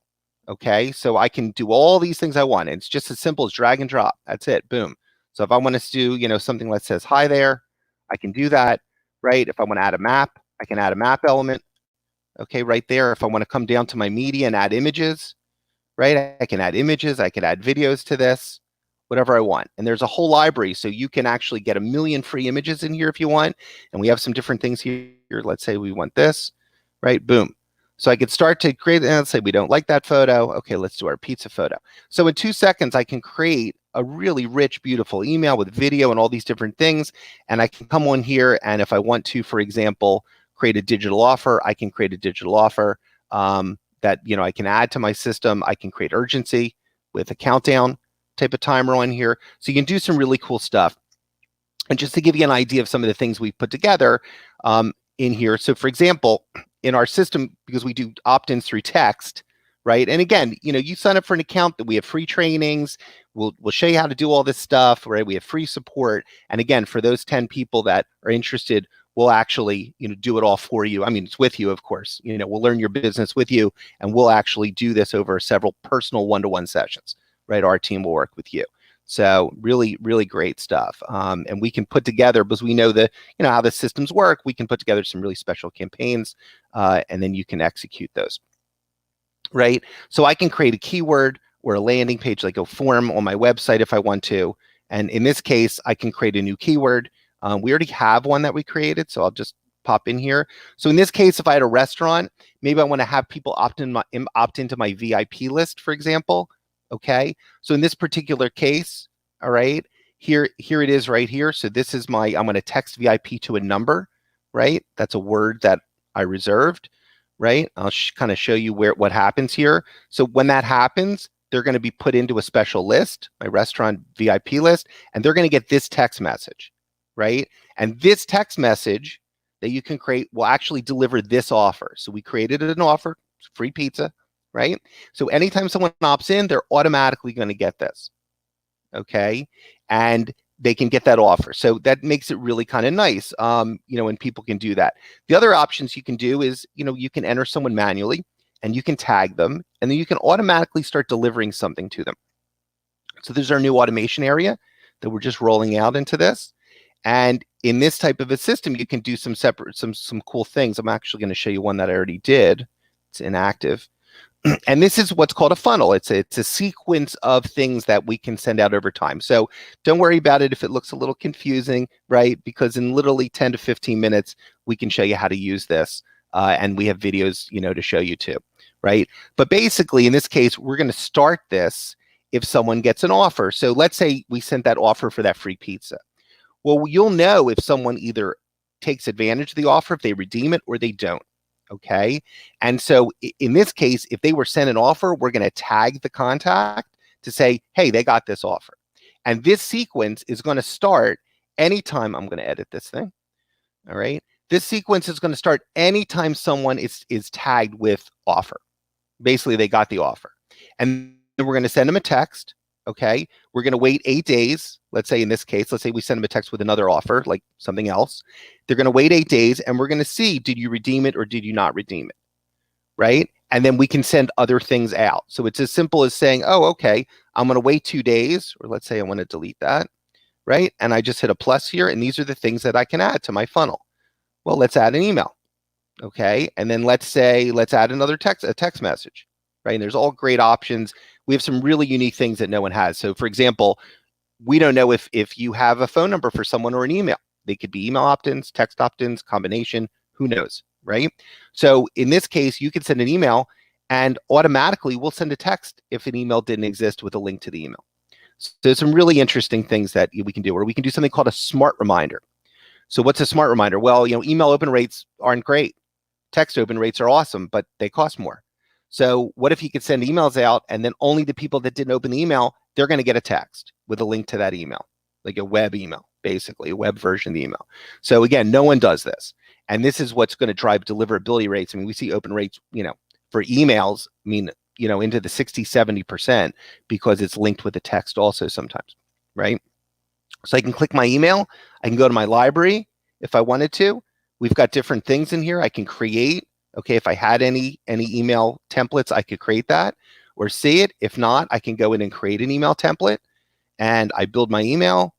I drag it in, right? So you get an idea. So you can create an email, and you can pop that in here. And you can also decide how these things start. So in this particular case, it could be on when they opt in. It could also be on, if a tag is something certain or an interest is something, right? So all these different filters where you filter contacts are all ways that you can query those contacts. You can select those contacts that you want to start this. Or I can also do it if someone answers a poll a certain way, they're automatically going to go into this, right? And so there's really cool stuff like actions where you can say, okay, I'm going to update a contact if they get to this spot, right? So this is like a series of steps, right? In this case, we split them, but you can do a series of simple steps over time. And one of the things you can do with this is create a course, right? So let's say you're doing personal empowerment. You could say, well, okay, every time someone's tagged as a customer in the system, or let's say the type is customer, the second that is, right? Let's say I want to change this, no problem. I go in here, and instead of type, we're going to tag, we're going to do type, and we're going to say type equals customer. So all you have to do in the system is change a contact from type, lead, or whatever it is to a customer. And then this will automatically start going out. And I could do this over a series of time, right? So I could do this. I can just delete these items in here, easy enough. I can do this over a series of time. So I could say, okay, they're going to get an email right away. Then we're going to wait, 30 days, right? If I want to. Okay. And then we're going to say, let's send them another email, right? And then we'll wait 30 days. So you could do this in a way to almost like a course, right? And have people do that. And that email or text can have a link to a video, right? Or video content that you might have. It could have anything you want. And when I create that email, it's just an email, that we have in here, right? Or I can create, if it's a text message, you just start creating your text message, right? And I can go in here and create it, okay? And I could just start typing. Hi there, this is my awesome video, right? On empowerment for week number 1, right? And then you can send this out. You can send campaigns to everyone, but what's unique about this is these will start for each contact individually, right? So if I sign up today, or you change something today, like I'm a customer, this will start out. Tomorrow, you do it for someone else, it'll start from them from that point forward, right? And if I want, I could ask for more information in a form. That's what that link would be. I could come in here and, like I said, do a video, right? So I could go into my media and I could add a video. Really cool. We store videos in the system, in our new system, or you could do YouTube, Facebook. I mean, no one does Facebook videos in their platform typically, but we have that enabled, and you can do that. And we're also going to be able to soon turn on the ability where you can actually see how long people have watched that video, right? So someone in some other system might say they watched a video, but maybe they watched 10 seconds. Well, that's not really watching it, right? So you'll be able to say, if you have your offer at minute 40, well, you're going to be able to say, hey, everyone at minute 40, I want to send them something, and fire out, and put them in a sequence just like this, right? And make sure that they became customers, or give them some offer to sign up for your service or your product, right? So really powerful stuff. In this case, if it's a video, I'm literally just putting a link in. So if it's, YouTube, I would just paste the link in, and there it is. So if we just went real quick, just to give you an idea, if we went to YouTube and we go to, let's pick our best friend. Okay, and we'll find a video from Bill, and all I have to do is just grab this at the top. I just grab the link, I pop it in, I go boom, I hit set, and there it is. That's it. Okay, and we'll track that. Okay, so some really cool stuff. So this system is going to let you do some amazing things, right? It's not, we have people testing it and playing with it. It's almost ready. You're going to get this included. All right, this is automatically going to be something that you get when we're ready here. If you, connect up and actually, and I'll just go back to this real quick. If you come in and you go to powerteam.mymemobile.com, as soon as you do that and fill out a simple form, we will actually send you Okay, a link for that $10 for your first 60 days. That's our current system, which is texting and landing pages and offers. It's awesome. But you're going to get this free upgrade as soon as it comes in. You're going to be grandfathered in. This is going to be a lot more money, right, for that pack, everything I showed you. So you're going to be locked in at that, $49 a month. Okay. And then you also, for 10 people, there's 10 spots available, and we'll reach out for anyone's interested. First 10 people have them, and that's $497, one payment. If you want to make a couple payments, we can work that out too. Not a problem. We want you to be successful, and we're here to empower your success. Yes, sir. I appreciate you, brother. We got to move on. This has been great stuff, though. Yep. Awesome. Got you all. Yeah, of course. We got a very special guest coming up next, and I got Kevin Harrington coming right after that. So. No, of course. Thanks for all your information, and everybody. You've got the link on the right-hand side. Just once again, follow the link that I put in the post comment box, and you're ready to go. Thanks, everybody. I want to preempt Kevin. Thanks, everyone. All right, Jeff. Thank you so much. All right, everybody. I'm going to turn this over now to my mentor, friend, developed. This has all come about because of a conversation and Bill's brilliance. Let's give it up for the CEO of Powerteam, Mr. Bill Walsh. Well, let me just tell you, Michael, thank you so much for being the host all day. You have just been knocking it out of the park. I've listened to all these speakers. I've taken notes from every speaker. I have not left my chair for more than 5 minutes at a time. But I just want to say a big thanks to all these speakers. Now, realize, everybody, as you're listening, that many of these speakers have never done this before. And this is probably like my 5th time doing a live broadcast of any sort. So I just want you to know that I want to say thanks for those that are plugging in. We've got 3 different broadcast channels right now, and folks on the Powerteam USA page, on the Bill Walsh page, on the WIN page, and also in the Rainmaker alumni group. So I just want to say thanks for taking the time today. I know we all have, busy at-home schedules, and I hope that you're learning from this to become more productive. And we'll have these every week now until the end of the year. We're going to have Brian Tracy April 16th. We've got some special guests next week, which will be announced tonight through the streams and through the edits and the text messages. But I just want to move quickly because I have a very special guest on today, all the way originally from Charlotte, North Carolina, and someone that has really been just a great person to work with. She comes from a total place of heart and service. She's one of the co-founders of an amazing game called House Guests from Hell. I can tell you this, that she's one of the most creative people I've met in a long time. And I will tell you that it didn't start out perfect for her. She went through many challenges, and I'll let her share some of that, even from school where, she didn't fit in, it wasn't perfect, but she moved through all those challenges to then get accepted at the University of Michigan, and then moved from there to go to school, one of the most elite schools in the world, and the first American to ever attend this school. So it's pretty neat to go to Russia and move away and just really work on your craft, which, of course, not only a graphic designer, but really an intuitive when it comes to taking an idea and then helping map the idea. So with her family, they've created and they're one of our sponsors for the whole show today, House Guests from Hell. If you've ever needed some laughter in your home, you're going to find out about this game, House Guests from Hell. I recommend you order one. We did a special today, 50% off, so I'll give you a link shortly for that. But I do want you to understand, too, that it's been an honor to work with her and her family. They are just some of the most committed people I've ever met. Her brother Peter and sister Elizabeth. I mean, the whole team, and, of course, their mom, Shelly, they built this game because they had so many stories about life and how crazy things can happen. But I'd like to bring her on now live and let her introduce. I'm going to introduce you, but Catherine Pritchett, how are you? I'm good, thank you. That's great. Your house looks like it's really coming together over there. I love it. Thank you. It didn't look quite so put together the first time I visited, but it looks awesome now. And I'm sure as the spring sets in, you're on one of the most beautiful pieces of property I've ever seen in just outside of northwest suburb of Chicago. But maybe you can share with our audience a little bit about yourself and maybe a little bit about the game and really what drove you to create something so cool. Sure. Well, growing up, I had a pretty severe learning disability. And so going through school was kind of, not fun. And I really tried hard to keep going. And it took me a really long time to learn how to read. And I didn't give up. I just kept going with that. And so when I entered 9th grade, I had a 3rd grade reading level, and I just, did what I could. And I ended up graduating at grade level, and I took humanities. So that was really challenging, but I learned a lot along the way. So then going to the university was a really big blessing for me, because when I graduated high school, I didn't think that I was smart enough to even be able to go to college. And so I went into art because that's what my strengths were.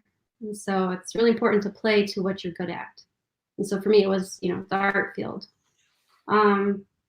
Then I went over to Russia and I studied for 3 years over there. So it's kind of like an independent study.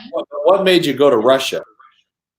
Well, I wanted to learn how to paint frescoes. And so, which is, you know, an old world, it's an old world art skill, which I didn't really want to stay and try to learn anything like that here in the States. I wanted to go somewhere where they taught it and it was, you know, old tradition. And so I was thinking about Greece or maybe Turkey. And then I ended up just going to Russia, and I had to like knock on the door for like 6 months to get them to let me come. So it wasn't just I emailed them, they said, sure, come. No, it was 6 months of saying, hey, let me in. I want to come, let me in. And so finally they said, okay, come on this date. And so I had taken like 1 semester of Russian, and I had hired a little tutor to help me. And so I knew maybe like 20 words of Russian, and I kind of had an overview of the culture and a little bit of the background of the, you know, the language structure.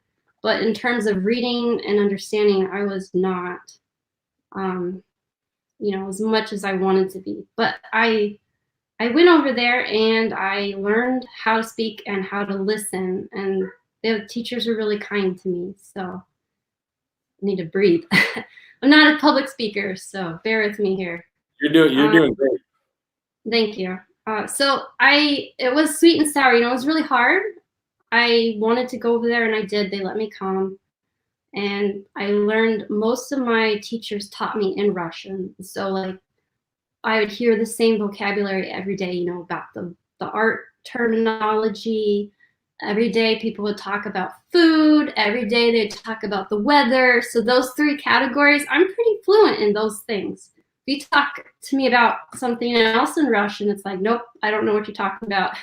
So it was a huge boost for me, a confidence boost to be able to go to another culture and speak their language, you know, to a certain degree. You know, I could take the metro and travel around and stuff.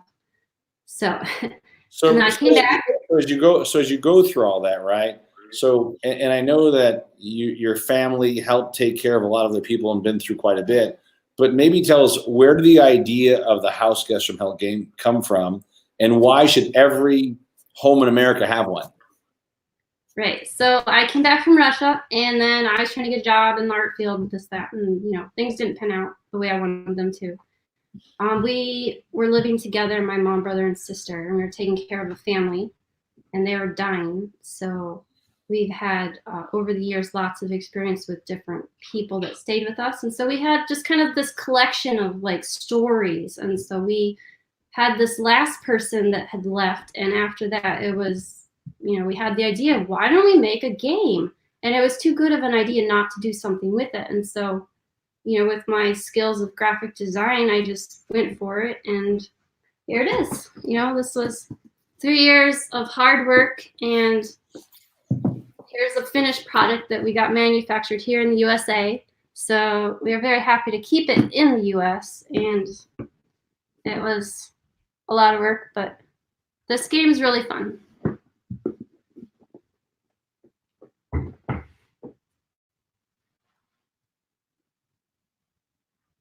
You know, you had this idea as a family, you created it. And how long did it take to create the game?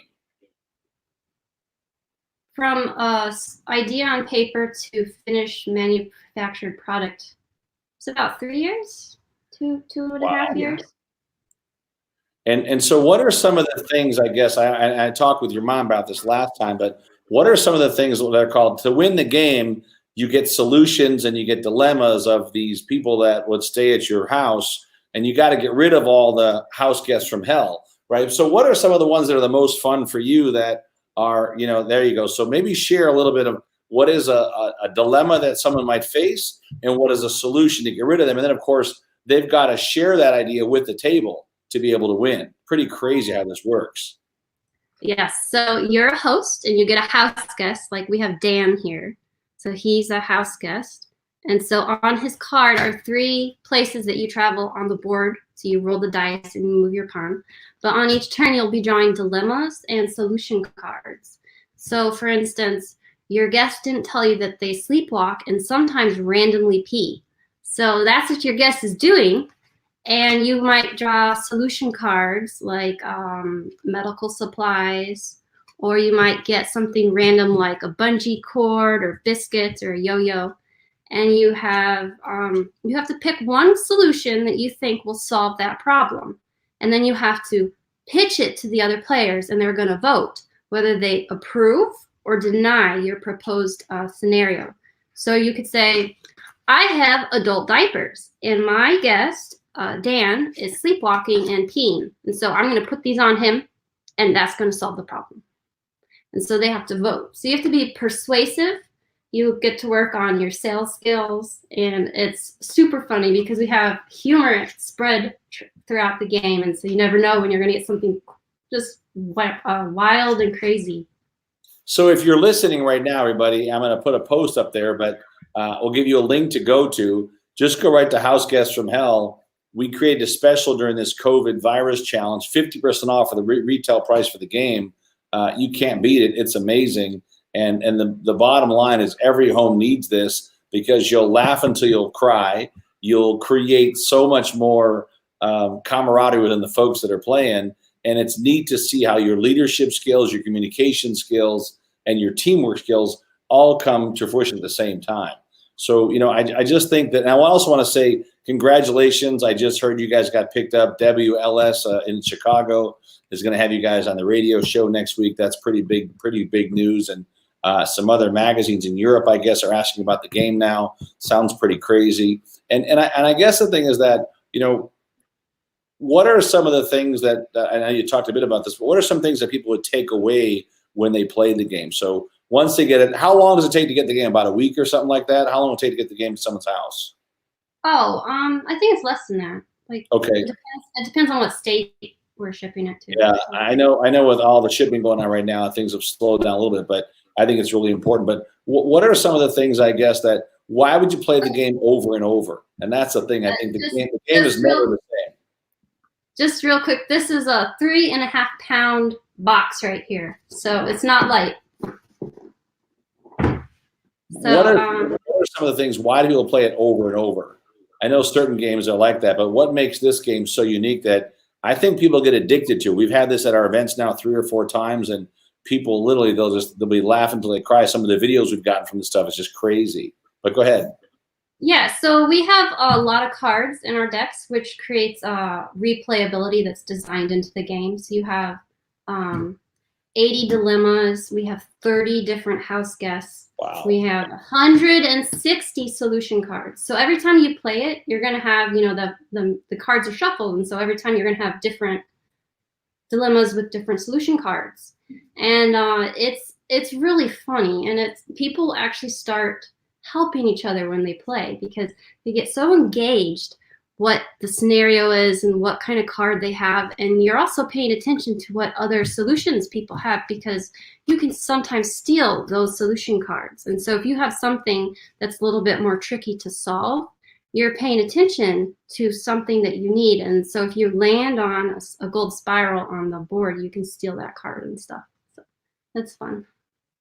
But takeaway for families is what age is it for?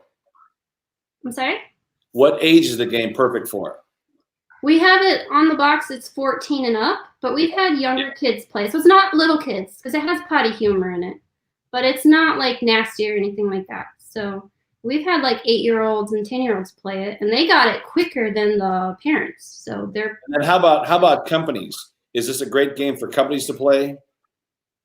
Yes, this game can be used in team building because if you have people work together as teams, they have to work together on solving their dilemmas. They have to work on the sales pitch side of it, where you have to convince the other players that your scenario is awesome and it's going to work. Yeah, and I know for a fact that it was fun watching my son and some of the team down at the Bahamas. We played at the Atlantis, and people were literally they were laughing loud, but they were also learning, and they had to really work as a team. I guess some of the things too is that, when you think about the game, what do you think about this game for companies? How about for companies to play this game? And one of the comments I got that every corporation should have this when they have their team building conferences. Great idea. Sounds like such a fun game. Thanks, Carrie, for that comment. But what do you think about companies using the game as a way to build teamwork and really camaraderie against the group? Yeah. And Jennifer, this is definitely the game I talked about at Christmas. Yes. So there you go. Thank you. She gave the game out as gifts at Christmas. So thanks. What do you think about companies using the game as a team building exercise? I think it's a great idea. One of the things that's really cool about this game is it's competitive, but it's non-combative. So it creates an environment where people actually, they like each other better after playing this game together, rather than, oh, I don't like that guy, he's an asshole. It kind of softens the ice of, Tell us how you really feel. Ruffled feathers. So it does make people like each other after. Well, is there any last bits of wisdom you want to share about your journey for entrepreneurs and how this is a great time to have the game and share the game? Any last minute tips you'd like to share? Sure. If you're stuck at home with your family or whatever group of people you're quarantined with, if you play this game with them and you guys are like having fights and arguments and, because everyone's sort of together, you play this game, it will kind of relieve some of the tension, and it brings humor and it sort of just melts the ice. So it's a little bit of joy. Well, I think today everyone needs a little more joy. I know that's a fact. Well, I've got a little surprise for you today. I thought it'd be kind of cool that one of my really great friends is a guy that I've known now for about a decade that has been helping companies all over the world. As a matter of fact, you've probably heard of that TV show called The Shark Tank. Our next guest, I thought I'd introduce you to him live while you're on the stream, but this is an individual that really launched the idea of infomercials as you know them today. He has helped tens of thousands of entrepreneurs and small business owners elevate their businesses. He's invested in lots and lots of companies to help them go to the next level. I thought it'd be kind of fun to actually just bring him onto the stream right now and actually let you meet him. Would that be okay? Sure. I think, hey, Kevin, I've got you there somewhere. Can I bring you in the stream? Hey, Kevin, let me introduce you to Catherine Pritchett. Hey. You've got a chance to hear a bit about this story, and I know you've heard a million stories about investing in companies and bringing it out to the next level. And I thought it'd be awesome for you to say hello to Catherine. And I know if Shelly's around or Peter's around, maybe they can jump into the stream as well if they're here close by, Catherine. But I thought it'd be great for you to meet Kevin Harrington, my good friend. And Kevin, maybe you've got a couple of tips or ideas that might help Catherine with the launch of this new game, House Guests from Hell. Okay. Hey, good to be here. How you guys doing?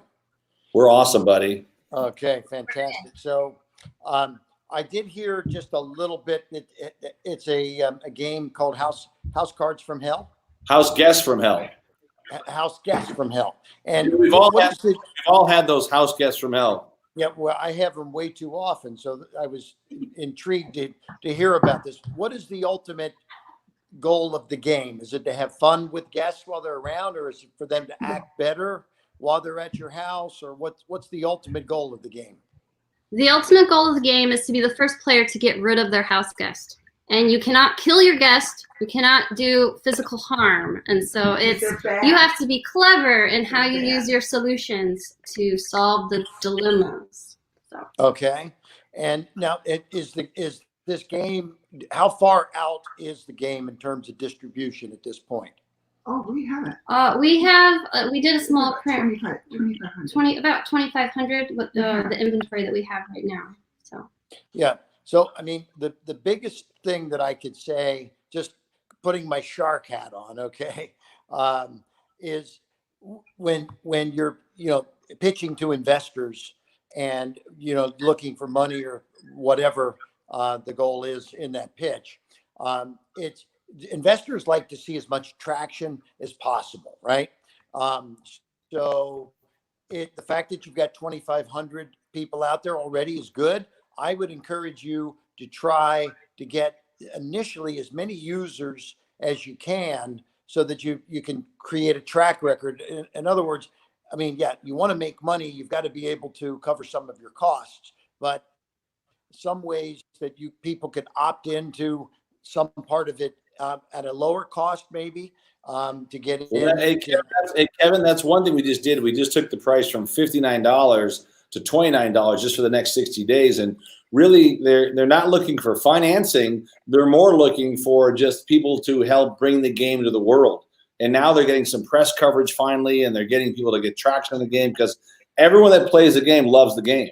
And if it's okay with you, I'd love to send one to your house. Would that be okay? Love to see it, and I can get back to you with some other comments. But I think the key thing when we market products, we get into supercharged distribution when we're able to go to affiliates, and so affiliates, they usually look for about $20, give or take, for their commission to get you a customer. So so you have to develop if you put together any kind of a funnel yet with any kind of test on like Facebook or Instagram?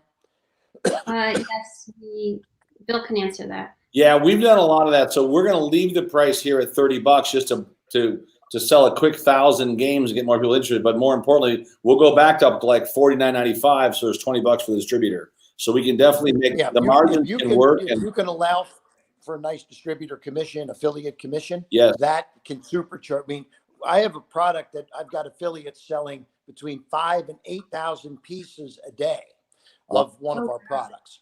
And we like those numbers. Yeah, far more than we're selling on our own efforts. Yes. Because we're selling a couple thousand a day, but the affiliates are bringing in 5,000, 6,000, 7,000, 8,000 pieces a day. And this is going to be probably a really good fourth quarter item. So I'd get everything organized for fourth quarter for a big rollout, hopefully. So I can help you with that separately. So we'll get it sent out to you. Hey, Catherine, I love you guys. Thanks so much for being on today. I'm going to let you go and bring Kevin on the stream, but you may want to just sit around and listen. This was excellent. And Kevin, thanks for giving Catherine the advice and the Pritchett family the advice. I know they love and appreciate it. So let's kind of get into some things. And if there's a way to turn your mic so you can be louder, that'd be great. I'm not sure the way to turn up your mic, but if you can get you just a little bit louder on the stream, that'd be awesome. And then also, if you want to actually move your camera up a little bit so it doesn't cut off your head. There you go. Just right there is perfect. So that's good. Okay. I can hear your voice. Okay, that's all right. Great. So I'd love for you to share a bit of your story. First of all, we've got 5 different streams running right now and 5 different social media channels. So I'd love for you to share a bit of your story, because I think people always hear about all the great things and they hear, oh, Kevin's a shark and this stuff all just happened, where you and I both know that when it comes to success, you always pay full price and you always pay in advance. So if you could share your story with a lot of our listeners, that'd be awesome. And then we got a very special gift for everybody. While you're on this stream during this talk, if you'll just text the word shark to 26786, Kevin and I have a special gift for you. So go ahead, Kevin. Go ahead and share some of your information. I would love that. Okay. So, hey, I'm one of 6 kids out of Cincinnati, Ohio, and my older sister married a doctor, and the next sister married a lawyer, and my brother was a big corporate executive. And I came along and I told my family, I'm dropping out of college. I want to be an entrepreneur, and I'm going to be, I started then this direct to the consumer sales business, which I'll tell you about in just a second. But and my mom was like, my God, I can't believe you're going to quit school and you're going to be in what do you mean direct to the consumer? Well, this was way back in the early 80s. And so make a long story short, I was, this is when I was watching TV one night and Discovery Channel, it was the channel 30. I had 30 channels and I had just gotten cable television. And I got through all the channels, ESPN, 24 hours of sports. Remember, this is the early 80s. There'd never been 24 hours of sports, or HBO, 24 hours of movies and MTV music. I get to Discovery, there's nothing there. So I called the channel and said, hey, there's nothing on Discovery. And they said, you must have tuned in during their downtime. They're only an 18-hour-a-day network. And we just delivered to you the 18 hours they give to us. It's a new channel. They don't have money to produce 24 hours a day. So I set up a meeting and I said, hey, if I come up with some ideas on how to fill that 6-hour block, would you be interested? And they said, yes. So I said, went down, cut a deal. I started putting products on television and on cable TV. And one of the first big winners we had, I was at the Philadelphia Home Show watching this guy cut through a Coca-Cola can with a knife. And he's then going through a hammer and through a muffler, and it was called the Ginsu knife, he said. And this guy was selling the crap out of this thing.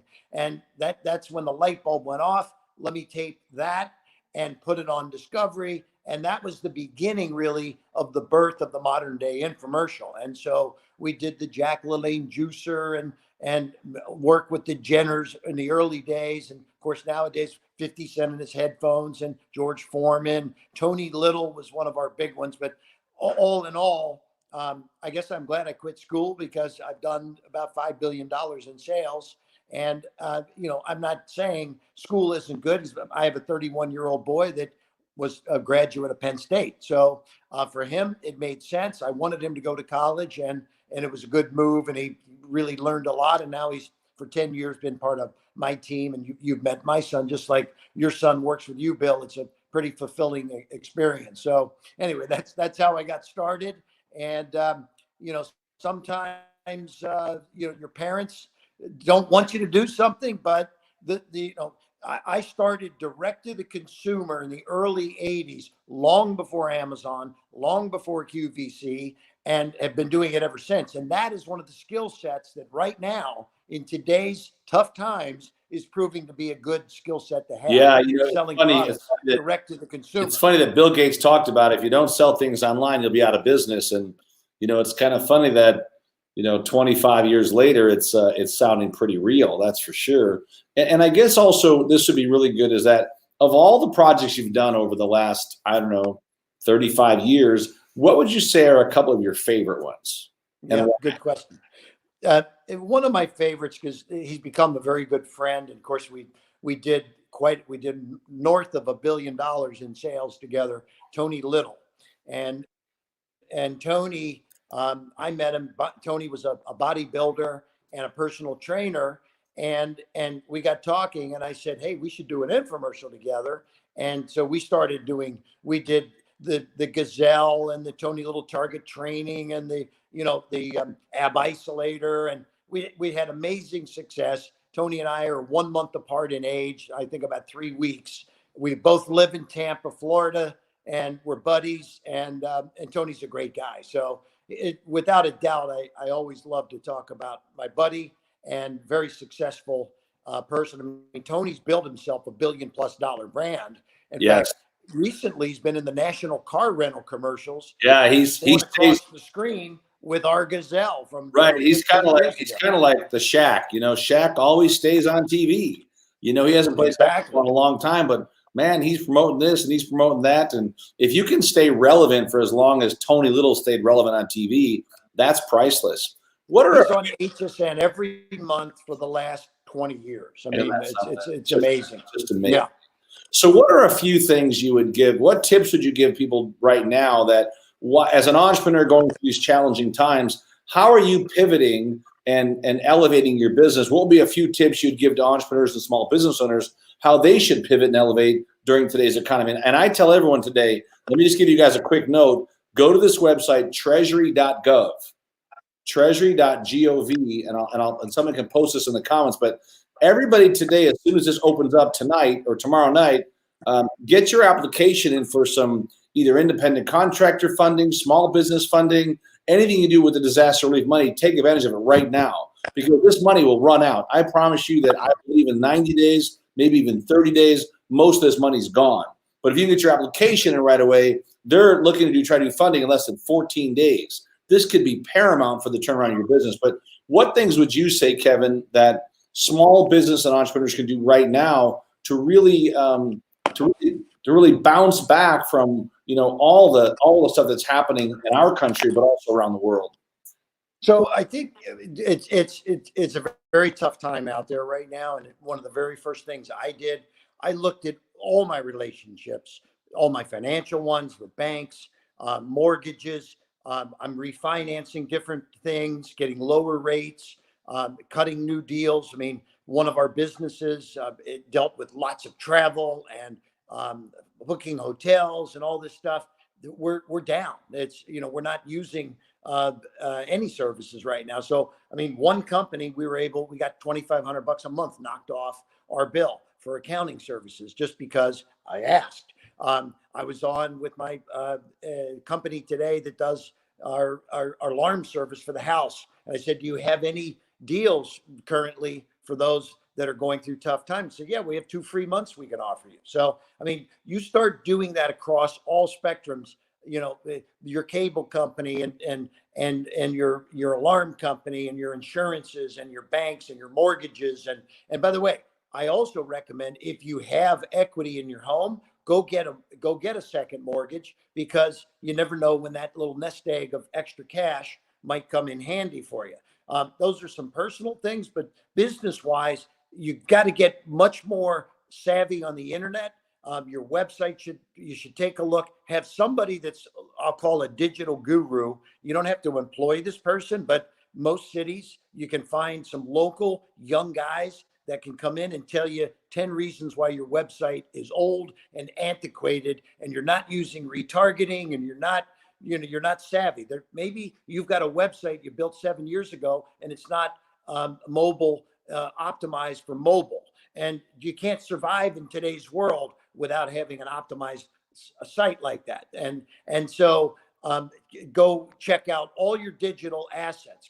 We found 300,000 names sitting in one of our companies that was just sitting there, and we weren't emailing them. A name could be worth $10 a name to get the acquisition of that. So 300,000 names was a $3 million asset potentially, as we have the opportunity to make money out of names. Basically, that's Kylie Jenner makes a lot of money because she's got a lot of followers, a lot of names that she's got, right?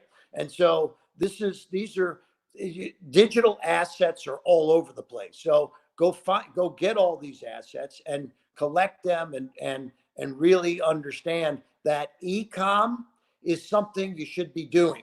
One of the articles I read today in the Wall Street Journal was all these startup companies that were on a really high track, like ClassPass type companies, that are now almost going out of business because they weren't really focused on the e-com strategy, direct to the consumer. So whatever business you've got, all the companies are doing it. Calvin Klein used to only sell through retail stores. They are now going direct to the public. Okay, so why are retail stores hurting? Well, right now, many of them have no traffic because they're closed. But e-com companies are continuing to surge in many cases. So I can't tell you which company this is, but this is a company that a few years ago was doing a couple $1 million a year in sales. We had $1 million day on Amazon, just Amazon, not all the retail store traffic. Also, probably did about a $2 million day if we count it all in. But $1 million just on Amazon in one day. So, building Amazon businesses is very trendy right now. And by the way, the reason why there's a lot of people building these little Amazon businesses is because they can turn around and sell them for big money. If you have an Amazon company that's generating, $1 million a year, it may be worth $1 million or 2 million or whatever it might. Who knows what that number is, depending on the profits in the category. But the bottom line is now is the time to double down on the future. And you can't bury your head in the sand. I know a lot of people, that's all they're doing, and just commiserating on how tough it is and all of that. But we're testing some new customer acquisition ads for some of our products, and we're getting lower cost of acquisition, and that's called a CAC. The customer acquisition cost is called a CAC. We're getting lower CACs on some of our products now, because there's more people on TV, there's more people on the internet news sites checking out the coronavirus story. So we've got some things that are mind-blowing happening in some of the different verticals that we've got. So I'm involved in about 25 different companies, and I'd say about half of them are suffering, and about half of them are actually going to be thriving on all of this. So you just got to buckle down and put a digital strategy together for the future. Is that, don't you think that it's, and I've been posting this, it's innovate or die, and the same thing with companies that If they don't have a list, if they don't have marketing, I've been telling a lot of companies, partner with someone that does. If you got a good product or service, if you got to give up 20%, 30%, 50% of your business, 50% of something is still better than 100% of nothing. And I think a lot of companies right now are in that state right now where they're in a state of panic because the revenues have gone to zero basically, and now they've got to reinvent. And if you don't have these disaster relief funds in place, you're not taking a vacation. It's a trip to hell, and that's what's happening. So once again, I do believe, and I think you feel the same way, that if you haven't built a list yet, start building a list today digitally. If you don't have a list at all, partner with those that have a list. Because I watched some of the stuff, and I think probably the number one buyer of infomercials right now that I see is the pillow guy. The pillow guy is on TV about, it seems like 80,000 times a day on multiple channels. I don't know how many pillows you need, but now you've got dog pillows. And there's one thing I can guarantee you, it's working, because he's only spending money where he made money on the last airing. Okay, that's right. You know this better than anybody. If you didn't make money from the last infomercial, you don't got to worry about the next one because there won't be one. Exactly. What are some of the key things you would recommend if somebody wants to bring their product to TV, or if someone wants to run it? What kind of projects do you look for your appetite for television or putting things on either? Good question. I mean, the first thing I always say, if it's your first time out, you said it best. Partner with somebody, right? And I'm just saying me. I mean, I partner with a lot of people. I don't invent products. I partner with people that have products, right? And so, let somebody else put up all the money and do a lot of the hard work. But we have distribution in place. So we have QVC buyers calling us, asking us for products. We have hardware products, we have houseware products, we have do-it-yourself products. We have products that work in this tough time right now. We're also going to be developing UV sanitizing type products and other products that are going to be applicable now going forward. So we're not just sitting waiting for things to happen. We're actually developing things also. So look for products that people could use at a time when they're sitting at home. Just for example, we all know this. Here's an article. The work from home era is going to boom. Okay. And so the other day I was looking, I know this girl, Sophia Richie, she is selling fashion, but now she's going after it by saying fashion from home, work from home, right? Your work from home clothes to hang out in and feel good, but look good, right? So, these are the kinds of little pivots that you got to make in your advertising and in your approach. And this is why I'm saying customer acquisition cost will go down if you're addressing the market that's out there looking for the product. So if anybody's got something and they want to track me down, Bill, you can give them the details of how to do that. And I can also refer them to other folks too. But now is the time. I just told you, if you got a good idea, you want to run by Kevin, just text the word shark to 26786. We'll give you a place to apply with the ideas. One of the things too, Kevin, I was watching the CEO from Goldman Sachs today, that 98% of their employed teams are all working from home.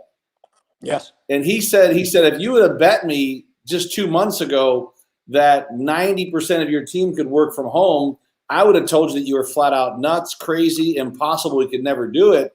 Do you think this is going to change the commercial real estate landscape a lot for some of these people, where if they can get the same effectiveness out of people working from home for 6 or 7 hours a day, do you think that might change a lot for some of these businesses that were normally forcing you to go to a congested city and sit in an office, where now they can literally, because of telecommunications and because of Zoom and all these different technologies, you can be one-on-one with the customer within seconds and save the 2-hour commute every day. What do you think about that? I think it's going to change. It's going to change a lot of landscapes. It's going to change real estate. I don't know if you heard, but SoftBank just jumped out of the deal to buy WeWorks. They're done.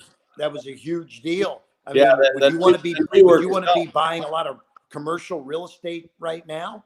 It's an iffy world, to say the least. And so, and I think work from, I mean, we have a furniture company, and we're working on work from home furniture right now. So, wow. I mean, this is what I say. It's when I'm in the business that goes with the trends. Everybody can be in that kind of a business, right? And so, just, you know, be thinking ahead a little bit. What do people need that are going to be staying home? And so, absolutely, real estate is going to change. It will end up changing a lot of industries, I believe. Yeah, and I guess one of the things too that it's always fun, because I love when I get someone like you on the stream with us. But what are some books that are must reads for every entrepreneur? Must read? Yeah. What are books you would say this is a must read as an entrepreneur? Well, I think I love the ClickFunnels book. Yes. What's his name? Russell. We all know Russell Brunson, right? Yeah. Yeah. Russell Brunson. That is a really good just starting point in getting into the world of getting yourself digital ready for the future. But you know, the other guy that I love, Gary Vee, always writes, you know, the jib jab. He's built an amazing business with influencers, and so I think his first book, Crush It, still one of the best reads out there. Yeah, you know, exactly. Crush It talks about how they went from nothing in a little wine store, liquor store, to just knocking it out of the park. And I guess the thing too is that, what do you look for in marketing partners? Well, I mean, I look for partners that have distribution that I don't have. So, I mean, we do certain kinds of things, but we don't do all of the distributions. And so we'll sometimes flip some of our products to, like, we use affiliate networks, for example. I mean, the beauty of that's a great marketing partner to have, because they've got millions of people that they can send your product offer, or your lead gen offer to, and they can bring substantial. I mean, we've done hundreds of millions of dollars in sales with affiliates in the last couple of years. It's a very powerful way to move products. So we were talking about that in the previous session regarding the game. And so, yeah, I mean, affiliates, partners that have distribution, partners that, I mean, sometimes a marketing partner might, like, I know a guy that owns a studio, and he also has a media company. So he'll produce content at his own cost, not charge you a dime, and can actually get it then distributed. And then you come in on a rollout basis if it's going to go to the moon. At that point, though, he's done all the hard work and he's tested it, and it is turning over a winner. And so that's a great partner to have. And those are kind of the partners that I utilize also. One of the other questions I always had, and I love this because I think this is always it's a similar answer sometimes it's totally outside the box. But if you had to start with nothing, let's say that all your money was gone tomorrow and you had to go fresh in the marketplace, what would you do? What would your first 90 days look like if you were starting with nothing? Now, you have your knowledge and your connections, right? You have that because you've earned that. But what if you had no capital whatsoever, and you're like, I've got this new idea, new product, whatever it's going to be, and I want to bring it to market? What would you do if you had no capital to start from scratch?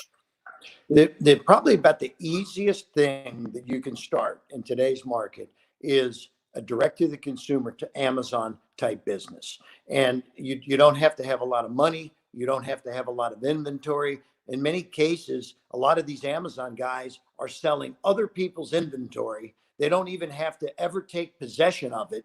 So I know a guy that started from scratch, and by year 2, he was at 10 million a year in sales with no financial commitments necessary other than the testing that he did up front. And then he got a model that worked. And then he had manufacturers that shipped direct to the consumer. And he's got a $10 million a year business that's probably worth $20+ million if he wanted to sell it. So that is, I mean, I started by telling you 38 years ago, I got into direct to the consumer, and I'm still there and will always be there. And that's what I would start tomorrow, is a little Amazon business, because they've got the customers. Okay. So you talk about what's a good marketing partner. Amazon is a good marketing partner because they have the customers. You just put the product up and they bring you the sales. They definitely have the eyeballs, that's for sure. One of the questions, do you ever invest or work with companies that are not product driven? or is that really your? I do. It's, you know, because it's my expertise, it's typically my go-to type of investment. But I'm involved in some pain clinics right now. We're franchising some pain clinics. We've got about 50 of them up and running now. Oh, cool. So, you know, I like things though that have, I love, you know, pain clinics are good because it, you know, it's going to be more and more issues coming out of coronavirus with people that aren't feeling good. And we've, you know, at the pain clinic, we do immune boosters, you know, IV type stuff. And so that's one of my investments right now. I'm also involved. I invested in a dental appliance that helps you with sleep apnea and one of the things we're working on is a company that has probably one of the coolest virtual platforms that help realtors get instant qualified leads. And I'd love to run that by you as well. And are there any books or tapes or programs you'd recommend for selling on Amazon? Oh, good question. You know what? Off the top of my head, no. But let me think about it, and I'll get you an answer. Okay, good. We can ship that out. And one other question I have for you too is that I know we talked in the past about you did some work with virtual boards, where you would sit on virtual boards for companies. Are you still doing some of that now? Yes. You still have time for that? So one of the things, go ahead. So one of the things, if you're online today and you're listening, and you might like to have a shark on your board, I highly recommend you text the word shark right now to 26786. We'll get back to you and let you know some details on how that could work for your company. So just quickly, just text the word shark 26786, and you'll get some of that information. Any last minute comments you'd want to share with the group, Kevin? So I guess I would say this, that I wake up every morning with a very positive attitude. And some days it's not easy to keep it all day long, but I try to wake up with a smile and go to bed with a smile and keep one for most of the day. And that is a way to exude that confidence out into the market. What are we doing, Bill? We're creating content for folks, right? That's right. And right now we are. Yeah. I say create content, put a smile on your face, put your message out, let people know that you're, you know, here for the long haul, because, you know, when the dust settles, it's going to be the people that are smiling that continued to motivate people and stay relevant during a time of difficult times like we have now. And so, I mean, you can probably hear in my voice, this is about the fifth one of these that I've done today. And it's, you know, I'm just a content machine right now. You're doing the same thing, Bill. I know. Listen, we went from 40 live events a month to 2 weeks ago. I had the idea to launch a stream like this, and now we've got thousands of engagements in less than a couple of weeks, and we're building a dynamic list of entrepreneurs that would like to learn, and we're creating content almost every hour that will soon launch our new stream channel. So we're just honored to have you on. As a matter of fact, I'm going to bring on one of our next speakers. I want you to meet her too. She's actually one of the top negotiators in the country. She is quite brilliant at what she does, and I'll have Michael do her proper introduction in a minute, but she is someone you definitely want to get to know. She's out of Southern California. She'll be on national tours coming soon. She literally has a science when it comes to negotiating the best contracts and deals ever. As a matter of fact, I'm going to send you a copy of one of her gifts that she gives out that I'm sure you're going to love. But I just want you to say hello to Christine McKay. Christine's on. Say hello to Kevin Harrington. Hey, Kevin, how are you? I'm great. I love what you had to say. Thank you so much for that. I asked. It's like the best thing ever. I hope you guys all got a lot of great content. So, Kevin, thank you so much. I'll let you go. And I'm going to bring Michael back on the screen, and he'll then bring he's there right there. So I'll let you go, Kay. Appreciate you, buddy. Thanks for your time today. And, Michael, I'll turn it back to you, and I'll step off the channel for a minute. All right. Thank you so much, and thank you, Kevin. And audience, give Karen a big round of applause. Well done. Thank you, Bill, too. All right, Christine, you're ready to go? Yes. You're excited. Look at that smile. You're excited. You're ready. All right, here comes the formal introduction. And I wanted to let everybody know, too, again, text Shark to 26786. Get that VIP gift from Kevin Harrington. Let's just say he's a powerhouse. He's got tremendous energy, and you get him and Bill together, and you never know what's going to happen next. So just tremendous to have all of you on. Thank you so much. So I'm going to turn my phone down. It's a great day. And also, for all of you, again, don't forget, take the information in, use it right away. Christine's about to lay some information on you. Get ready to write, use your iPad, whatever it is for you, and make sure the information keeps in your brain and how, again, you're going to apply it immediately. So our next speaker is a global negotiation strategist, mergers and acquisition expert, international speaker, and successful entrepreneur, and a published author. She was born and raised in a rural farming ranching community in north central Montana, graduating with the same 20 kids she grew up with. That's pretty cool, actually. You can't say that much anymore, can you? She has been married to the love of her life for almost 30 years, an extremely proud mom of 3 daughters. That a big round of applause. I love it. Earned a Harvard MBA. So we have 2 Harvard MBAs on today. That's actually really amazing. I'll have to talk to my brother who went to UCLA and then Stanford and see what he thinks. Anyways, and is the CEO, founder of Venn Negotiation, helping small businesses more effectively and properly negotiate. Our next speaker, that's here and see, I'm reading it straight up, has negotiated with many of the Fortune 500 across multiple industries and various types of deals, and has worked in roughly 50 countries. An international speaker, she's spoken for many global corporations, as well as Harvard Business School, Cornell, UC Irvine, and more. How many people here today would like to improve their negotiation skills with someone who's done it and taught it? I'm telling you, I'm one of that. In business, it's one of the top skills you're ever going to learn. She loves to help level the playing field for you, and she's passionate about empowering entrepreneurs and business owners to create massive, what's the word? Massive long-term success. How many are here today to create even more success? She has a successful background in negotiation, finance, mergers and acquisitions, and in turnaround management. She spent nearly 2 decades with companies for startups to major global brands, increasing sales, improving productivity, cutting costs, and improving overall success. You are an innovator, I keep saying, right in front of me, with a remarkable ability to show people how to develop creative winning negotiation strategies and seize global markets. Again, what you're going to hear today is about what she can do for you, how she's going to move your business forward, how, again, you're going to be able to relate with others in a way you've never been able to think about it before. Without any further ado, let's give a huge standing ovation for Christine McKay. Thank you, Michael. Thank you. Thank you so much. I'm so excited to be here.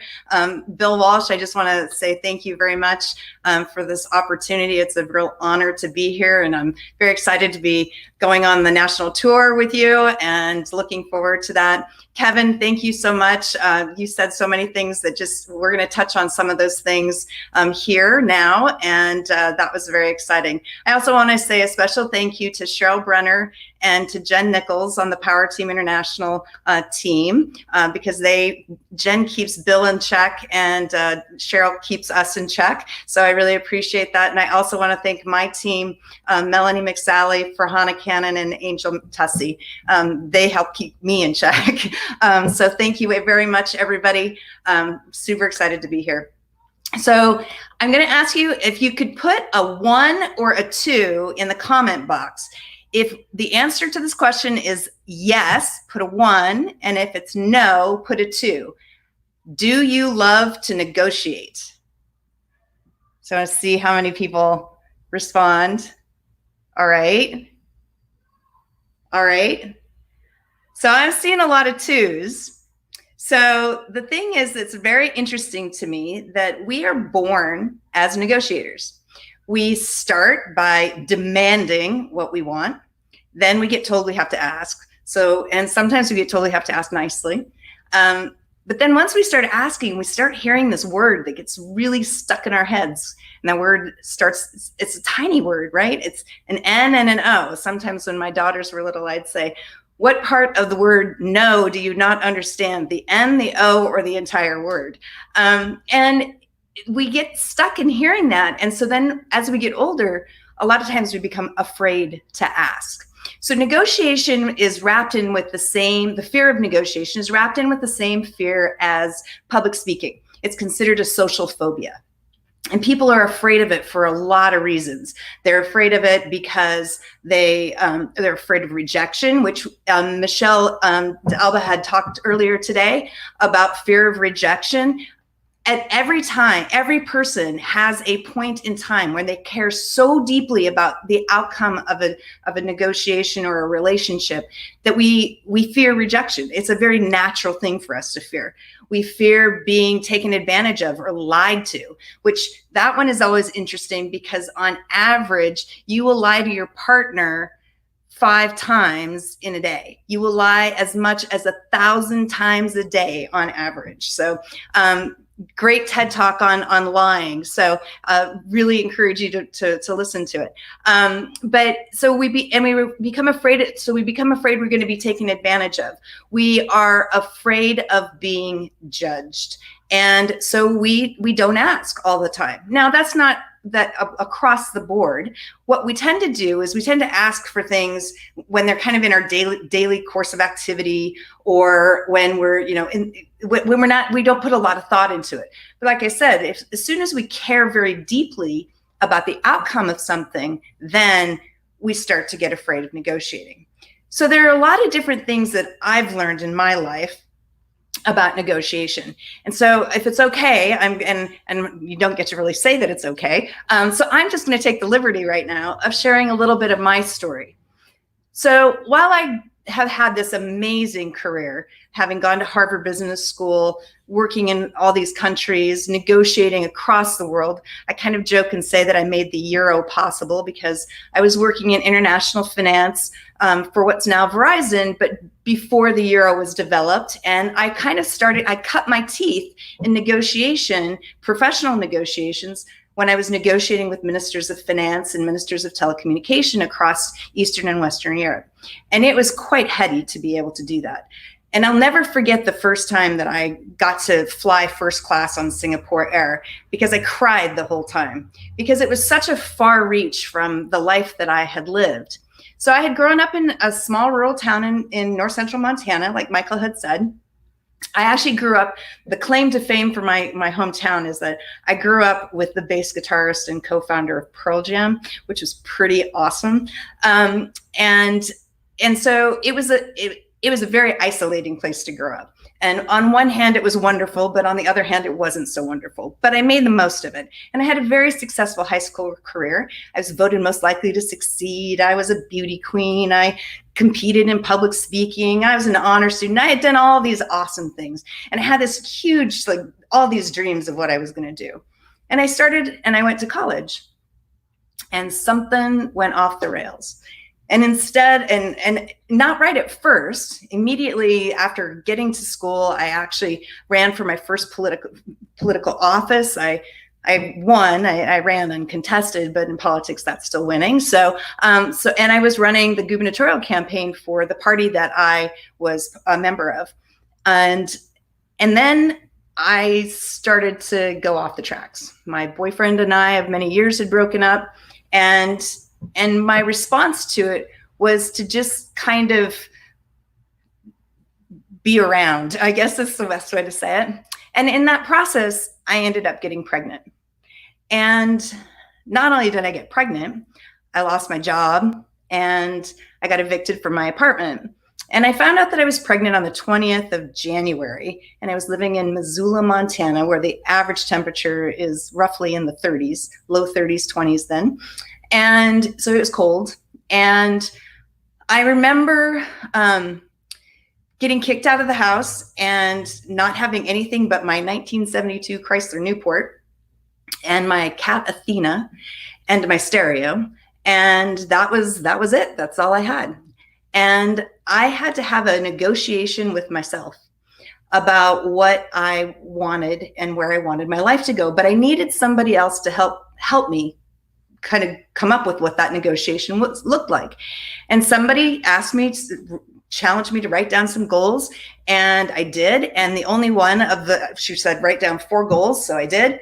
And the only goal that I remember is that I was going to go to Harvard University, which when you're living in the back of your car and you have a cat, and if you're lucky, you have a friend whose couch you can crash on, and you're pregnant, the notion of going to Harvard University is just kind of out there. So, but I believed it. I convinced myself, and I was passionate about that goal.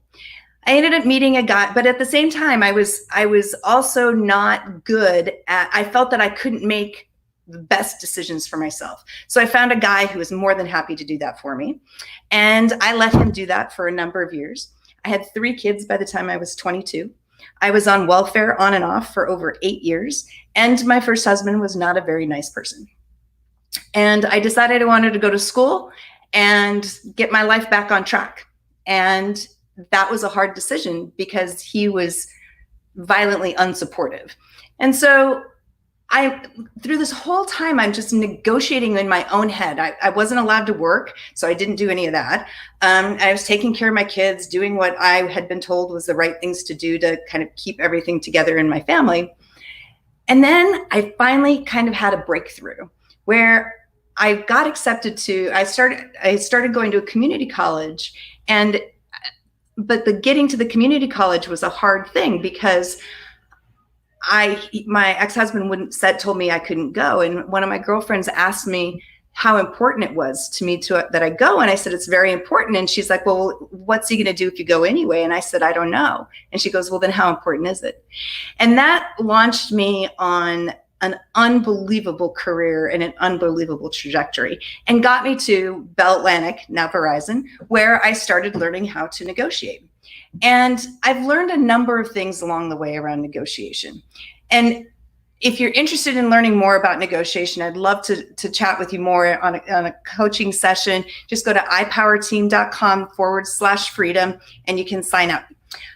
So some of the things that I learned along the way in negotiation is that negotiation is not all about me. So when you're at the table, it's really important to pay attention and intentionally listen and understand what the other side needs and wants so that you can test to figure out how that can marry and mesh with what you need and what you want. You need to be able to understand what your negotiation style is. We all have a default negotiation style, and people react to that default negotiation style in very different ways. And so understanding what that is super important because it also helps you because I break it down into 4 primary categories and 2 kind of additional aspects. And the thing is that we're all of these different types of styles. And when you understand your style and you can start to understand how other people negotiate, what their style is, you're able to start using style as a strategic tool in your negotiation to help you get what you need and what you want. So that's very, very important. Preparation. That is a huge thing. One of the big things that people fail to do in negotiation is prepare properly. You know, a number of years ago, my husband and I my husband was in the market for a new car. I didn't really need one. But so I was like, okay, well, let's see what happens. But I didn't like the car I had. So I was like, what happens if we try to buy 2 cars for the price of 1?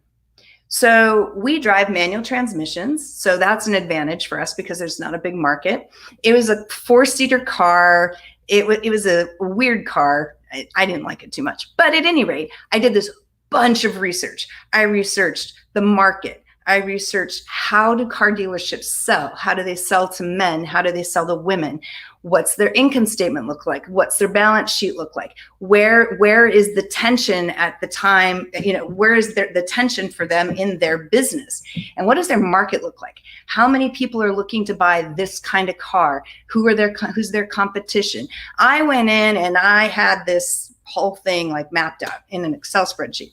And I gave my husband a role because I found that in my research that dealers are more likely to sell to men than they are to women. It's a totally different kind of situation.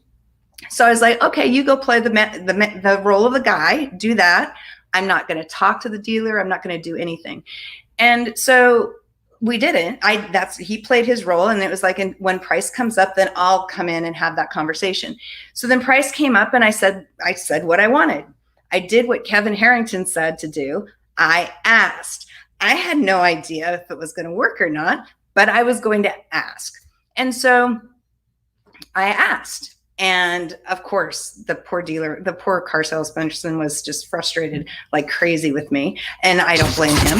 And so he went and got his manager, and so then when the manager comes back, the manager's furious. So this is one of the other lessons I learned. You've got to learn how to be flexible and change the nature of the negotiation.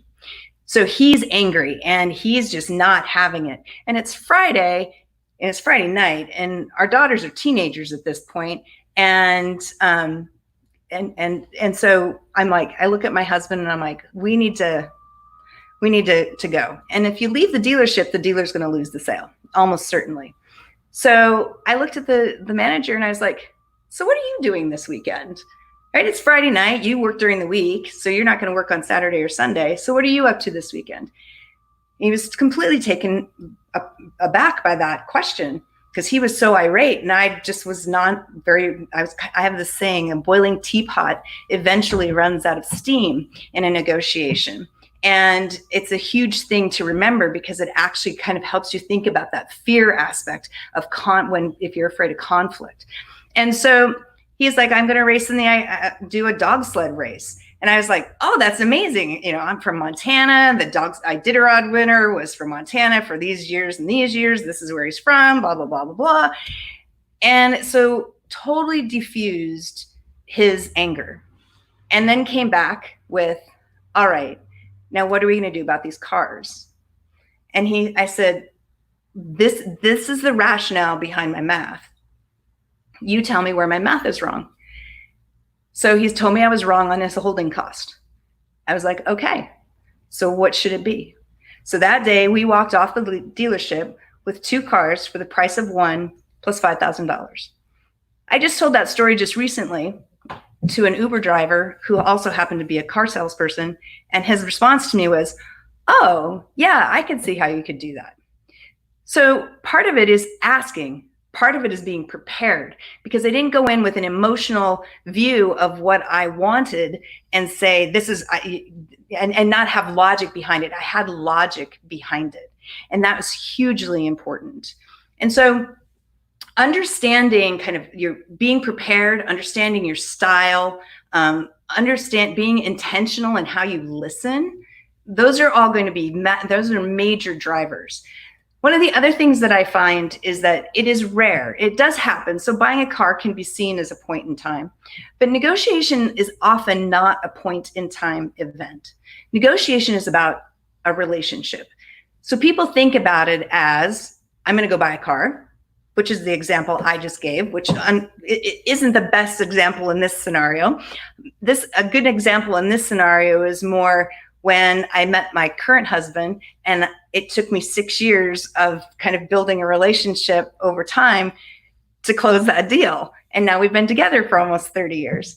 So, but thinking about negotiation not as a point in time event is so important, because when we think about it as a relationship, we tend to be more open.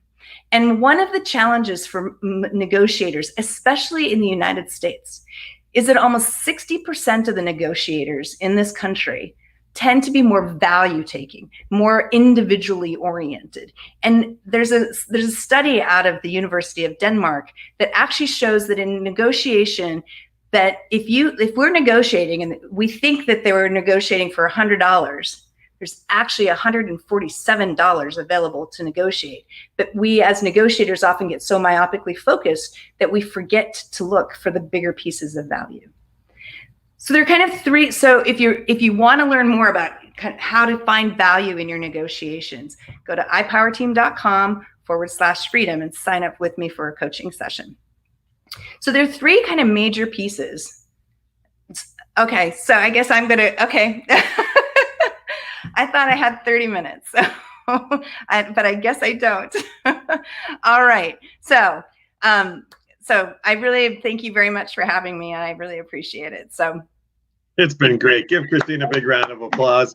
So, really to wrap again, what would you like them to do immediately? What is 1 or 2 things they can do immediately? And of course, they're all going to set up coaching sessions. Yeah, one of the things that I want them to think about is renegotiation, especially now in the time of COVID, right? During the .com bubble burst, 44% of technology companies went out of business.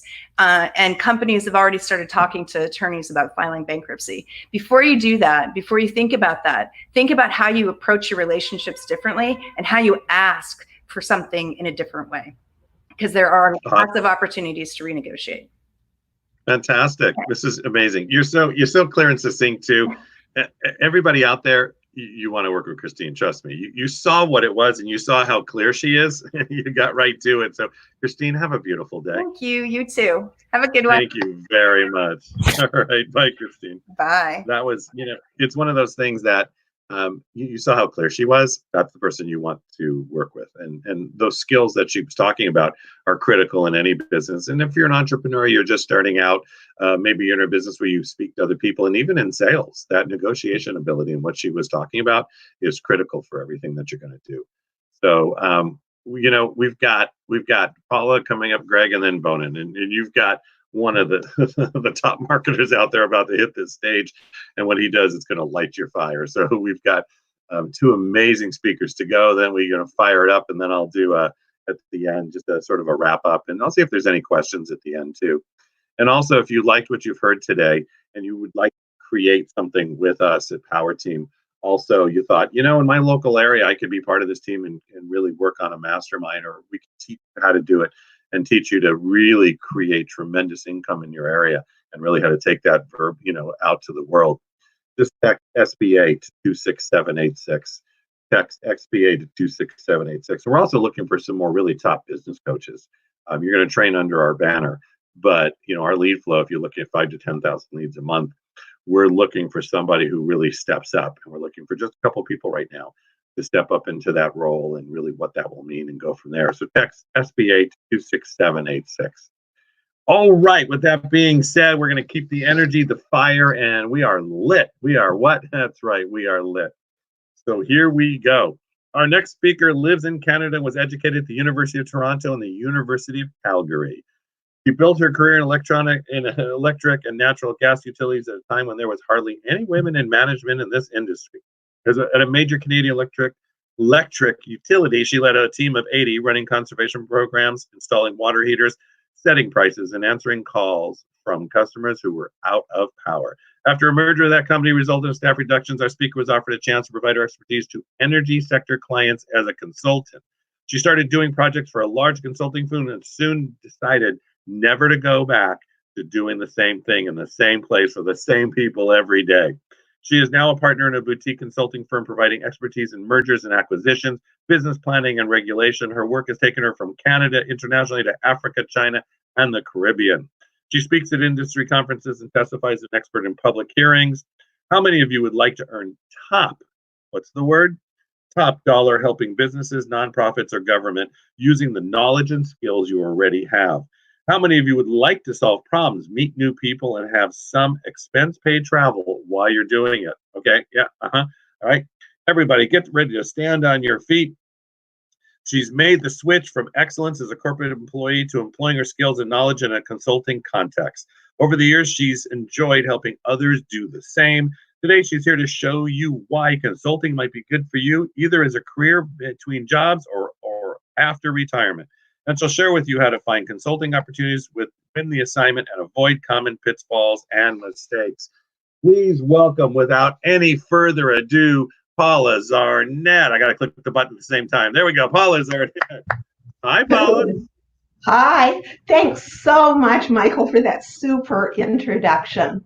I've known Michael for a few years now, and his advice is always take lots of courses, learn everything you can.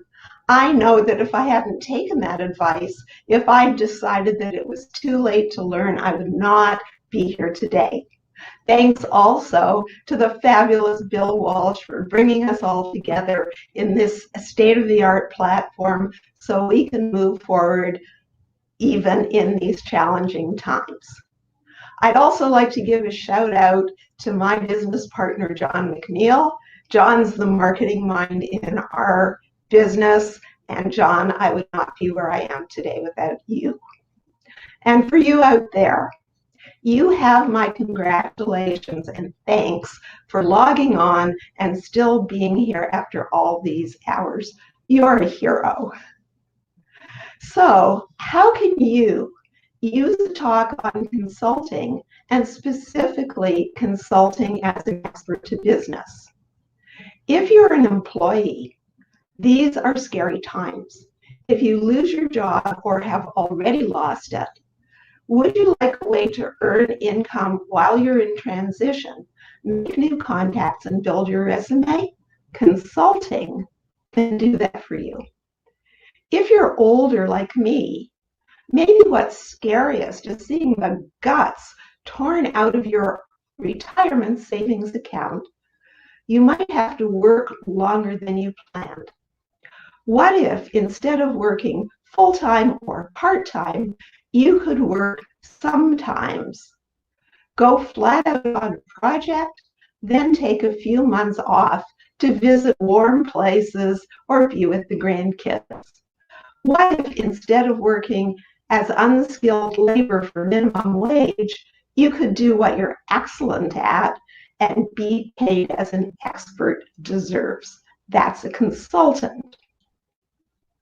And if you're a business owner and your market is individual consumers, how useful would it be to learn how to expand your business by selling to businesses? The same approaches that work for a consultant might also work for you. So before we get into it, would it be okay if I told you a bit about myself? Early in my career, I worked for an electric utility. My work was interesting. I liked my team. I even liked my boss. I had great benefits and got 3 big promotions. But in 1998, there was a merger, and you all know what happens then, downsizing. But I was lucky. One day, my phone rang and a voice said to me, "You don't know me, but I'm a consultant, and somebody mentioned your name as a person who could do a project for us." They were stuck for resources, and they needed me to start right away. That company chose me for my knowledge and skill in doing the actual work, but I knew nothing about consulting as a business. The leaders in that firm coached and mentored me, and I discovered that I loved it. Now, I have a small company with a partner, just the 2 of us, and we staff up for large projects by employing subcontractors. We choose them based on their knowledge and experience in doing the actual work. But if they've never consulted before, and many haven't, they need to be mentored and coached, just as I did them, and we mentor and coach them. I've always believed that consulting is a great opportunity for the right person, and I've tried to share that opportunity with people who can serve my clients. In these times, I decided I wanted to help people who have expertise to help businesses right now to do well for themselves as consultants. Your expertise might be different from mine. The clients who need you might be different from my clients. It doesn't matter. If you see that as an opportunity, I want to share what I've learned. And more, as I started to plan out what I would teach to new consultants, I thought about small business owners who are here today. I thought about you, and it made me think that anyone new to working with business clients could benefit from what I have to share. So let me ask you this question. Why do you think people with such good skills and businesses with great products and services don't have the success they want in finding and serving business clients? I would say the answers are: they don't understand the difference between marketing to businesses and marketing to consumers.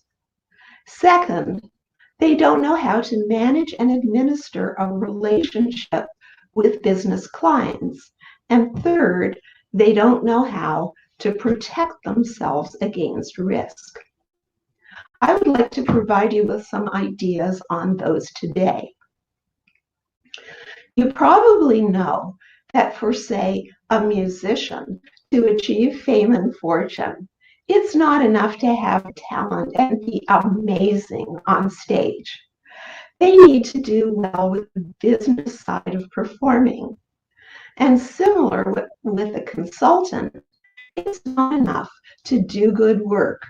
You need to find opportunities and win them and get paid.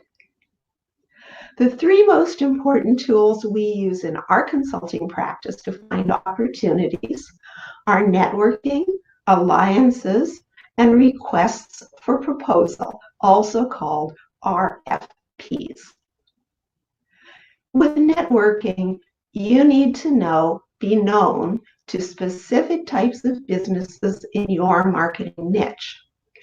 Ongoing network with the client base through personal contacts, LinkedIn, industry events, and associations will give you the 3 R's. And that's repeat business, references, and recommendations. The 2 key questions every marketer needs to answer for the customer are, number 1, why buy? And number 2, why buy from me? When you use marketing allies and RFPs, you can just skate by question number 1. They already know they need to buy because either your ally has made that part of the sale for you, or because they've put out an RFP, which is a request for what they've decided already that they want. The ally is somebody who serves the same market as you, but with a product or service that's different from yours. They know that their client needs something and they can't provide it. So they refer the client to you, and you do the same for them. In our business, our marketing allies are lawyers, accountants, and sometimes other consultants, sometimes even consultants that we compete with. Mostly in these situations, I don't even have to do the why buy from me part of selling because the business ally has already recommended us to the client. In turn, we make those kinds of recommendations for the ally. The third way you find work as a consultant is through RFPs. In an RFP, the client specifies the result they want, the qualifications they're looking for, and sometimes, but not always, the budget that they have. An RFP process is competitive, with the client choosing from among the proposals they get the combination of qualifications and price that they like the best. Writing a good proposal is one of the very most important skills to learn as a consultant. RFP opportunities can be publicly advertised or distributed to a pre-selected short list.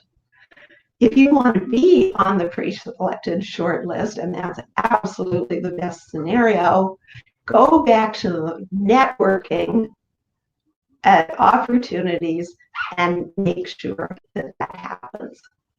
Advertised RFPs can appear on the websites of the client or industry associations, but for government RFPs, and they're really a great source of business depending on your skill set, there are specific websites that vendors can subscribe to and find RFPs that match them. I'm reminded again and again how little new consultants, especially those who've never been business owners, understand about business risk and how to protect themselves. There are lots of types of risk, but the big ones are changes in scope of services and payment delay or non-payment. Usually when you negotiate a consulting contract, that will include the results you're supposed to produce and what you will charge. At best, you get to quote time and material, which means you get paid for the actual effort you put in. But even then, the client has usually asked for a budget and they will be massively unhappy if you run over. At worst, you've had to quote a fixed price or a limit so that you're the one who's at risk if you didn't plan for enough time to do the work. Beginners are going to make mistakes in quoting, and that's a risk that diminishes with experience. But there are also many situations where there's a change in the scope caused by the client. As a true example, a client's RFP asked us to look at 3 areas of their business. That's what we planned for and budgeted for. After we started the work, they came back and asked us to look at 6 areas. The workload doubled. What can you do to keep situations like this from turning into months of unpaid work? Well, first, document in your bid or proposal exactly what you're going to provide and what you expect the client to provide. Make sure that you have a contract accordingly or that the client has signed off on a written scope of work. If possible, specify in advance how you want to treat scope changes, how they'll be discussed, and whether the client would prefer to pay more for a wider scope or to make sure that the scope is kept small and within budget. Talk to the client as soon as you're aware that there's a scope problem and also put it in writing. Unfortunately, there's always a risk associated with getting paid. The risk is worse if your client is small and in some financial trouble, but payment risk can be a problem on any assignment. A couple of years ago, we were working for a client with $1 billion cash flow in a riskless business, and we still ended up waiting 5 months to get paid for our work because of a problem in their vendor payment approval process. The amount involved was about $40K, and that's bad news for a small practice like ours. So how to reduce risk? Number 1, specify your expectations about payment in your proposal and in your contract. Second, try to get a payment in advance. That is, before you start the work, of at least 10%. Then, don't wait for the end of a long assignment to invoice monthly. And last, be clear in your agreement when you will discontinue work if your invoices aren't honored. Your best chance to get paid is while the client still needs you. I'm so excited to share my knowledge and experience with entrepreneurs who could grow their businesses by selling to business. Small business, the engine of the economy, providing more jobs by far than giant corporations. And you should know that for you, consultants represent a flexible skill pool that you can turn to as your business grows. The best companies in the world use consultants and always will. Am I out, Michael? You're just about, and actually you're breaking up a little bit too, but you're just about out. Yep. Okay. And Paula, what's one thing, everything you said today, what's one thing they can take away today and use right now? And use right now? I would say Number one is reassess what their skill set assets are. Everybody's looking at their money now. Inventory your skill and pick the number one thing, because that's where you can always make money no matter how the economy goes. Fantastic. Everybody give Paula a big round of applause. And Paula, again, for those that are going to work with you and for complimentary coaching sessions, they're going to go to www.ipowerteam.com/freedom. The one thing is Paula will be for you. She'll dive in deeply. She's brilliant at what she's done. And again, she's somebody I know really well. And she literally will stay side by side. She's not going to push you or prod you. You got to do the work.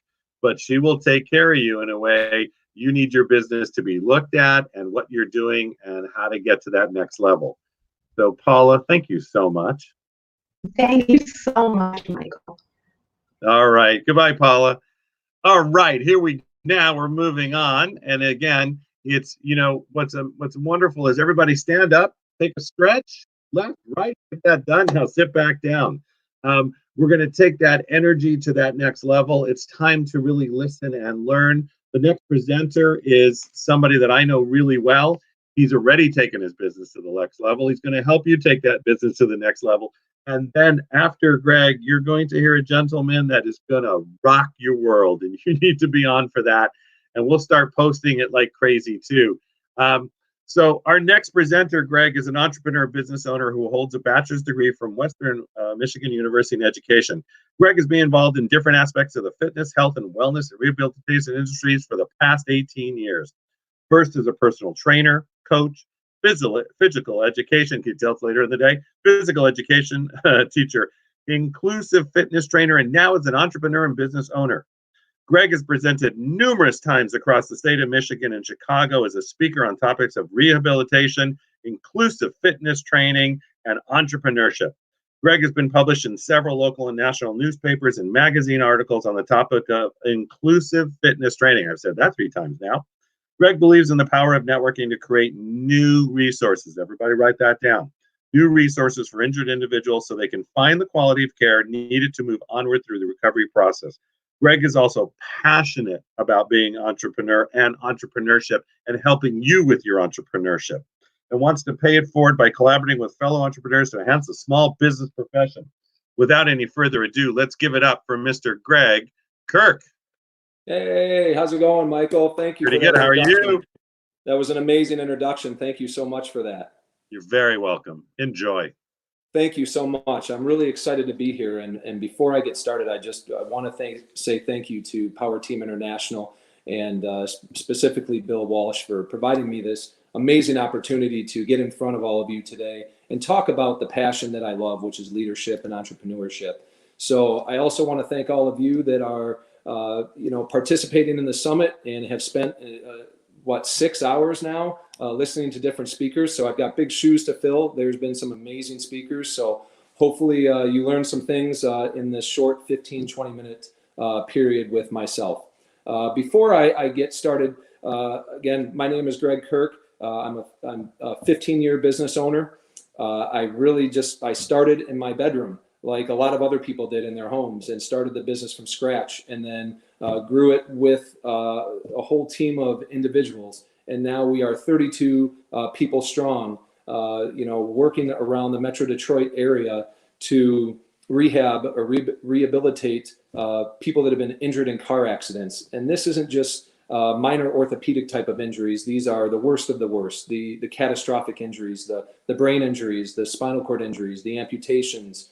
And it's just amazing, gratifying work. I'm so excited to be doing it.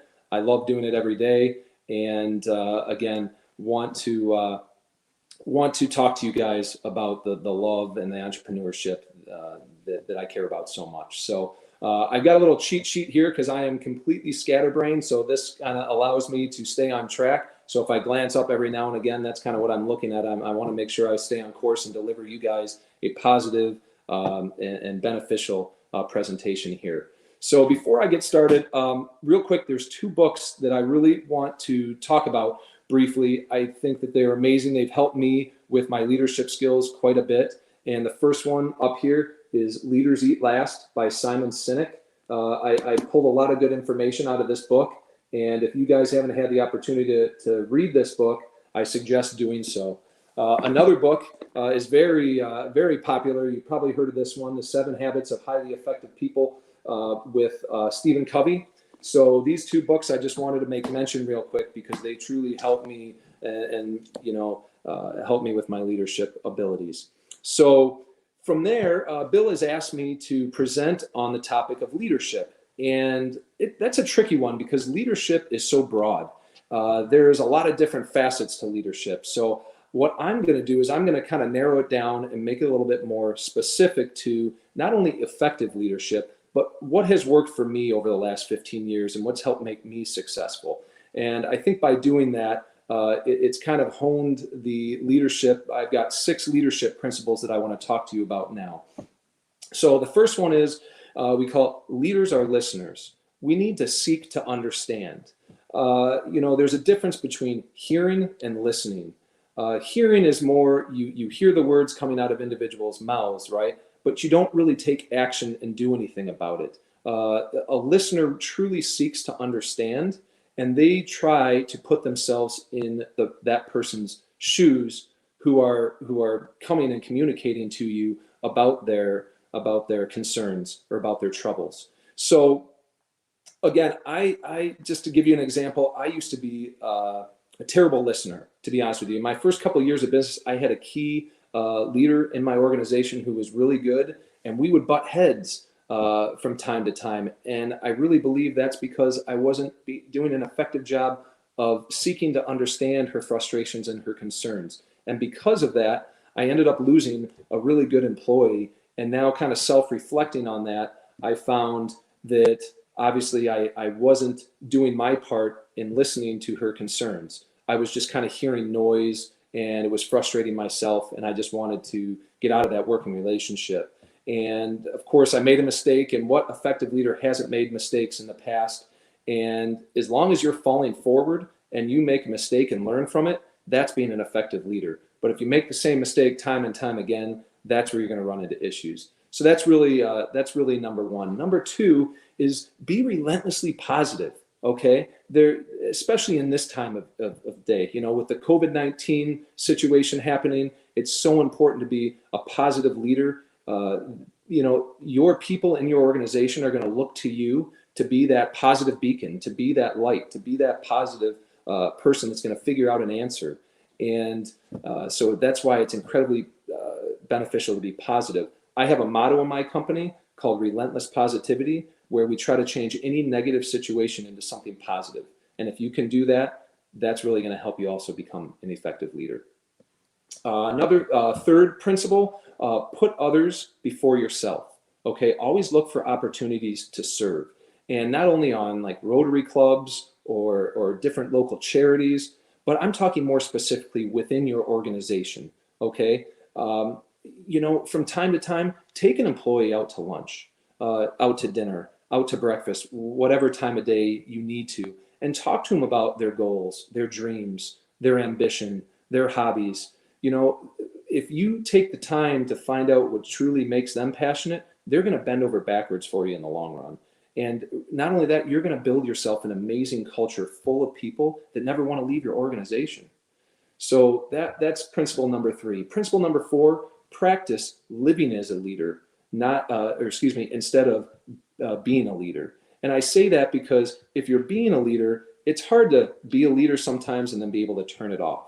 Okay, but if you truly live as a leader outside of work as well, so not only professionally but personally, if you're taking the time to live as a leader and live your life truly as a leader 24 hours a day, 7 days a week, then it's the little things that truly matter. And it's holding the door open for people. It's having manners at the dinner table, right? It's going down to the end of your driveway and seeing that the neighbor's trash cans aren't pulled in. So you pull in their trash cans. Little things like that go such a long way. And if you practice those outside of your work and in your daily regimen, that's going to reflect back in your organization, and you're going to serve people in your organization. And the more you serve people in your organization, again, it's building that culture, and they are going to come back and they're going to go to bat for you anytime that there's a tough situation. Think about right now, this day and age with the COVID-19 situation happening. If you build your team around truly solid people and you go out of your way to serve them, they're going to stick with you in times like this. The other principle is delegate tasks and responsibilities. Okay, if you do that, you're going to do three things. You're going to show and you're going to prove to your employees that you trust them. And two, that's going to empower them. And if you empower them, all of a sudden, they're going to work for you that much harder. They're going to complete those tasks with that much more quality. And number three, what that's going to do is that's going to grow your business so much more efficiently than if you are kind of if you're a task doer yourself, if you're a micromanager. You know, I used to be one of those people without even knowing it. I hired a business coach. They told me that I was being way too much of a micromanager. And then all of a sudden I let go of the reins and I found out what type of brilliant people that I hired on my organization. And then they took it from there. And literally within 2 years, we grew from a $1 million company to a $2 million company in 2 years. Once I learned how to delegate the responsibility and had my team take that over. And then the last principle I wanted to talk to you about was visualizing success. It's so important to visualize success.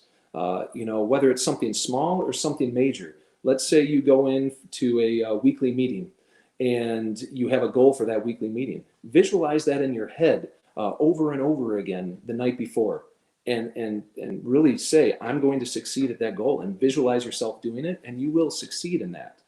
Same thing with something major. Let's say you have a major sales account that you're going to close that next day. Envision yourself and that goal, achieving that goal, and envisioning yourself closing that deal. And those things truly come to life if you truly envision it. And you can't just envision it one time. It has to be repeated over and over and over again. One of the best coaches that I ever had was in high school. He was my high school basketball coach. And he preached about visualization over and over and over again, and how important it was not only for athletes, but for leaders. So that's what I wanted to share with you guys today. Those are my 6 principles that I really try to live by, not only personally, but professionally.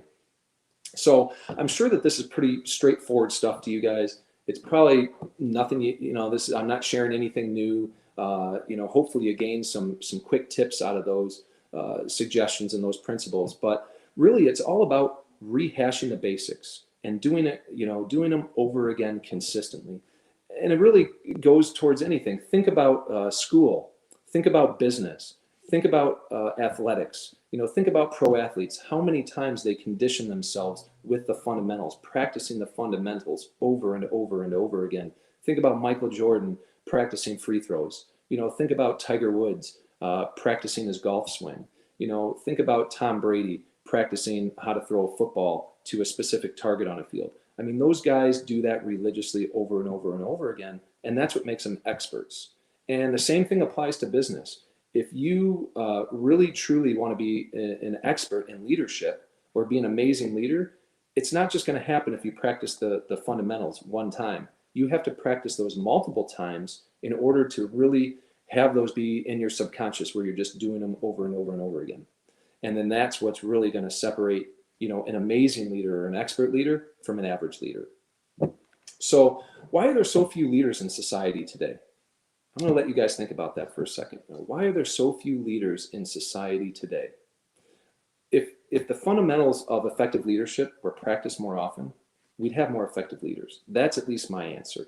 And that's, I think, the reason why we don't have very effective leaders, or I should say we have a bunch of effective leaders, but we don't have many of them, and we need more of them. And that's why I commend all of you guys so much sitting on here, because I'm assuming that most of you guys are business owners or entrepreneurs, and you're sitting here at 5 p.m. or 8 p.m., depending on the time zone, where, you know what? You could be playing video games right now. You could be sitting on the couch watching Netflix, but you're not. You're in here. You're trying to hone in your skills. You're trying to learn something new and become a better business professional. And for that shows me that you're a leader. And so we're like-minded, and I love talking to like-minded people. Another thing, too, is stay away from negativity. Think about, at least in this day and age, too, right now with the current situation with the coronavirus. I mean, have you guys gone on Facebook and seen your social media lately? It is filled with negativity. Okay, we got to drown out that negativity. Effective leaders look for opportunities in crisis situations. And that's what you guys have to do, okay? Because people are looking at you, again, they're turning to you, and they're looking at you to be able to solve those problems. And if we drown ourselves and surround ourselves in negativity, okay, that is not it being an effective leader. I've got a quote for you that I made up last night, and I think it applies here, and I'm just going to read it to you real quick. Leaders look for opportunities to help others in crisis situations. Non-leaders look to be helped or saved in crisis situations. Okay, let me repeat that. Leaders look for opportunities to help others in times of crisis. Non-leaders look to be helped or saved in the time of crisis. So that just shows you the difference between a leader and a non-leader. And it's so nice to have everybody on this call today being leaders, because that's truly what you need to do. Is you need to find an opportunity to either diversify your business and help others, or anything to try to help somebody else at this time. So I know I don't have that much time left. I want to tell you a quick story. And I love sharing stories because I think it throws more of a human element in it. And it's not just all about facts and figures and bullet points. But this story happens to be somebody who I know, and her name is Dana. Dana is a 35-year-old grown female now. But when I knew Dana, she was 19 years old. And her story even dates back a little bit before that, at 18 years old. So when Dana was a senior in high school, she just graduated. And like any other senior, she had places to go, right? She had goals to achieve. She had big dreams to fulfill. She was going to college, and she was really excited about that. So she had the whole summer to think about those things. Matter of fact, I want to show you this real quick, because I think pictures speak 1,000 words. And I want to show you a picture of Dana when she was 18 years old. So that's Dana. She's the blonde there. And that was Dana. And over that summer, she unfortunately made a mistake, like so many 18-year-olds do who think that they're invincible. And she was at a party, and she was drinking. And obviously that was her first mistake. Her second mistake was getting in a car when she had to go home with other people who were drinking as well. So there was 3 individuals in this car racing home to try to get home for curfew. And it was in a country road, a back road, she was telling me. And she was asleep in the back seat. She took the back seat, and her 2 friends were in the front seat. And as they were driving down this road, there was a railroad crossing. And the driver tried to beat the railroad crossing when there was a train coming. And unfortunately, they had a head-on collision with the train. And both of those 2 individuals died in the front seat. And Dana was in the back seat. And the car was so dismantled at the time that the 2 people in the front seat lost their lives, unfortunately. And when those 2 bodies were removed, they were about to scrap the car. And the debris was so bad in the accident that they didn't know that Dana was still in the car. And so what they did is they almost scrapped the car, and one of the firefighters saw her foot sticking out of the debris. And then they stopped everything and pulled her out of the car and ended up rushing her to the hospital. And obviously, thankfully, they saved her life. But unfortunately for Dana, that she did not come out of that accident unscathed, and she severed her spinal cord, and she is now a paraplegic for the rest of her life and is paralyzed from the waist down. And so that's when I had the opportunity to meet Dana when she was 19 years old. I had the opportunity to work with her as one of her therapists for 6 months. And not one time in those 6 months, not one time did she ever complain about her injury. Of course, she mourned about the death of her 2 friends, and she mourned about her injury, but she never once complained about it. And that's what truly makes Dana a leader, because she has a vision, and she had a vision all along of where she wanted her life to be. She wanted to live her life as normal as humanly possible, despite her new condition. And so when you're faced with those kind of challenges, you got 2 roads. You got a road where you can either persevere and survive, or you got a road where you can give up and let that injury or that challenge overcome you. And Dana didn't do that. She took the number 1 road, and she persevered through all challenges thrown her way. And one of her biggest goals was to walk down the aisle of her wedding. And not only did she accomplish that feat, but she also did this. And I'm going to pull up another picture. She got to dance with her father for the first time. And not only that, she got to dance with, sorry about that, she got to dance with her new husband at the time. And then even after that, she still had a goal of wanting to live life as normal as possible. And she wanted to have kids. And the doctors said that the chances weren't very likely because of her condition and that she was a high-risk pregnancy. But you know what? She didn't listen to any of that. She kept persevering, and she said, this is something I want to do. And this is Dana today at 35 years old with a family and 2 children. So if you were to look at the definition of a leader, you'd see Dana's picture under that definition, because she truly is amazing. So I want to leave you guys with one more thought, and that is a word.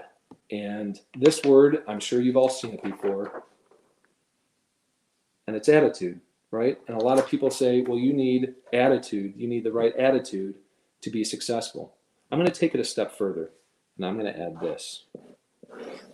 This is all you need. You need a positive attitude to be an effective leader, okay? And the best thing about that is that all you have to do is you have to wake up and roll out of bed and walk into the bathroom and look at yourself in the mirror every morning, and you have to ask yourself a question. You have to say, do I want to live my life today positively, or do I want to live my life today negatively?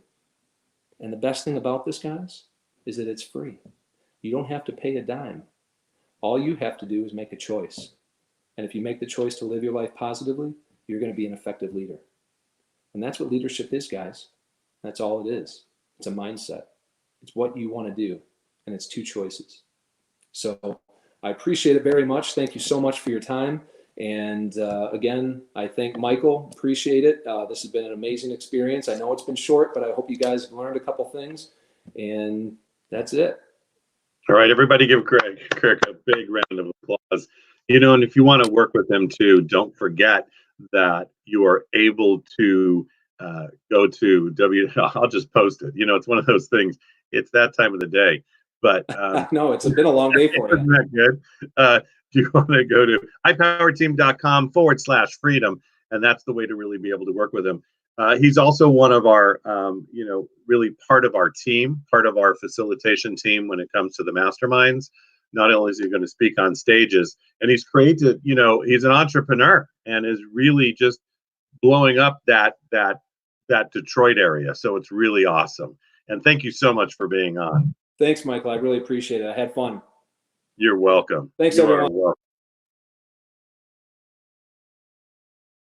Oh, look at that. I took myself out of the stream. So get ready to rock and roll. This is the time where you sit in your seat. You're not going to stay there very long. I'm going to bring Mr. Bill Walsh on here just in a second. And then this stage is about to light up. So without any further ado, and thank you all for being with us. We're not done. And at the end, I'm going to come back on and I'll take any business questions or any questions around working with us. And then we'll be done at that point. But next, we have an amazing gentleman. But let me turn it back over to the most amazing Mr. Bill Walsh. Hey, brother, thanks for all those kind words. I know that that was a moving story, Greg. Great job, brother. I'm looking forward to seeing you at Speaker Camp coming up next month. And I know your story is so big you just can't play small. I'm excited to see you on national stages sharing that vision. But let's move quickly because I have a very special guest that someone I got a chance to meet at a Lee Steinberg event, big Super Bowl party, someone that we just happened to sit next to each other. And I believe that coincidence is still God's way of remaining anonymous. And there's no doubt that him and I hit it right off. But he is a genius marketer. He is a best-selling author. Works with the group Cleveland Hustles, one book, another book, Text Me. But he's a dynamic individual that plays 100% from the heart. The information he'll share with you today is no doubt is something you'll use for the rest of your life. He's worked for little companies like Facebook and Instagram and big companies like Oreo Cookies and literally been the top youngest guy in the C-suites for Fortune 50. So he really understands the game of business. So I want you to make sure you take a lot of notes during this session because there's no doubt he will over-deliver with content on living an extraordinary life. He'll talk about some of his partnerships as well as the fact that he'll give you some great tips on social media. So with that, let me bring on Mr. Bonin Bo is in the house. Come on, Bonin, come on up to the screen. Would you let me see if I can bring you on? What's up? What's up? How are you, sir? It's good to see you, man. You know, I'm COVID. quarantine day 16, man. I'm just letting it all hang out. But I'm really excited to be here with you, and you're right. Somebody else who reminds me of you, Peter Guber, who's the owner of the Dodgers and the Warriors, said that miracles are life's way of giving you an opportunity, and those that take advantage of them win. And to your point, I guess coincidences are God's way of being anonymous. I love that, man. Yeah, right. Good meeting you. I'm happy, man. Well, I'm going to turn the screen over to you and let you just kind of give some of your wisdom and maybe share a bit of your story, some great tips on living an extraordinary life, right. How you've really broken through that complete, whatever you want to call it, ceiling that people aren't supposed to break through, and how you have the best partners now in the world, and the fact that you really have excelled when people said you couldn't do things, because people need to hear that message today now more than ever. And I love you, brother, and you're always welcome wherever I'm at, and I hope you're safe and your family is safe. So let me turn the stream right over to you. Appreciate you. Go right ahead. Right. Hey, everybody. So I'm super excited. I'm going to, we have a short period of time, so I'm going to try to do a few things with you guys. I'm going to take you through a little bit of a presentation, see where we can get, first, I think one of the big things, I'm going to talk about this idea of bending the curve. I mean, what has happened is unprecedented. The first, I want to say my gratitude goes out to everybody who is a frontline worker, everybody who's part of the family of frontline workers. The reality is they are the true heroes, not just the nurses and the doctors, but the truck drivers, the people who are stocking the shelves. I mean, the people who are putting their life in the middle of harm's way to make sure that the rest of the country can figure out a way out of this. And one of the biggest conversations that I've had today, which struck me not today, but over the last 3 weeks, which struck me really where we are is I was talking to the CMO of Pepsi, and they said, Bonin, we really want to figure out how to connect with our consumers, but at the same time, we have the president telling us, do not stop shipping water. And what's interesting about that is they said, look, we can ship water, but when we have to surge produce, we've never done that before. Not only do we have to surge produce and produce at a path that we've never done before, but we also have to make sure that we're keeping people inspired and safe and making sure that we're doing social distancing. So the complexity of what's happening. And so not only the frontline workers, but all the people who are really driving the essential businesses that are keeping us going today. For me, I'll give you a little bit of my background, and then I'll try to go through some ideas. I'm going to talk about a concept called bending the curve. I think now it's more relevant than ever. A lot of times, if you see me, I'll do a hackonomy, which is how to get into the mindset of like breaking things. But now I'm going to talk about bending the curve. And the reason why is because right now we're talking about flattening the curve from a health perspective. But the reality is, as businesses, we need to figure out how do we flatten the decline? And then how do we prepare for the rebuild that is going to drive our business to the other side, both as it's individual proprietors, as consultants, as businesses, and I'll talk about all of that. To give you some background, I think Bill did a little good of a job there. I spent my first 10 years building 2 global digital agencies. I sold my first digital agency actually in college, and then I came out and did some freelance programming, and I went to a internet party, and there was a vodka fountain and a shrimp boat, and I was like, yes, the internet is for me.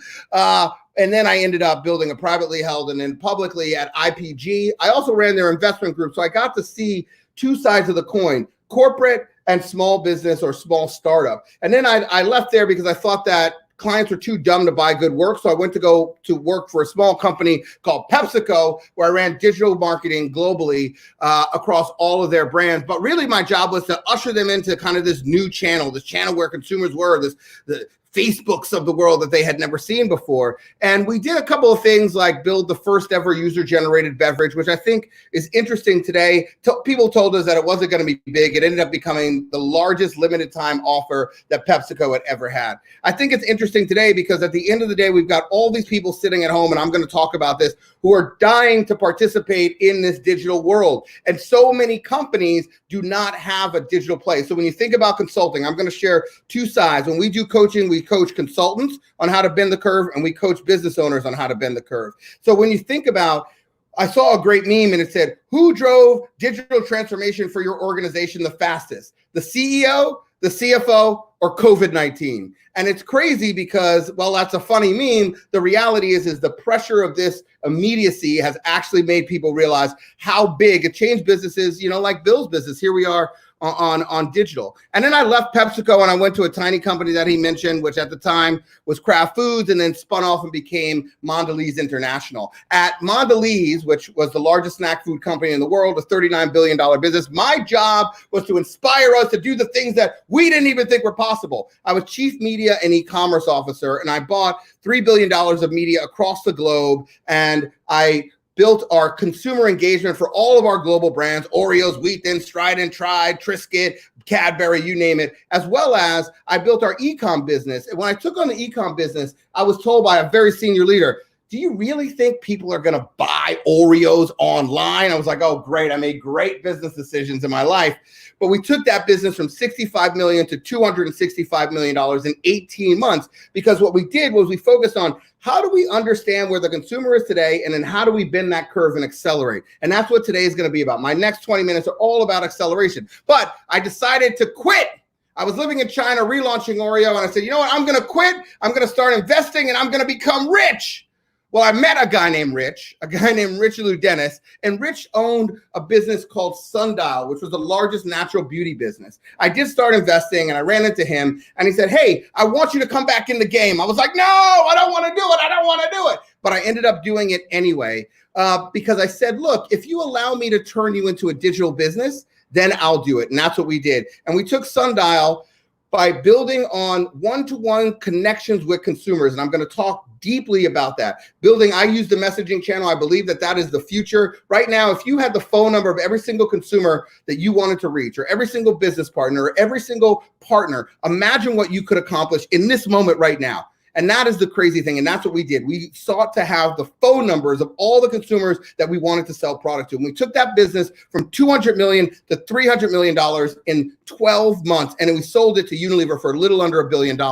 And what I realized from there is that it wasn't just about new channels, but it was about creating a mindset. That's what I had done for all three of these businesses. I created a mindset of how to think different and how to inspire the people, the teams, the clients I worked with, the businesses that I worked inside of to think different. And I had the chance to inspire somebody else, which some of you might know. I don't think video is going to do great here. This is the only video I'm going to show, and you'll see why. But here you go. Here's our friend. So we have the great Bonin.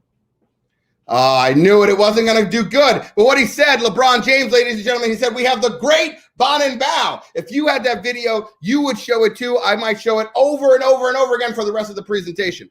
I love this slide because everybody says to me, Bonin, you are so tall. I said, what do you mean? I'm not, he's sitting down, but he's not even just sitting. He's in like a deep squat on like a beach chair, and I'm still barely higher than him. We did have a chance to work and build a model around Cleveland Hustles, which was really looking at, okay, I spent my life in corporate. Can we do stuff to help small business and entrepreneurs? And we took small businesses and we invested in them. And what we realized was that 80% of small businesses fail in the first 18 months for two reasons. One, they don't have access to capital. By the way, capital is going to be hard at this time period. We're actually working on a loan product today to help small businesses bridge from where they're submitting for the SBA loan to actually getting it. So they don't have access to capital. We deployed $3 billion into the market. Another $1 million came in as a result of our effort. And the biggest thing is they don't know how to grow. So we teach them strategies on how do you grow your business. A great example is we had a bagel owner. A bagel guy, he quit his job in technology because he was so passionate about baking bagels. And what he did was he rented a shared kitchen. He lived in his car and he began to bake bagels and he would sell them. And all of a sudden they were selling so well that he couldn't just bake them fresh and sell them that day. He had to begin to freeze them. So he borrowed a friend's freezer. And then he learned how to make his bagels taste as good frozen as they did fresh, or almost as good. And we came to him and he said, look, I want to build a bagel store. I said, look, I love a good bagel store. But the reality is the frozen bagel market is a $480 million market. How do we break into that? So we got him on a plane. We flew him to meet with this guy named Che, who's the CEO of Box, which is an Amazon competitor. It's like the Costco size. And we got him a national distribution deal. And we took him from selling a truckload of bagels a month to a truckload of bagels a day, transforming his business, creating DTC. So literally helping them figure out how to grow. Today, not only do we talk about growth strategies, but I've actually invested in over 21 companies, a large portion of them we own a majority stake in. So we're actually today helping businesses grow. I've been spending a lot of time with one of our businesses. I know how hard it is for all those business owners out there. My heart goes out to you. The one thing I will say is try, and I think Greg talked about this, leadership, the leader eats last. So try to make sure that you're figuring out strategies to help your people through it. I wake up every single morning with one goal. How do I make sure that their families are safe? Even if you have to ask people to take pay cuts, even if it's going to be tough times, you got to make sure that you're bringing those people together, because at the end of the day, that's what's going to make sure that you are there and you're resilient. And when we talk about flattening that decline, that is really the effort that you put in today,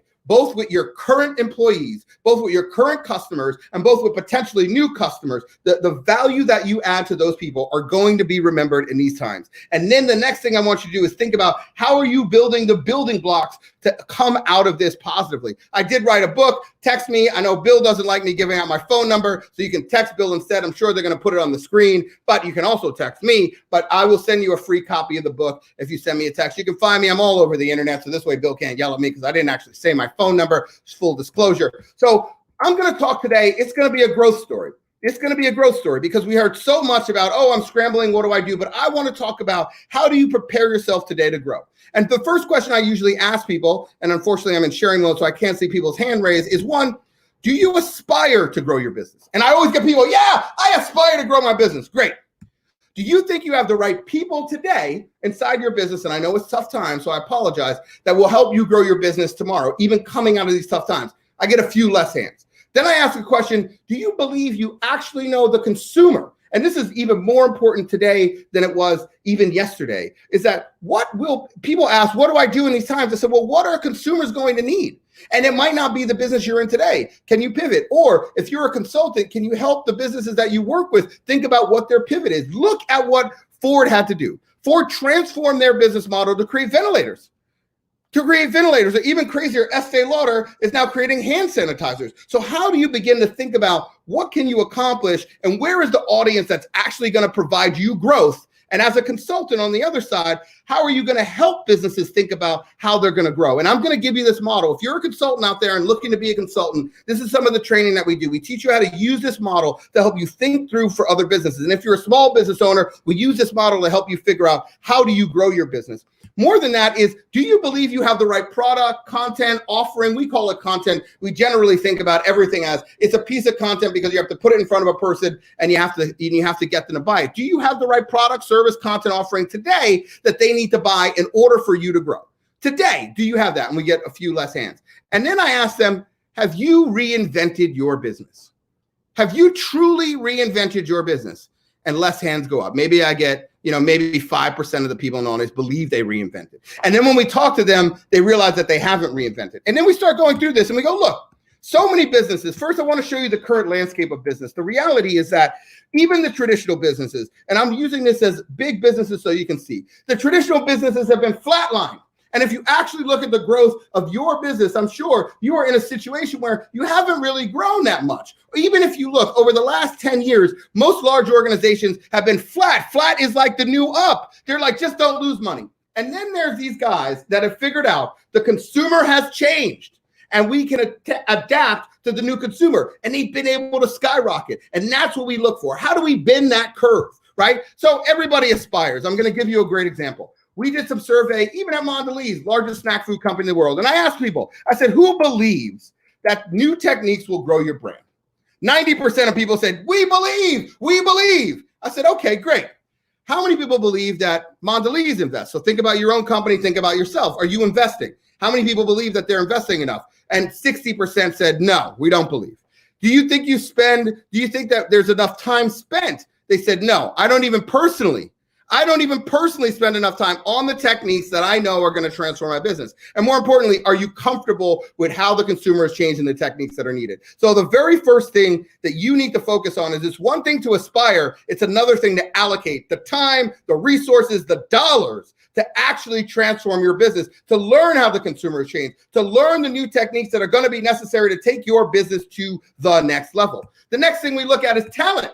So many people tell us, oh, talent. But the reality is that today specifically, as we look at what's happened, talent is going to be more important than ever. In fact, the newest projection is that talent will be the growth transformation by 2025, bigger than anything that we've ever seen to date. Energy, trade, big data won't even be as big as talent will be. Infrastructure, because there's some infrastructure challenge, but talent. So the challenge that we have is that most talent doesn't get reskilled unless technology changes or the consumer dynamic has changed. And that's what I want you to know, is that today technology already changed and many have missed that. And we're going to talk about how to get that. But what's happened is the consumer dynamic has changed. So now how do you train your talent? And here's the thing, is that usually you can find vocational schools. So I know this, that when electricity became a thing, the Naval Electrical Academy came up, and I know that they were ready to train because I was part of that early class.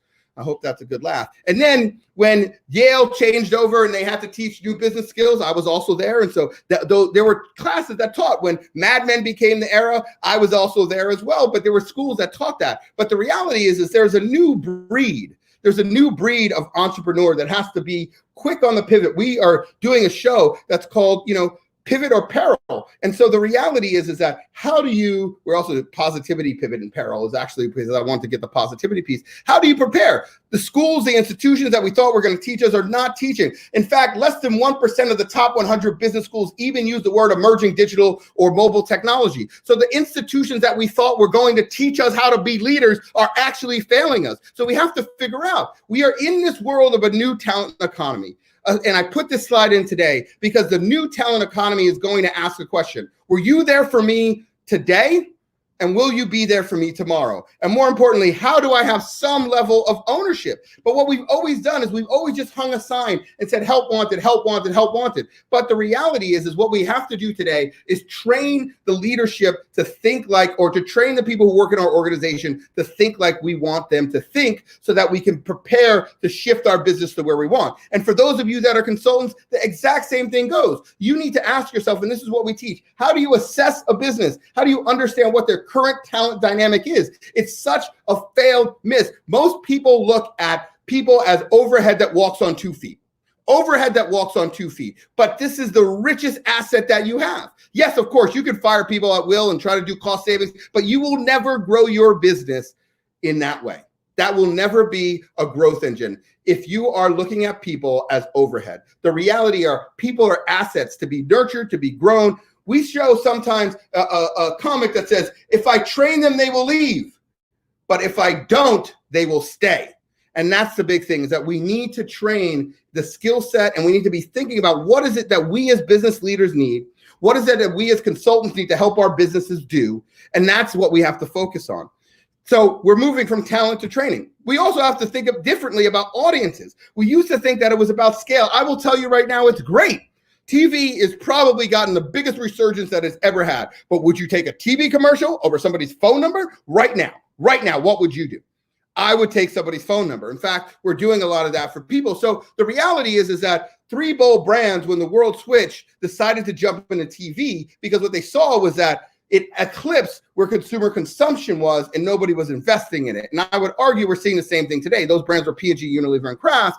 And they said, if I came into your office as a marketer in the 50s and said, look, I want you to use a thing called television, you say, get out of my office, because this thing called radio works really well. But what they saw was the consumer had shifted, and they made a decision to invest. They made a decision to focus on where the consumer is today. And as a result, they built competitive advantages that lasted them for 60 years. I would argue the same thing as today. Messaging, something as simple as text, something as simple as owning a consumer's phone number. I love a good email. Owning a phone number is transformational. The most amount of human attention is spent in messaging today, but still less than 1% of spending goes into it, which means that the boardrooms of most organizations look something like this. There's some senior leader at the front. If you are that senior leader, take note. If you are the consultant working with that senior leader, take note. They go, you know what? I think we need a mobile strategy. And then somebody looks up from their phone, very distracted, and says, I'm sorry, but did you say something? Well, what I love about this is it's not just an example of boardrooms, but society at large. And this is what I want you to realize. Like, we walk into these organizations and we forget what we do every single day. Society at large has become the most distracted society in human history. The amazing thing, though, about humans is they'll never admit they're distracted. They'll say, no, keep talking to me while I'm texting because I'm doing something that I call multitasking. Yeah, I'm a multitasker. But in reality, what they are is they are liars. There was a study that was done by the American Psychiatric Association, and they took two groups. They asked one to use their mobile phone and multitask, and asked the second group to smoke marijuana and perform the same task. There was a 10-point drop in the IQ of those that use their mobile phone to multitask and perform the task, which was twice as much as those that smoke marijuana. So if you take anything away from me in this webcast, it's that you're better off being a pothead than pretending that you can multitask. But just like all you consultants out there, even though I show this glaring facts, I still get the same question. Is it at scale? How do we know it's going to work? The reality is I did some research. It turns out there are 7 billion people on Earth, 5.1 billion on a cell phone, and only 4.2 billion own a toothbrush. Which means two things. One, if we thought that cell phones were at scale, then clearly toothbrushes were at scale, then clearly cell phones are. It also means 1 billion people didn't get the text message on the importance of hygiene. We did a little bit more research. Turns out a younger generation is just the same, but doing a little bit better. 96% on the cell phone, 93% on the toothbrush, but only 90% use deodorant. An entire generation smells. Some of them might work for you. Be careful, folks. Protect yourself, not just from COVID, but also from these millennials that are not using deodorant. I love this slide. It says, honk if you love Jesus, text while driving if you want to meet him. Even our religious institutions understand that this is where human attention is. And what I'm trying to tell you is the way to bend the curve is to look at where human attention is and go there quick and go there vehemently and go there and put your investment and your focus there. Even our religious institutions are doing this. I'm sure so many of you in the audience have thought that your phone was vibrating, but when you reach in your pocket to look at it, you realize it wasn't. Raise your hand virtually. It's not just you, it's actually a disease. They call it phantom vibration syndrome. And they say that people who experience it have a tactile hallucination that's vaguely similar to meth addicts. Literally, we are all drug addicts. And every time that text message, there's somebody in a dark alley going, oh my God, please, just send me a text message. Just send me an emoji. Send me a Bitmoji. I'm feeding over here. And while we're strung out, it's having impact on our consumers and changing the way that they see the world, even impact on us as consumers ourselves. And we have to think about how are we participating in this new audience of one? As a business owner, how are you participating? As a consultant, how are you helping your businesses participate? And that's what we try to teach. How do you focus on doing that? Usually I have time to read some stories from the book. I won't be able to read them right now. We have a very short period of time. But again, if you reach out, I'm happy to send you a link to a free video that gives you a little bit more than what I'm going to be able to share with you today. And so usually I talk about, our personal nature and how we look at our phone before we look at our partner before we go to bed, how it's changing parenting, how it's transforming the Nelfie. 80% of newborn babies have their photo up on social in the first hour, 20% don't. So I thought there was a big idea. The Nelfie, ladies and gentlemen, the newborn selfie, no child left behind. We can make birth great again. We've also turned P time into me time. So I want you to think about just the impact that this has had on your consumer and think about what you do right now. In the situation we are right now, you default to the behavior that you are most comfortable with, that you have been trained over the last 10, 20 years to do. And that is to connect on this device in a very special way. And so I'm going to move quickly so that we can finish here. The next thing is you're going to have to learn. Hey, Bonnet, we still got a few minutes left. We're good. But I'd like you to share, if you would mind, because I have a couple of questions that what can entrepreneurs do right now? Why they're totally stressed out, why they're with these challenges. What are a few tips you would give to entrepreneurs right now to stay even anywhere near the energy that you have, right? And I know we talk, it's about staying positive and making a difference. And I love Greg, positive attitude. But what are some things you recommend right now? They're home, they're going through challenges, they're trying to reinvent themselves. What are things they could do right now to really make some impact and, of course, make some money? Right. So the first thing I think is, very first thing is, you got to look at your expenses, right? So that's what we've been doing. You got to remove all non-essential spending. You got to shut that down ASAP. The next thing is you have to look at your cash flow and understand how long can you really make it and what is actually necessary so that you understand what target you got to set. So at this stage, it's not about let me make the most amount of money. It's really about what do I need in order to continue my business, and whatever I make above and beyond that is gravy. So setting realistic targets. And then the next thing is you got to think creatively. What is the service that I offer? I saw there's a nail salon across the street from me, and these guys, they're shut down. Nobody's going into the nail salon. And they said, you know what? Instead, they sent out emails to all their customers. They said, they put signs up on their thing, a little advertising on the outside. They said, we'll ship you a pack, we'll deliver a pack to your door with nail colors, and we will be doing an Instagram live and teaching you how to paint your nails and use the same techniques that we do, but intricate designs. And they said, and we're going to give it to you for 50% off. So the other thing that people are doing is really saying, creatively, what do I offer? We're seeing restaurants do cooking. And then the other piece, I think, is really, what can you offer to customers today to provide value? So we have a large electronics manufacturer that is providing literally just text updates on COVID to consumers, because what they want to do is build that text database. So when they come out of this, they're able to come out of this much faster. So I think that for me, it's really take stock in what you have today, take stock in what potentially you can do, and think about creative ways that you can deliver some type of value, some type of product. Sometimes you can monetize it, sometimes you might not be able to. What I love about the nail salon example is that they are selling for half price, but they're keeping the lights on for right now and a stream of income coming in. Other questions, Bill? I think this is really important too, is that, you know, as we go through these days, you know, how important it is for people to get plugged in and stay connected through means like this versus trying to figure it all by themselves. I mean, I can tell you that I know trying to do it by yourself gets tough, but have you created like your Fab Five that you brainstorm with or that you challenge with, even though that you can't see them, but you're still talking to them or video scoping on a daily basis? Dude, I wake up and starting at 7:30, I'm on Zoom calls all the way until right now, you know, so it's that Zoom life. You got to zoom in.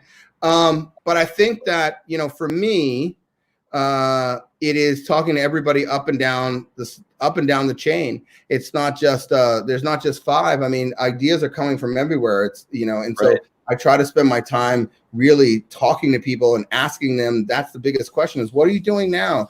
What, you know, we're doing an open call to have ideas come in to just so that we can share out with entrepreneurs. I think that that's the biggest thing. Look, we had to make, you know, cuts on one of our business, and I picked up the phone and I called a bunch of startup CEOs and I said, what are you guys doing? How are you doing it? How are you approaching it? I think connection now more than ever and getting a read on what people are doing. And by the way, I'm getting inbound all the time right now. I mean, the biggest brands in the world, you name the biggest shoe, you know, retailer, the biggest shoe sneaker manufacturer, like the CMOs are calling me like, hey, what do you think?